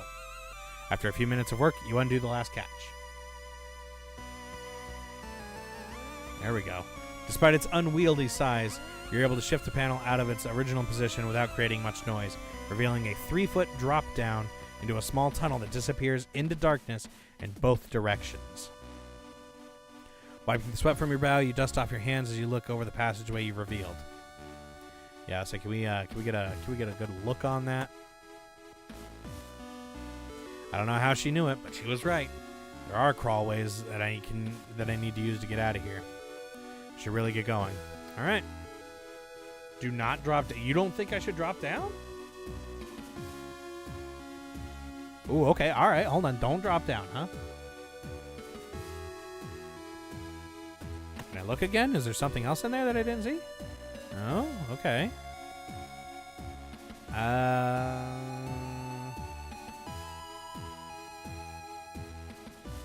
Dropping down creates noise.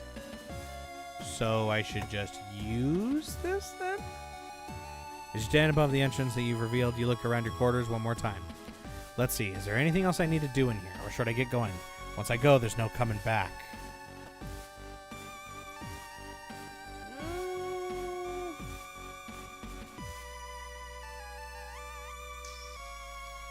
Hold on. You mull over your decision for a while before spending some time peering into the darkness of your crawlway. Eventually, you decide to stay in your quarters a little longer. You don't know why, but something about committing that decision makes you hesitate. Not yet. Thankfully, I didn't waste time destroying the terminal. I can't afford to waste any more time, though, so I should really get moving. I could take off the panel from the wall, but with the access to the crawlways I've already got, there's not much point. Whatever's going on that wall isn't going to help me. I should really get moving. I don't need anything in here right now. Okay, I can't use anything. Save? Yeah, probably not a bad idea. Nice save in here.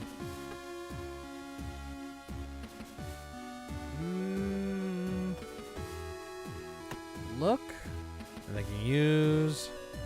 Looks of it, the crawlways under the floor should take me where I need to go. There's no need to take this wall panel off as well. Now that I've got access to crawlways, don't need anything. Glad the way I was through the floor. Clambering into that drawer would have been an awkward to say the least. Now that I've got access to crawlways, no way to try the door. Okay, so I think there's nothing. This, you know what? This is probably just one of those. Hey, you should really save before you go into the next zone because there's probably timed choices. So probably nothing in here, but just to be sure, you get that extra save in. Just done about the entrance. Blah blah blah. Let's see. Anything I need to go? Let's leave. You gaze into the darkness that lies ahead of you. After a few moments of thought, your mind is made up. Time to go. Grab the floor panel and slide it into a position where you'll be easily able to replace it once you've entered the crawlway. Once it's in place, you lower yourself down into the space on the floor, kneel down, and drag the panel over, opening the with the open foot.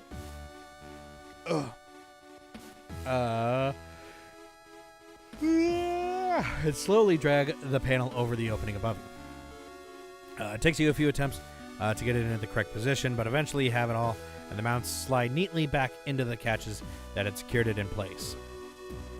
Now in absolute darkness, you drop to your knees and reach out with your one hand groping at the darkness. You've got no idea what lies ahead, but you begin to crawl forward. The absolute darkness of the crawlway leaves you as disoriented as you fumble your way forwards. Every now and again you hit a corner, a drop, or rise that adjusts your trajectory. Hearing nothing but the gentle hum of the ship's system or your own awkward shuffling, and unable to make out anything except for a dry, musty scent that has replaced the sterile smell that permeates the gun dog, you quickly lose your sense of direction and location. It's not good. That's not great. With nowhere to go but onwards, you continue slowly. You have no idea how long it's taken you, but you realize you're able to distinguish the vague features of your surrounding. Sharp edges are now ever so slightly visible, and the seams and bolts that make up the inside of the crawlways have faded into view. Renewed by the potential that light coming from somewhere must mean that there's an opening leading into an accessible part of the ship ahead. Ahead you speed up, taking advantage of your restored vision, and make your way forward without incident. You turn a corner and you're met with a shaft of light that is broken up by the slow and lazy rotation of an overhead fan. Ah, finally.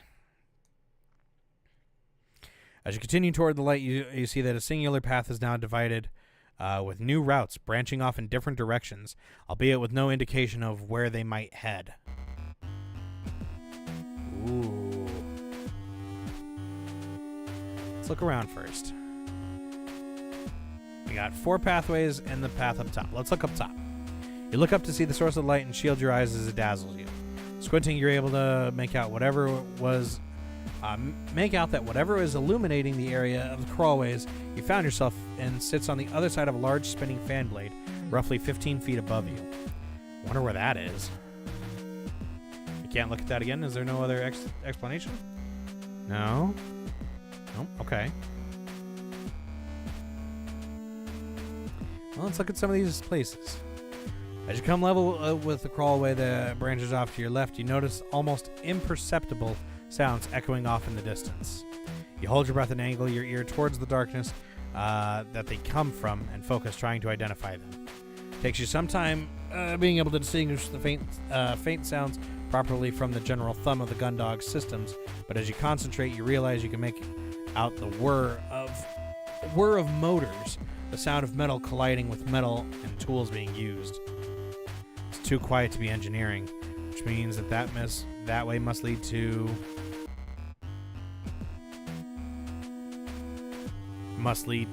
okay. Well, I mean, if it's not engineering, then I'd assume maybe the hangar, or at least somewhere down away from the aft thoroughfare. What about the other ones? You peer down the crawlway you peer down the crawlway that stretches out in front of you, and you do your best to make out anything that might indicate where it leads to. Despite your best efforts, all you can make out is pure darkness. There's no movement of air, sound, or smell that could indicate where it leads. As ominous as it seems, you know you can't ignore it. You have to take every opportunity if you're going to free Cassie. Okay. As you approach the crawlway that stretches out ahead of you, your nose twitches. The entire time you've been crawling away from your quarters, all you'd smelt was the stale musk. Not unpleasant, but a clear indicator that these crawlways were not used regularly and clearly weren't as well ventilated as the rest of the ship. Now, though, you could pick up the slight hint of something new, but also familiar. You pause to sniff the air, trying to identify the light hints of fragrance that drift your way. Taking in a few deep breaths, you pick up notes of something sweet, but also with a slight burning tang, topped off by a chemical tinge. I think I know where this leads. As you twist to change your position in order to examine one of the new crawlways you found, you lay your hand on the wall and notice a slight but constant vibration. Running your hand along the paneling, you feel the occasional pulse of a more powerful, regular vibration. There's only one thing on the ship that creates a vibration like that. It's probably where the crawlway leads. Okay. I want the captain and Vanessa to have a good old chick on chick fight. And Blondie is ours, but Haru would greatly enjoy us shoving 50,000 volts into her head. But overall, I don't care who takes them down. Alright, well, E21 is the engines. That's gotta be it. But I gotta check on Cassie.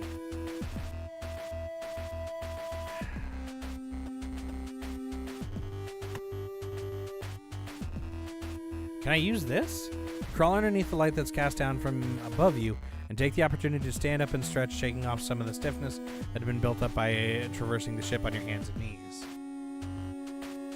Shielding your eyes, you look up at the fan. If you had to guess, it was somewhere between 15 and 20 feet above you. As you look around the vertical shaft you're stood in, you realize that there aren't any ladder rungs or grips that would let you climb upwards. Even if there were, you don't see any control panel nearby that would let you stop the fan's blades.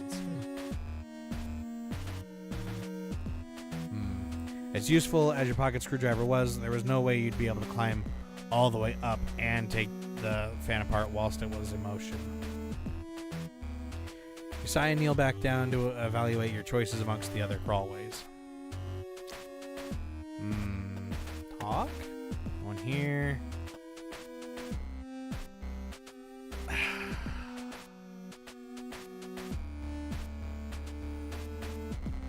Let's think about it for a second. E21 is definitely engines, I agree. I almost want to say that C278 is crew quarters, but what would the other ones be? And that also doesn't make any sense, because if C278 is crew, why don't we smell anything?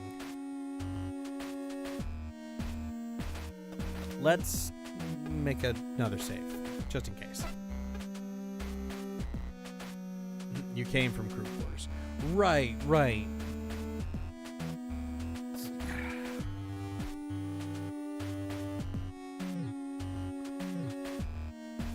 I guess, yeah, I would have had to have passed over others.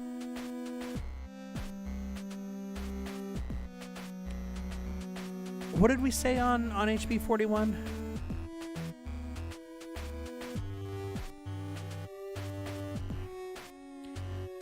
Taking in a few deep breaths, you pick up notes of something sweet, but also with a slight burning tang, topped off by chemical tinge. I feel like I'd see that as like the captain's quarters, but no, maybe not. Because like I figured it'd be like, oh yeah, hey, like the alcohol, and then the oh god no, the vomit, and then the chemical tinge to clean it. Maybe. Well, we know that E21 has to be engines. Let's try there first.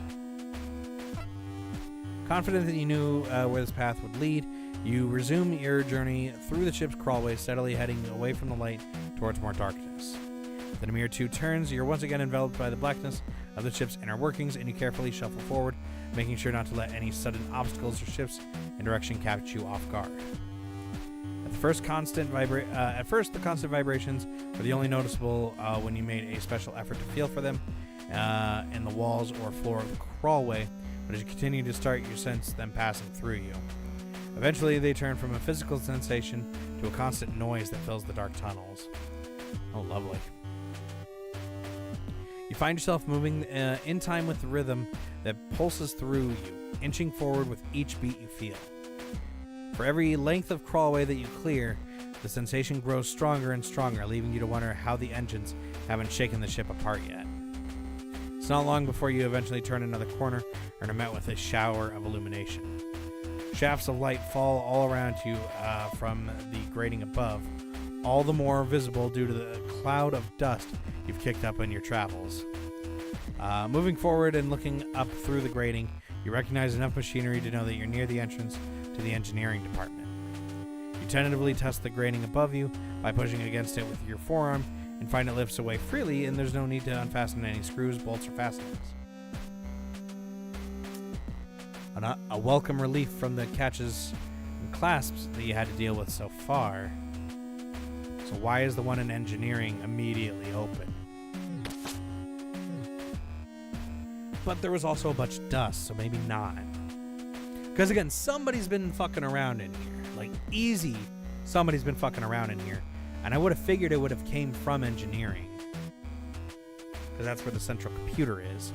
Twisting onto your back so that you can better manipulate the grating without creating any noise, you've only just begun to push it upwards when it slams back down into place with a loud clang. You quickly release the grating, and with no time to swivel onto your front to crawl away, start shuffling back towards the dark crawlways. Before you can get out of there and see the soles of a pair of boots step over you, clanking against the steel grill on the flooring above. Fancy meeting you here, Lieutenant Carino. With a terrifyingly effortless ease, the chief squats down and pulls up the grating with one hand. With the other, she grabs you by the collar and yanks you out of the crawlway, roughly depositing you on the floor before replacing the grating. You got permission from the captain to be out and about? Chief, Hold that thought, Lieutenant. Come here. Taking hold of your upper arm with a grip more powerful than you could have suspected, the chief begins to drag you away. You struggle to free yourself, but a combination of her raw strength and you being constantly off balance makes escape impossible. Chief, hey, give me a second to explain. Chief, come on. Stopping only to swipe her keycard through the terminal to a door, the chief continues to drag you behind her as she marches onto the newly unlocked area. Only once she's put some distance between her and the entrance does she stop, throwing you in front of her as she does. All right, Lieutenant, we can talk now. Chief, damn it, I was trying to explain. Why do you think I brought you here, Lieutenant? The entrance to the department's wide open. Didn't want anyone catching sight of you where you shouldn't be. Especially not if it gets me mixed up in this whole cluster. Impressed you even managed to find your way into the crawlways, to be honest. Don't know how you got in here, though. Access from the quarters would, as the chief's attention is pulled away from you to hypotheticals of your escape, you assume that given she's not raised alarm, she isn't going to be dragging you back to your quarters or handing you over to the ensigns. Oh, someone hid this in my meal. I used it to... Aha! So that's what Dees wanted it for. He told me he needed it to replace the batteries in his cassette player. I told him to bring it to me and I could install some extra long life military use ones. Never seen that guy so insistent about anything in the entire time I've known him, though. So I just handed it over in the end. Thought it was strange. No way he'd pass up a chance to extend his player's lifespan. Should have known he was planning something. Probably has no idea how screwed he is if he gets found out. Chief, listen. Take it easy, Lieutenant. I'm not going to throw you in front of the new captain or goons. Honestly, I admire the guts you've got making it this far. Have you got a brain to go with them, though? What's your plan? Go to try and raid the armory and take the ship back by force? Or try to sabotage it, buy yourself some time? Because you listen to me, Lieutenant, I swear to God, if you screw with anything in here, I don't care if it's to deal with Lord. Chief. I'm not going to mess with anything, I promise.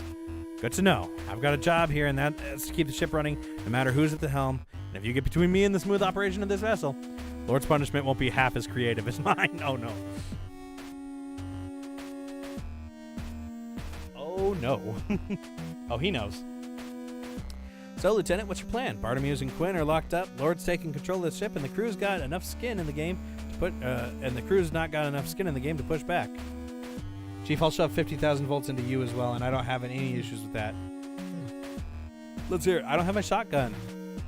My shock gun. It's a different thing than a shotgun. You take it to say. Fuck, drinky time. You take a second to assess the chief's demeanor. You could see she was stressed out by the situation, but from what you made of her, she wasn't the sort of person you'd hand over Vanessa, who'd hand you over to Vanessa as soon as you were done explaining your plan. Bold of her to assume we have a plan.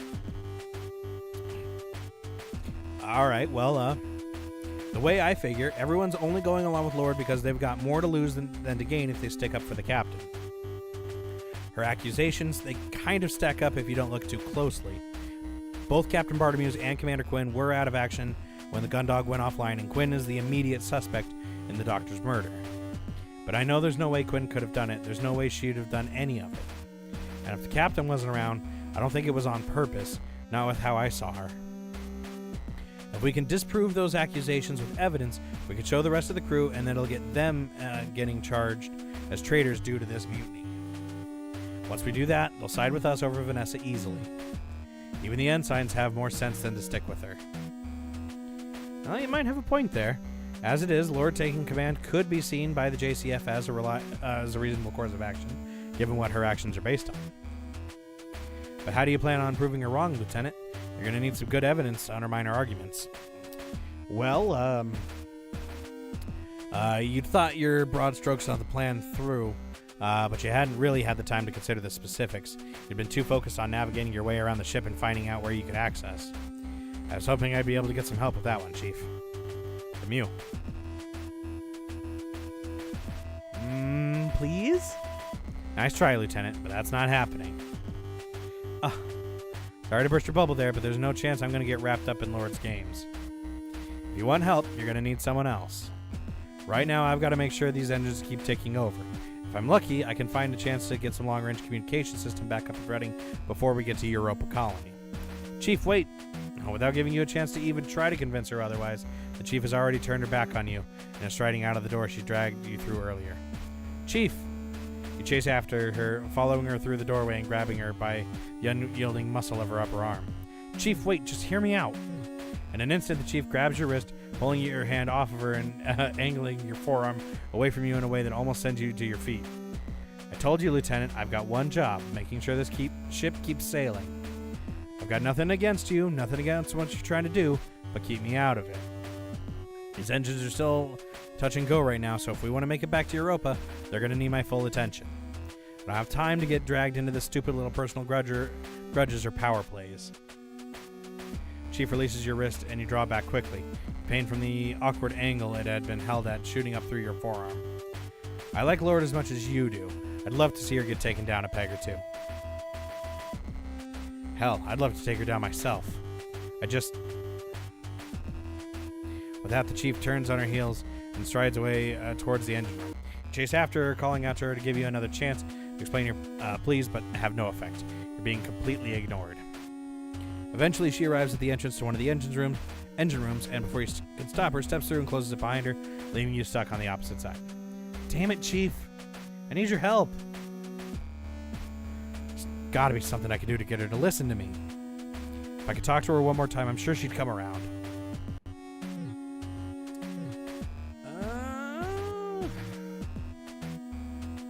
Let's think.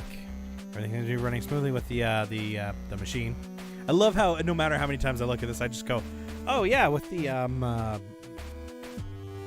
the gears and the lights turning on the machine. Okay. There's a bunch of battery packs lined up in a charge on charge right now. Seems like it's running normally. Chief's in there. If I've got any hope of convincing her to help me, I need to get in. Got a feeling the central computer is going to be important in proving the captain and Cassie innocent. Well, we do have Cassie's card. Ah, yes. Hey, Chief, I needed your help, so I started screwing with the delicate machinery. That sounds like it'll work. Yeah. I moved to engines? I can't. I don't have the card for it. Another piece of equipment I should leave alone for now. Let's go to the central computer. Hang on, I don't have my card, but I do have Cassie's. You remove the card from your jacket and swipe it through the terminal on the right of the door. To your relief, it opens immediately and you step in the room. Once inside, the door closes behind you and you're left bathed in the noxious glow of the monitor's light.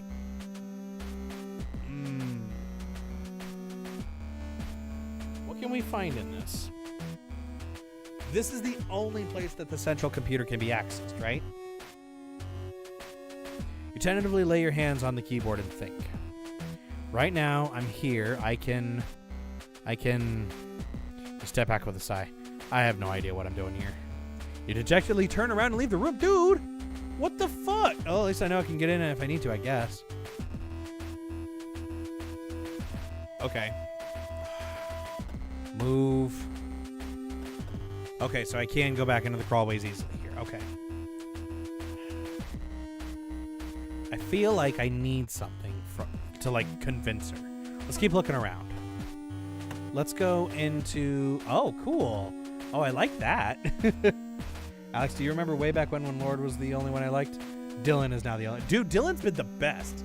Like, Dylan's, like, just kind of like, hey, man, yeah, what's up? I got my tunes. I lent you that CD. Do you like that CD?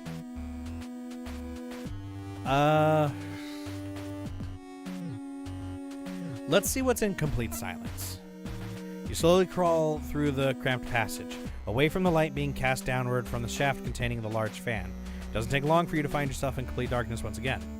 As you work your way onwards, your hands stretch out in front of you, allowing you to tell where the direction of the crawlway changes.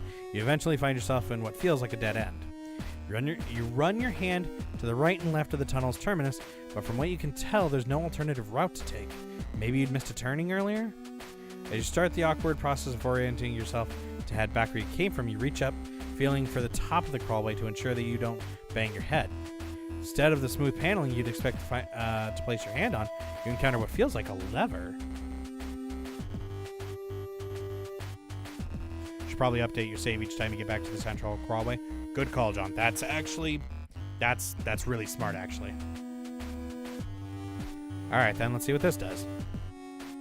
Crossing your fingers that you're not about to open a hatch into space, you grip your lever and push it. With surprising ease, the lever moves, and with it, you feel a mechanism slide from one position to another. The panel above you shifts slightly, revealing a thin crack of light. Okay, now where are we? Oh! Pushing open the hatch above you and standing up, you look around to see that you emerged into the airlock. You clamber out of the tunnel, lowering the hatch behind you, but not closing it entirely. Fuck, where else have we seen those hatches? Shit, I really should have been paying attention to that. The airlock, huh? You muse. Not exactly the most useful place to be, but it's better than being locked up. Oh lord, not that one. Not the airlock again. With my access restricted, I can't use any terminals around here. If it comes to it, this will be my only way I'll be able to open the airlock. There's an appeal to depressurizing the ship to drag Hansen and Haru out into space, but I don't see a good way to do it that doesn't involve me joining them.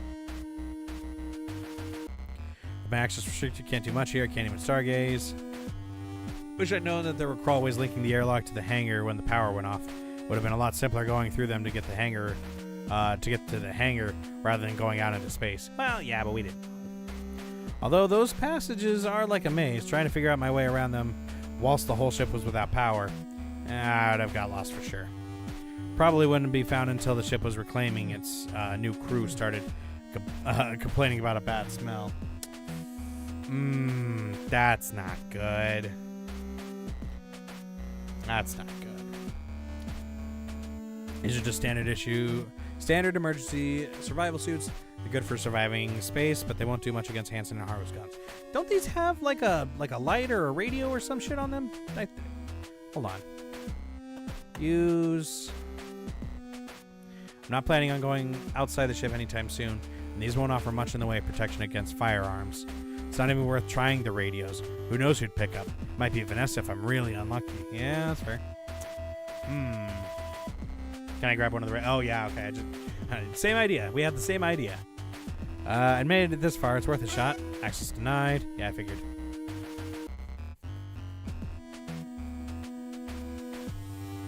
If I try to get into the hangar by opening this up, I'm sure Hansen or Haru would be in here before I could get it closed again. They'd probably see it as a good opportunity to get rid of me and blame it on a failed escape attempt. Yeah, probably.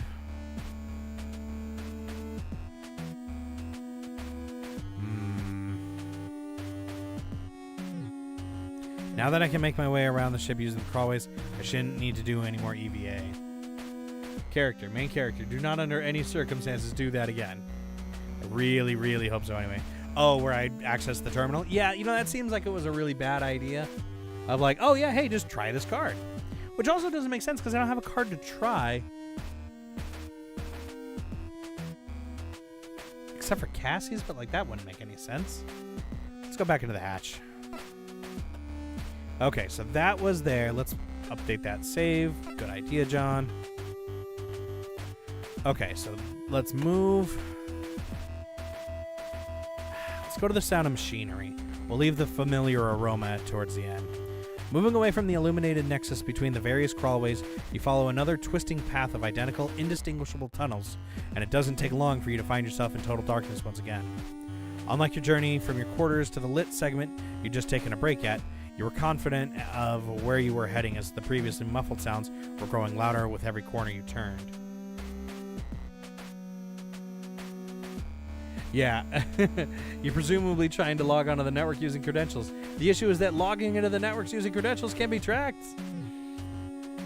The erratic noises of different pieces of machinery and equipment punctuate your journey with their irregular rhythm. Unlike the constant background noise of the engineering department, that was the sound of someone hard at work. As you continue to move through the twisting shaft, you notice a strange sense of lightness to your movements, which you initially dismiss as the numbers from the time spent hunched over and crawling. It isn't until you push up against the floor with one leg and inadvertently send yourself gently gliding forwards that you realize you're leaving the area under the influence of the ship's gravity net. You hold your arms out in front of you to ensure you don't slam face first into the end of the current length of the tunnel. Thankfully, that hadn't pushed you with much force, so you feel the cool steel in your palms. Feeling around to determine the direction that you'd been heading in next, you eventually identify a turn to the right and carefully propel yourself off the crawlway wall. Soon enough, you manage to adapt to this method of movement, propelling yourself by pushing off the tunnel walls or pulling yourself along the occasional pipe of protrusion. Eventually, you turn a corner, and for the first time since you'd started down this path, you see a faint glow of light. Moving towards it, you realize that it's the outline of a hatch built into one of the walls. Now the sounds are almost as loud as if you were in the room with the machinery. You can clearly make out the dull thrum of a gantry crane moving from one end of its rail to another, interrupted by the irregular sound of an impact driver. Once you make your way over to the hatch, you grasp a faintly illuminated handle and twist. As you feel the mechanism disengage, you slowly push open and peer through a gap. Oh, and we're way over there. Okay, I see. I don't have a lot of security experience, but our main character supposedly does, and yet. As you'd expect, the noises had guided you into the hangar, which you take your time to carefully survey, looking out for Hansen, Haru, or any other member of the crew you didn't want to run into. Aside from Dalton, who was hard at work on Hansen's Juno and completely unaware of your presence, you don't see anyone. Alright, let's go. Look. Any change on you by chance, Doc? At least this doesn't look like it's going anywhere. Looks like Dalton's made a lot of progress on the repairs of Hansen's AF. If it wasn't for a few open panels and the tools he left nearby, I wouldn't be able to tell there was anything wrong with it. Door's still closed. Fortunately, there wasn't any damage to the main door when the machine crash landed in the hangar. If there had been, this whole area would be closed off to prevent depressurization of the rest of the ship. Dalton would be doing these repairs in a spacesuit. Some of the machinery that looks like it's recently been used, probably to help Dalton swap out parts on Hansen's Juno. Even normal circumstances wouldn't. I wouldn't totally be certain of what there was that could be useful. Can we just DDT Dalton and not deal?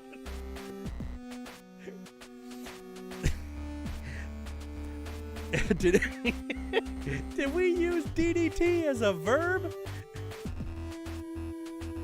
That's good. That's probably one of my favorite comments in a while. Yo, can we just DDT this guy? That's good. That's real good. I got a good laugh out of that. With half of them encased in Dalton's foam and the others lost in space, there's no way of knowing what we've got and what we've lost.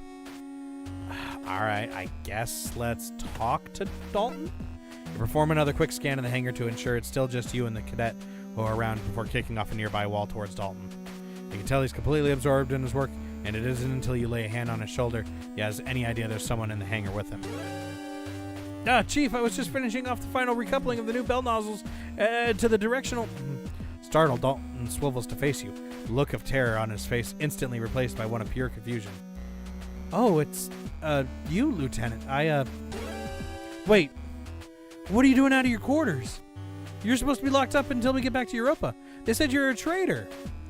Is this a breakout? You've come to take me out. It's part of your conspiracy.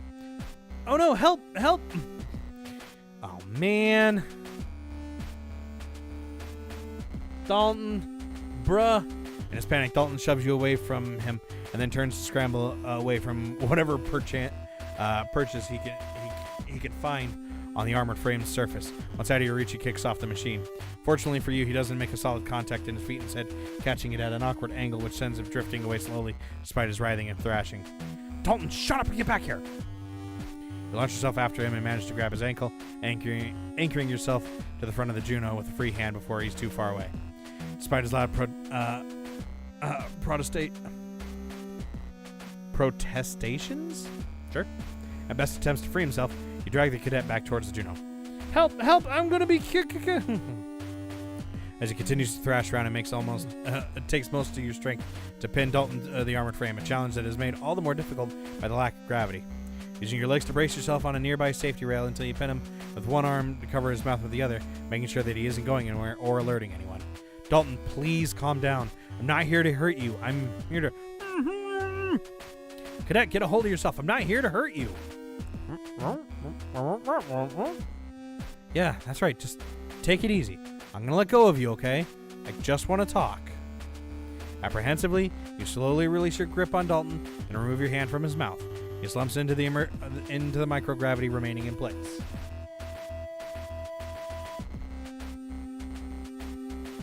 But Lieutenant, you shouldn't be out here. They said you were a co-conspirator with Commander Quinn and the captain. That you had to be... Who said that, Dalton? I mean, Lieutenant, Captain Lord and the Ensign said. And do you really believe them? Well, that's, but she said... You sigh with exasperation, holding up both of your hands to stop Dalton before he spirals back into his anxious ramble. If I was a traitor to this ship, do you think I'd have done everything I've done to make sure everyone has stayed safe? Like getting the power back online, securing that machine? Look, I'm sorry I scared you, Cadet, but this is really important. Lieutenant Lord is lying about everything. Captain Bartlemews and Commander Quinn have nothing to do with what's been happening, and there's no way that Quinn could have killed the Doctor. That's why I'm here. I need your help to... Oh, fuck. Oh, that's not good. Oh, that's not good. Hey! Your ensign Rumney's call echo out across the hangar. Fortunately, the two of you are behind the Juno and can't be seen from the entrance. Taking advantage of this, you shunt Dalton towards him, using him as a distraction as you slip into the Juno's open cockpit and out of sight. For a moment, you consider closing the hatch, but you realize that there's no way Haru would miss that happening with Dalton floating towards them. They'd instantly get suspicious. Instead, you get as far back into the cockpit as you can and freeze. Whoa, geez, kid, be careful. What the hell are you doing floating around like that?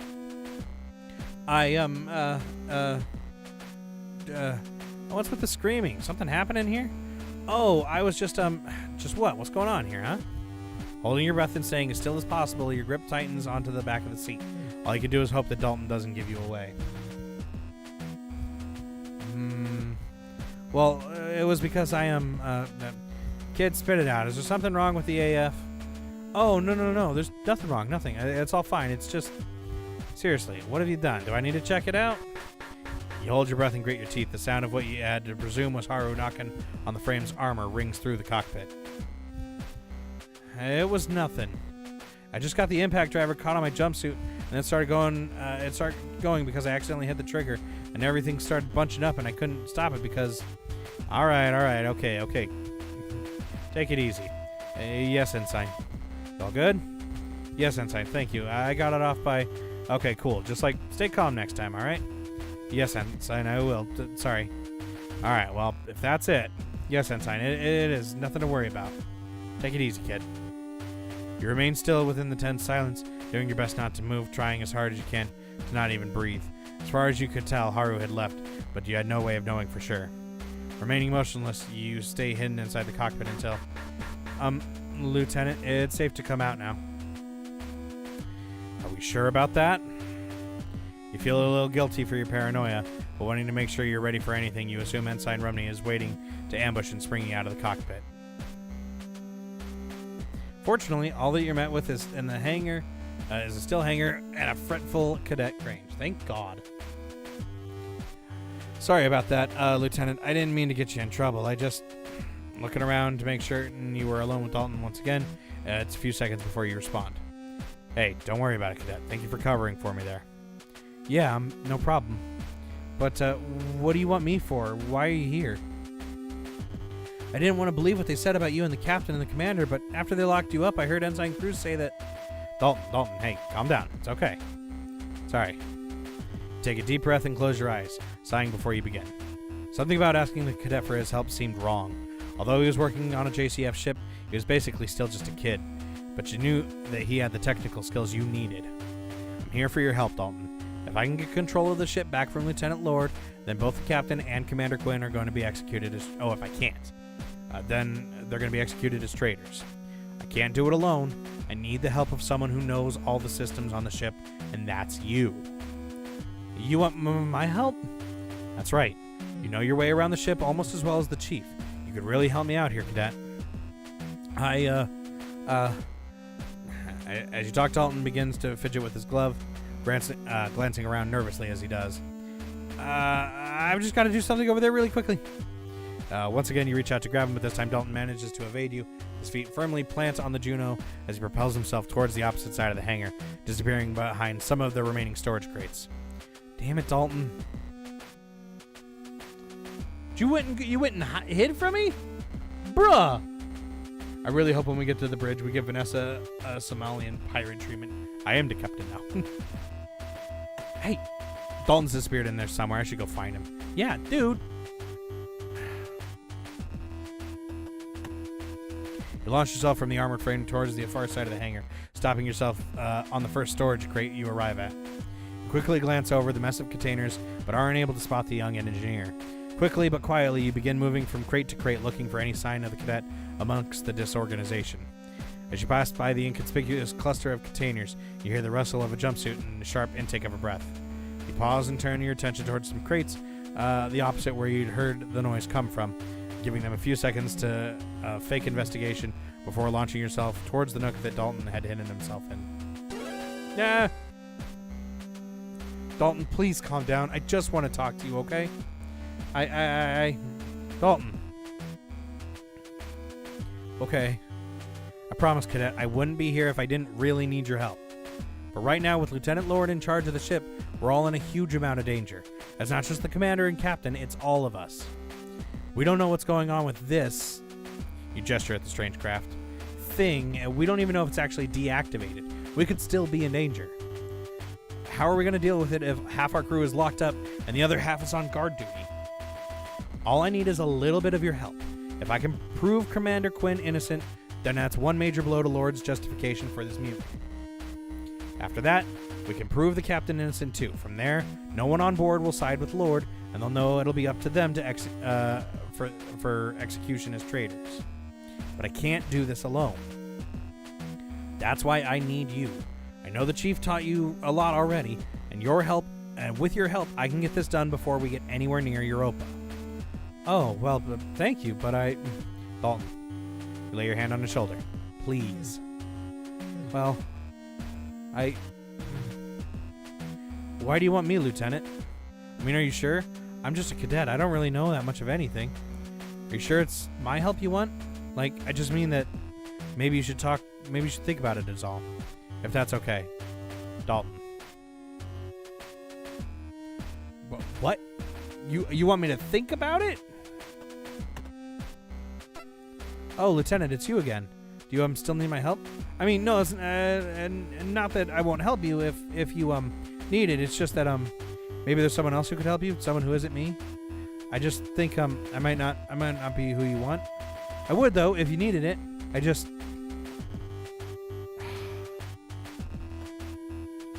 maybe there's other options. Dalton Knight. Look at the cadet for a moment, his watery eyes looking up at you, and you notice the slight tremble on his lower lip. I'm going to take a look at some other options, but hang on, okay? I might still need your help. Right, okay, Lieutenant. Maybe I shouldn't be shooting this kind of pressure on the kid. There are other people I could go to, even if it might be a bit trickier to convince them. Talk to the captain first. You think I can get to the captain? Let's try that. You know, we're in low gravity. There's all sorts of wrestling moves we could do on Dalton right now. I've always wanted to do a gravity-defying suplex. Alright, let's do a save. Nope. Save on a new slot. And then let's move into the familiar aroma. See, now this is coward's behavior from Dalton. Heading away from the illuminated section of the crawlways that you'd momentarily stopped at, you soon find yourself in complete darkness once again. You mutter in frustration as you awkwardly twist around another corner. The snaking tunnel and the lack of any way to meaningfully track how far you've traveled, compounding your lack of awareness of where you might be on the ship. Regardless, you continue to slowly shuffle your way forward, hoping that wherever you might end up is somewhere that could be in some way helpful to your efforts to prove Cassandra's innocence and deal with Vanessa, Hansen, and Haru. As you round another corner, you notice that the smell from earlier is much stronger now, the scent beginning to sting your nose and the back of your throat with every breath you take. I gotta be nearby now. Let's see. Reaching upwards, you run your hand along the ceiling and crawlway, and sure enough, it passes over what you recognize to be a catch. What the fuck? You recognize by touch to be a catch that secures a panel in place. Although it takes some amount of fumbling to clip it in the dark, you eventually succeed, going on to repeat the process with all the others as you find them. Once the final catch is released, you position yourself near one of the panel's edges and you raise it slightly, looking around to confirm your location. Captain's quarters. Okay, from your position, you're not able to see Captain Bartimeus. Mindful of doing your best not to alarm her, and ensuring not to make any noise that might alert whoever's standing guard outside, you slowly slide the panel just far enough to allow you to climb out of the tunnel and into the room. Ugh. You quickly draw your hand back in disgust and flick it away from you, only realizing that you've placed it into a puddle of liquid after the shock of a sensation subsides. Looking down at your hand, you take a tentative sniff. As you'd guessed, it's the same smell you'd noticed in the crawlway. The burning sensation that fills your nostrils reminds you more of acetone than of a beverage, but it's the unmistakable aroma of the captain's whiskey of choice. You shift position from where you just tried to climb out and move away from the slick of whiskey, rising up to the room once you're far enough away that you won't accidentally douse yourself in the spillage. Ew. Gonna head out in about 30. Alright, sounds good, John. She better be dressed. As soon as you stood up and look around, but you don't see the captain anywhere. Captain? You whisper as loudly as you dare, doing your best not to be heard beyond the confines of the quarters. Captain! You hiss, slightly louder this time. With no response forthcoming, you sigh and move away from the open panel and further into the captain's quarters. Captain, where are you? Now finding yourself in an unpleasantly familiar situation, you head over to the annex on the right side of the room and lean in through the doorway to look at the bed. Captain? You sigh, pinching the bridge of your nose and your thumb with your forefinger. Guess I shouldn't be surprised. Not expecting much, you head over to the captain and crouch down by the bed, laying your hand on her shoulder and giving a few gentle shoves.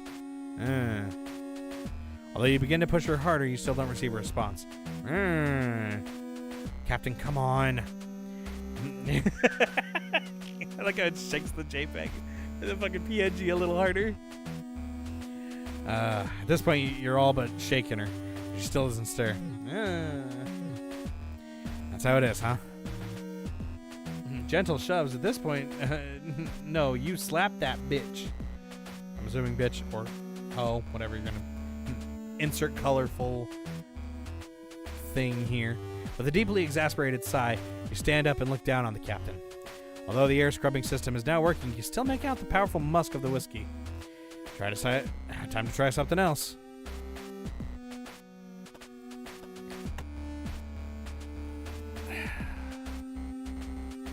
What do we have? Looks like the captain spilt a lot of whiskey on her desk.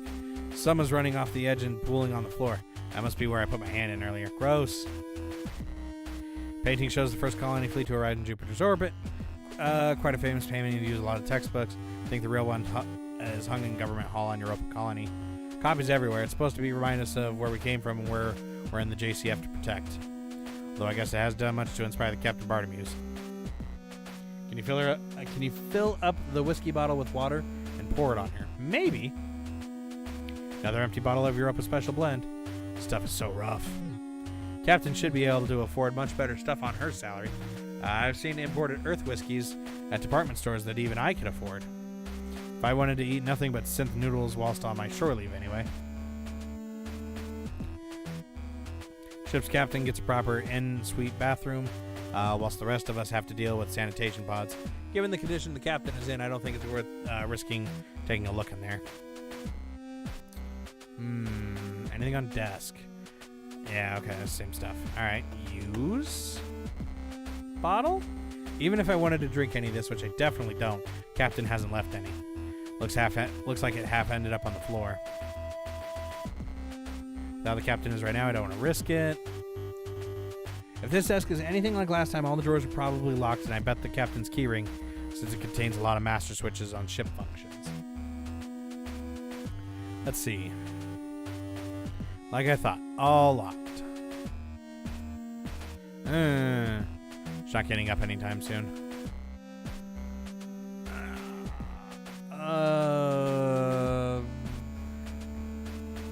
Any items? No. Fuck. Dead to the world.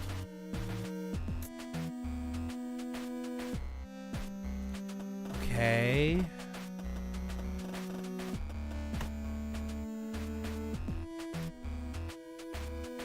What would I need to do here, right? Crawlways. We didn't chase after Chief. Maybe we should chase after the Chief.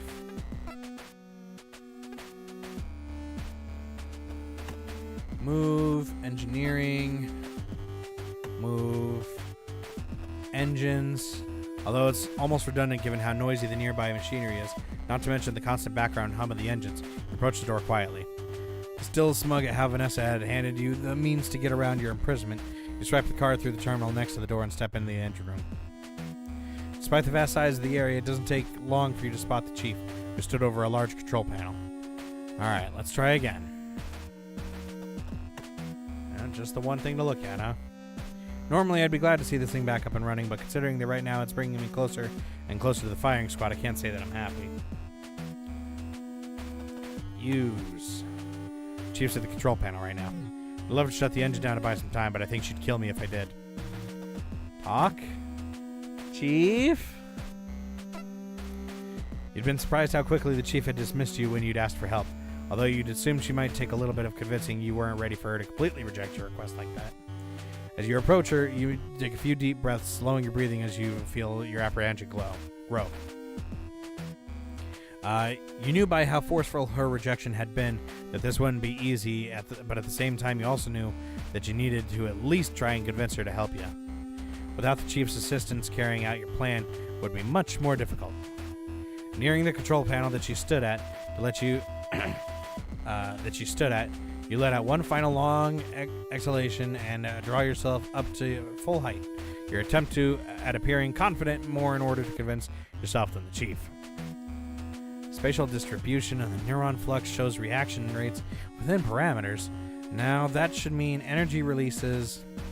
Chief, please, I really need you to hear me out. Should mean energy releases.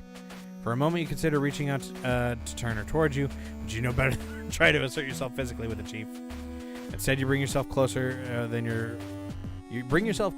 you're comfortable, and then raise your voice.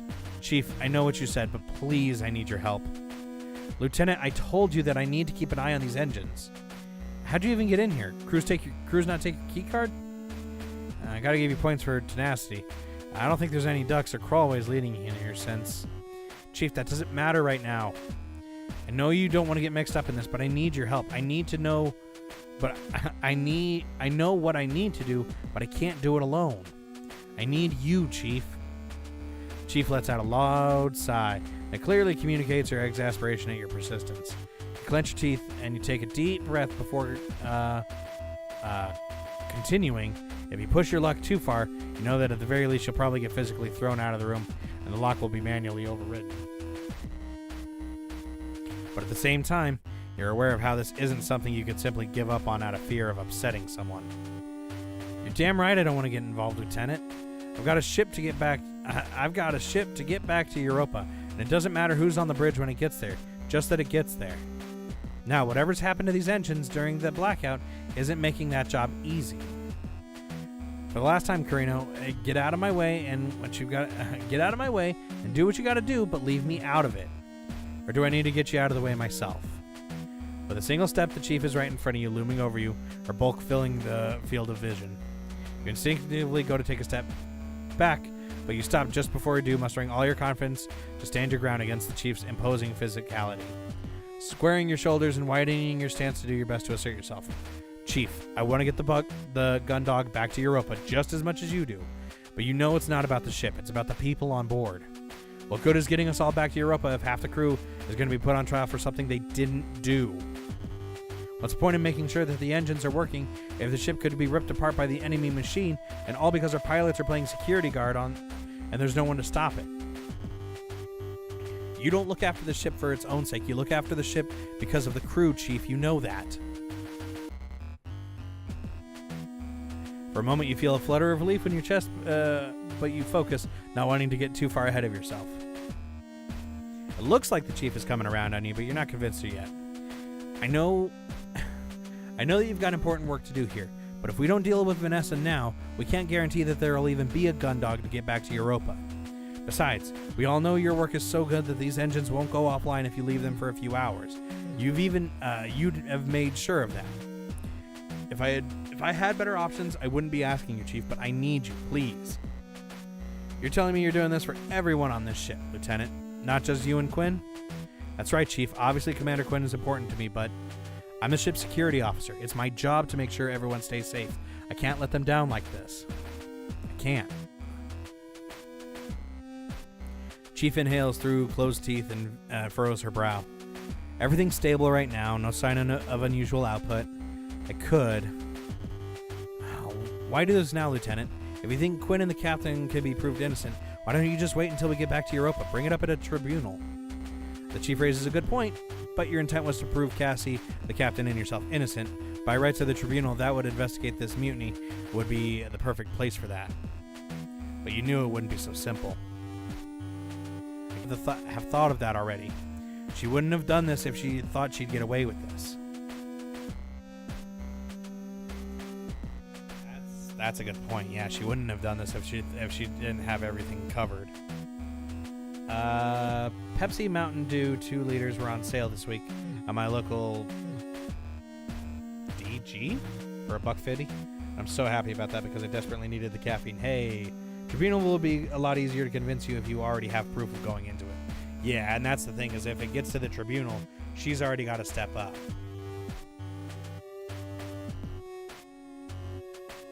She's got something she hasn't played yet. That's why I need to find this evidence now. Even if I can't convince the rest of the crew to get Barmuse back in the captain's seat, At least I'll have something I can use at the tribunal. Oh, Dollar General. Oh, okay. I refuse to believe you. Yeah, no, I do. I just Dollar General is not like the usual place that I would go to, so I wasn't entirely sure what you meant. The longer we wait, the more chance that evidence gets adjusted or deleted. Seeing the chief taking your time to consider your points, you know you're onto something. Even if she doesn't, do you think they'll just listen to someone who's been set up as a traitor? If Vanessa's story even seems like it holds water, they'll probably just write me off. But we don't need to let it get that far. I'm sure if we can show the rest of the crew that Vanessa's story will fall apart as soon as we get to Europa, they'll refuse to serve under her. Even Hansen and Haru won't stand up for her if they know that it'll be their next on the line. With everyone on side,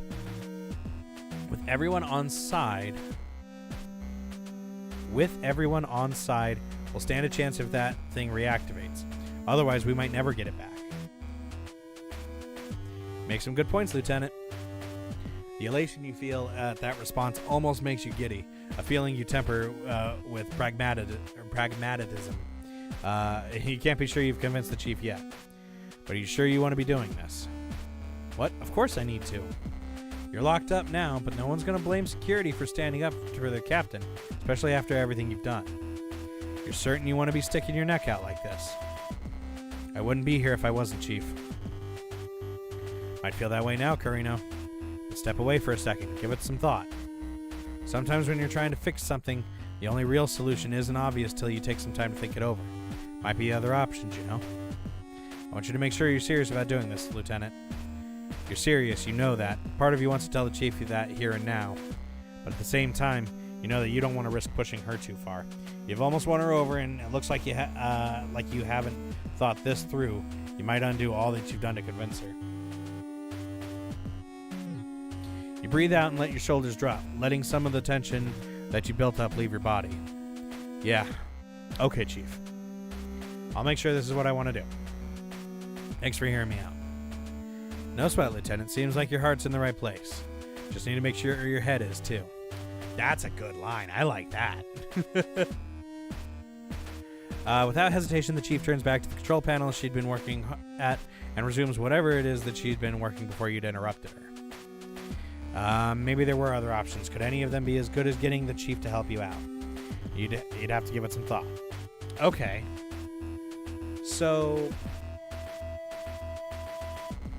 let's get everybody on board. We need, obviously the captain's gonna defend herself if she can fucking wake up. Move back to engineering. Can I go back into the central computer? Don't have it just yet. Can we either get Dylan to help instead? I don't trust either of these two people to be help us. I mean, Dylan would be best, but like I don't know how I get to Dylan. Let's go back into the crawlways. Where would we want to go?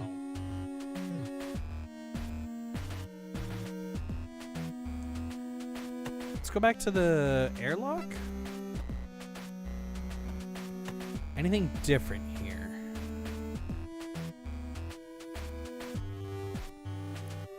Nothing's different here. Talk? No one here right now.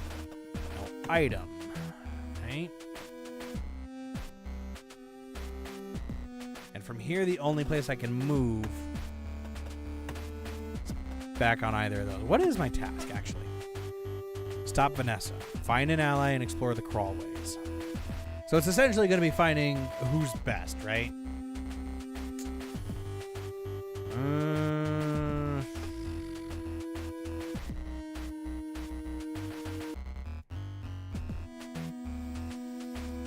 Even if the Barter Cat gets through the tribunal with her neck intact, she's not going to be captain anymore. She'll definitely lose rank, especially with her track record. Yeah. But losing rank is better than an execution. I'm sure she'd take that. Let's go. Is there anything different to look at? No. No. Standard emergency survival suits. Use. Not planning on going outside. Not the radio.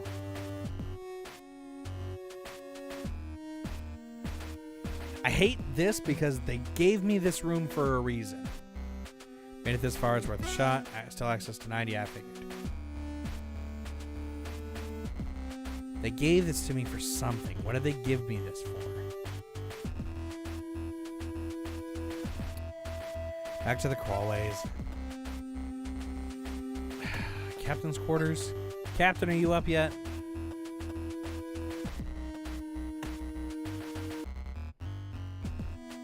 Even if I wanted to, which I definitely don't, nothing left.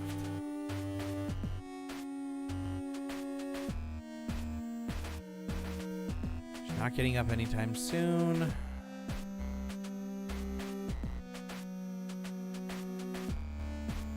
All locked. Are we able to use Cassie's key card in the airlock anywhere? Maybe?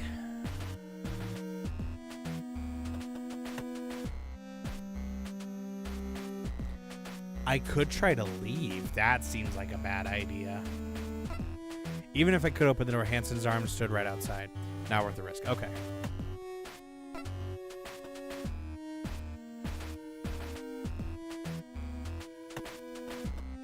Back to the airlock. Item, Cassie's key card. The only place I could, like, use that would probably be the access panel, right?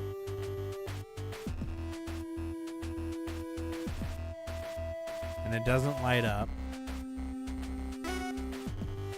This didn't light up either.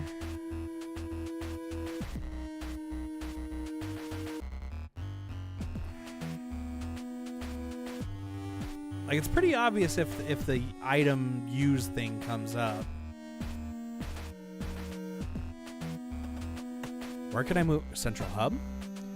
Oh, okay. Hold on a sec. That changes things. You tread lightly, doing your best to keep your steps as silent as possible as you approach the central hub. You stop as soon as you reach the threshold between the airlock and the hub, holding your breath to listen for any sign of Hansen and Haru might be nearby. Sure enough, you can hear the two bantering loudly from the direction of the four-side thoroughfare as they stand watch over the two crew corridors. Okay, but seriously, Lord has got it down. Has got it down bad for you. Yeah, I'm not stupid. Trust me, though. Someone like her? No thanks. No way, Cruz. Easy promotion right there. One and done. If you did, I bet you could get her to say anything you wanted to when we get back, get this ship back to Europa. No thanks. She's not even my type. Oh yeah? Who is then? As if. Captain. Shut up, Rumney. Commander Quinn. Shut up, Rumney. Banter stops there and silence follows. You tell by their voices they're both stood at the four-side thoroughfare, which gives them a clear line of sight through the central hub and towards the aft thoroughfare. If you left where you stood now, you'd head further into the ship. There was a good chance that you'd be spotted. Slowly, you begin to make your way back towards the airlock. Looking back over your shoulder, you see that the panel covering the ladder leading to the bridge has come loose again, dropping from its mounts onto the floor. Hey, what was that? Man, I don't know. Sounded like something in the hub. Stay here. I'll check it out. Ah, beans. You swear under your breath as you try to move as silently as possible towards the back of the airlock as you can. Once there, you pull open the hatch leading into the crawlway and drop down inside, quickly pulling it shut on top of you.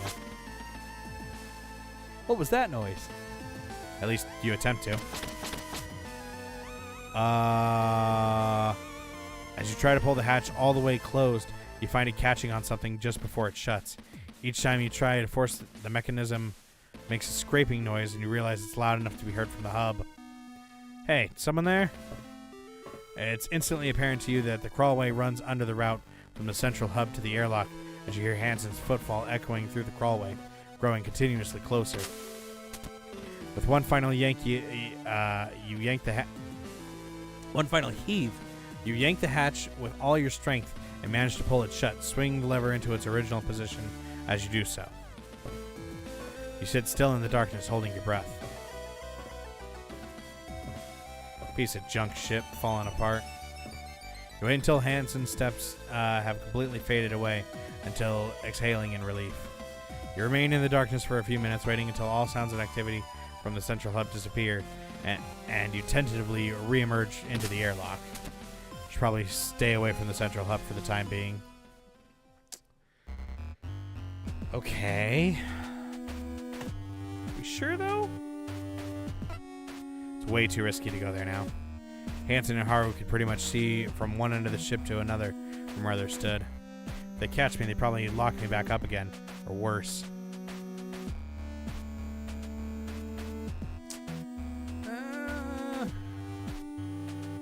Beans, what do we do?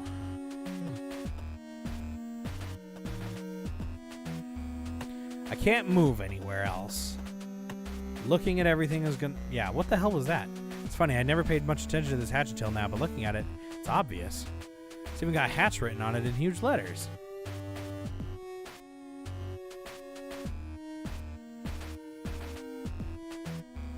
No.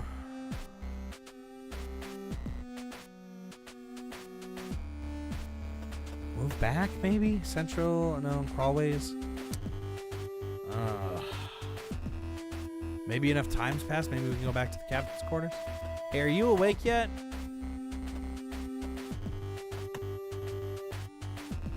Not getting up anytime soon.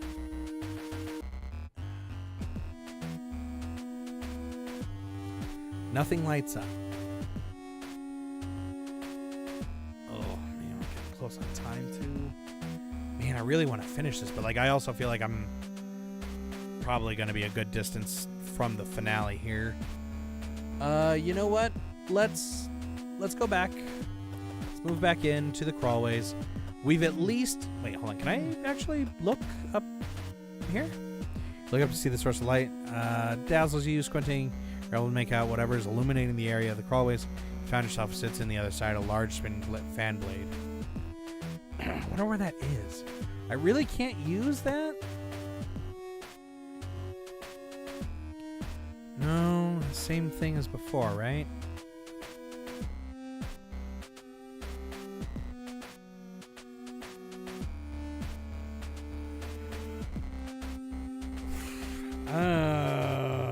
What do I do? So we've convinced Grange and we've convinced the chief.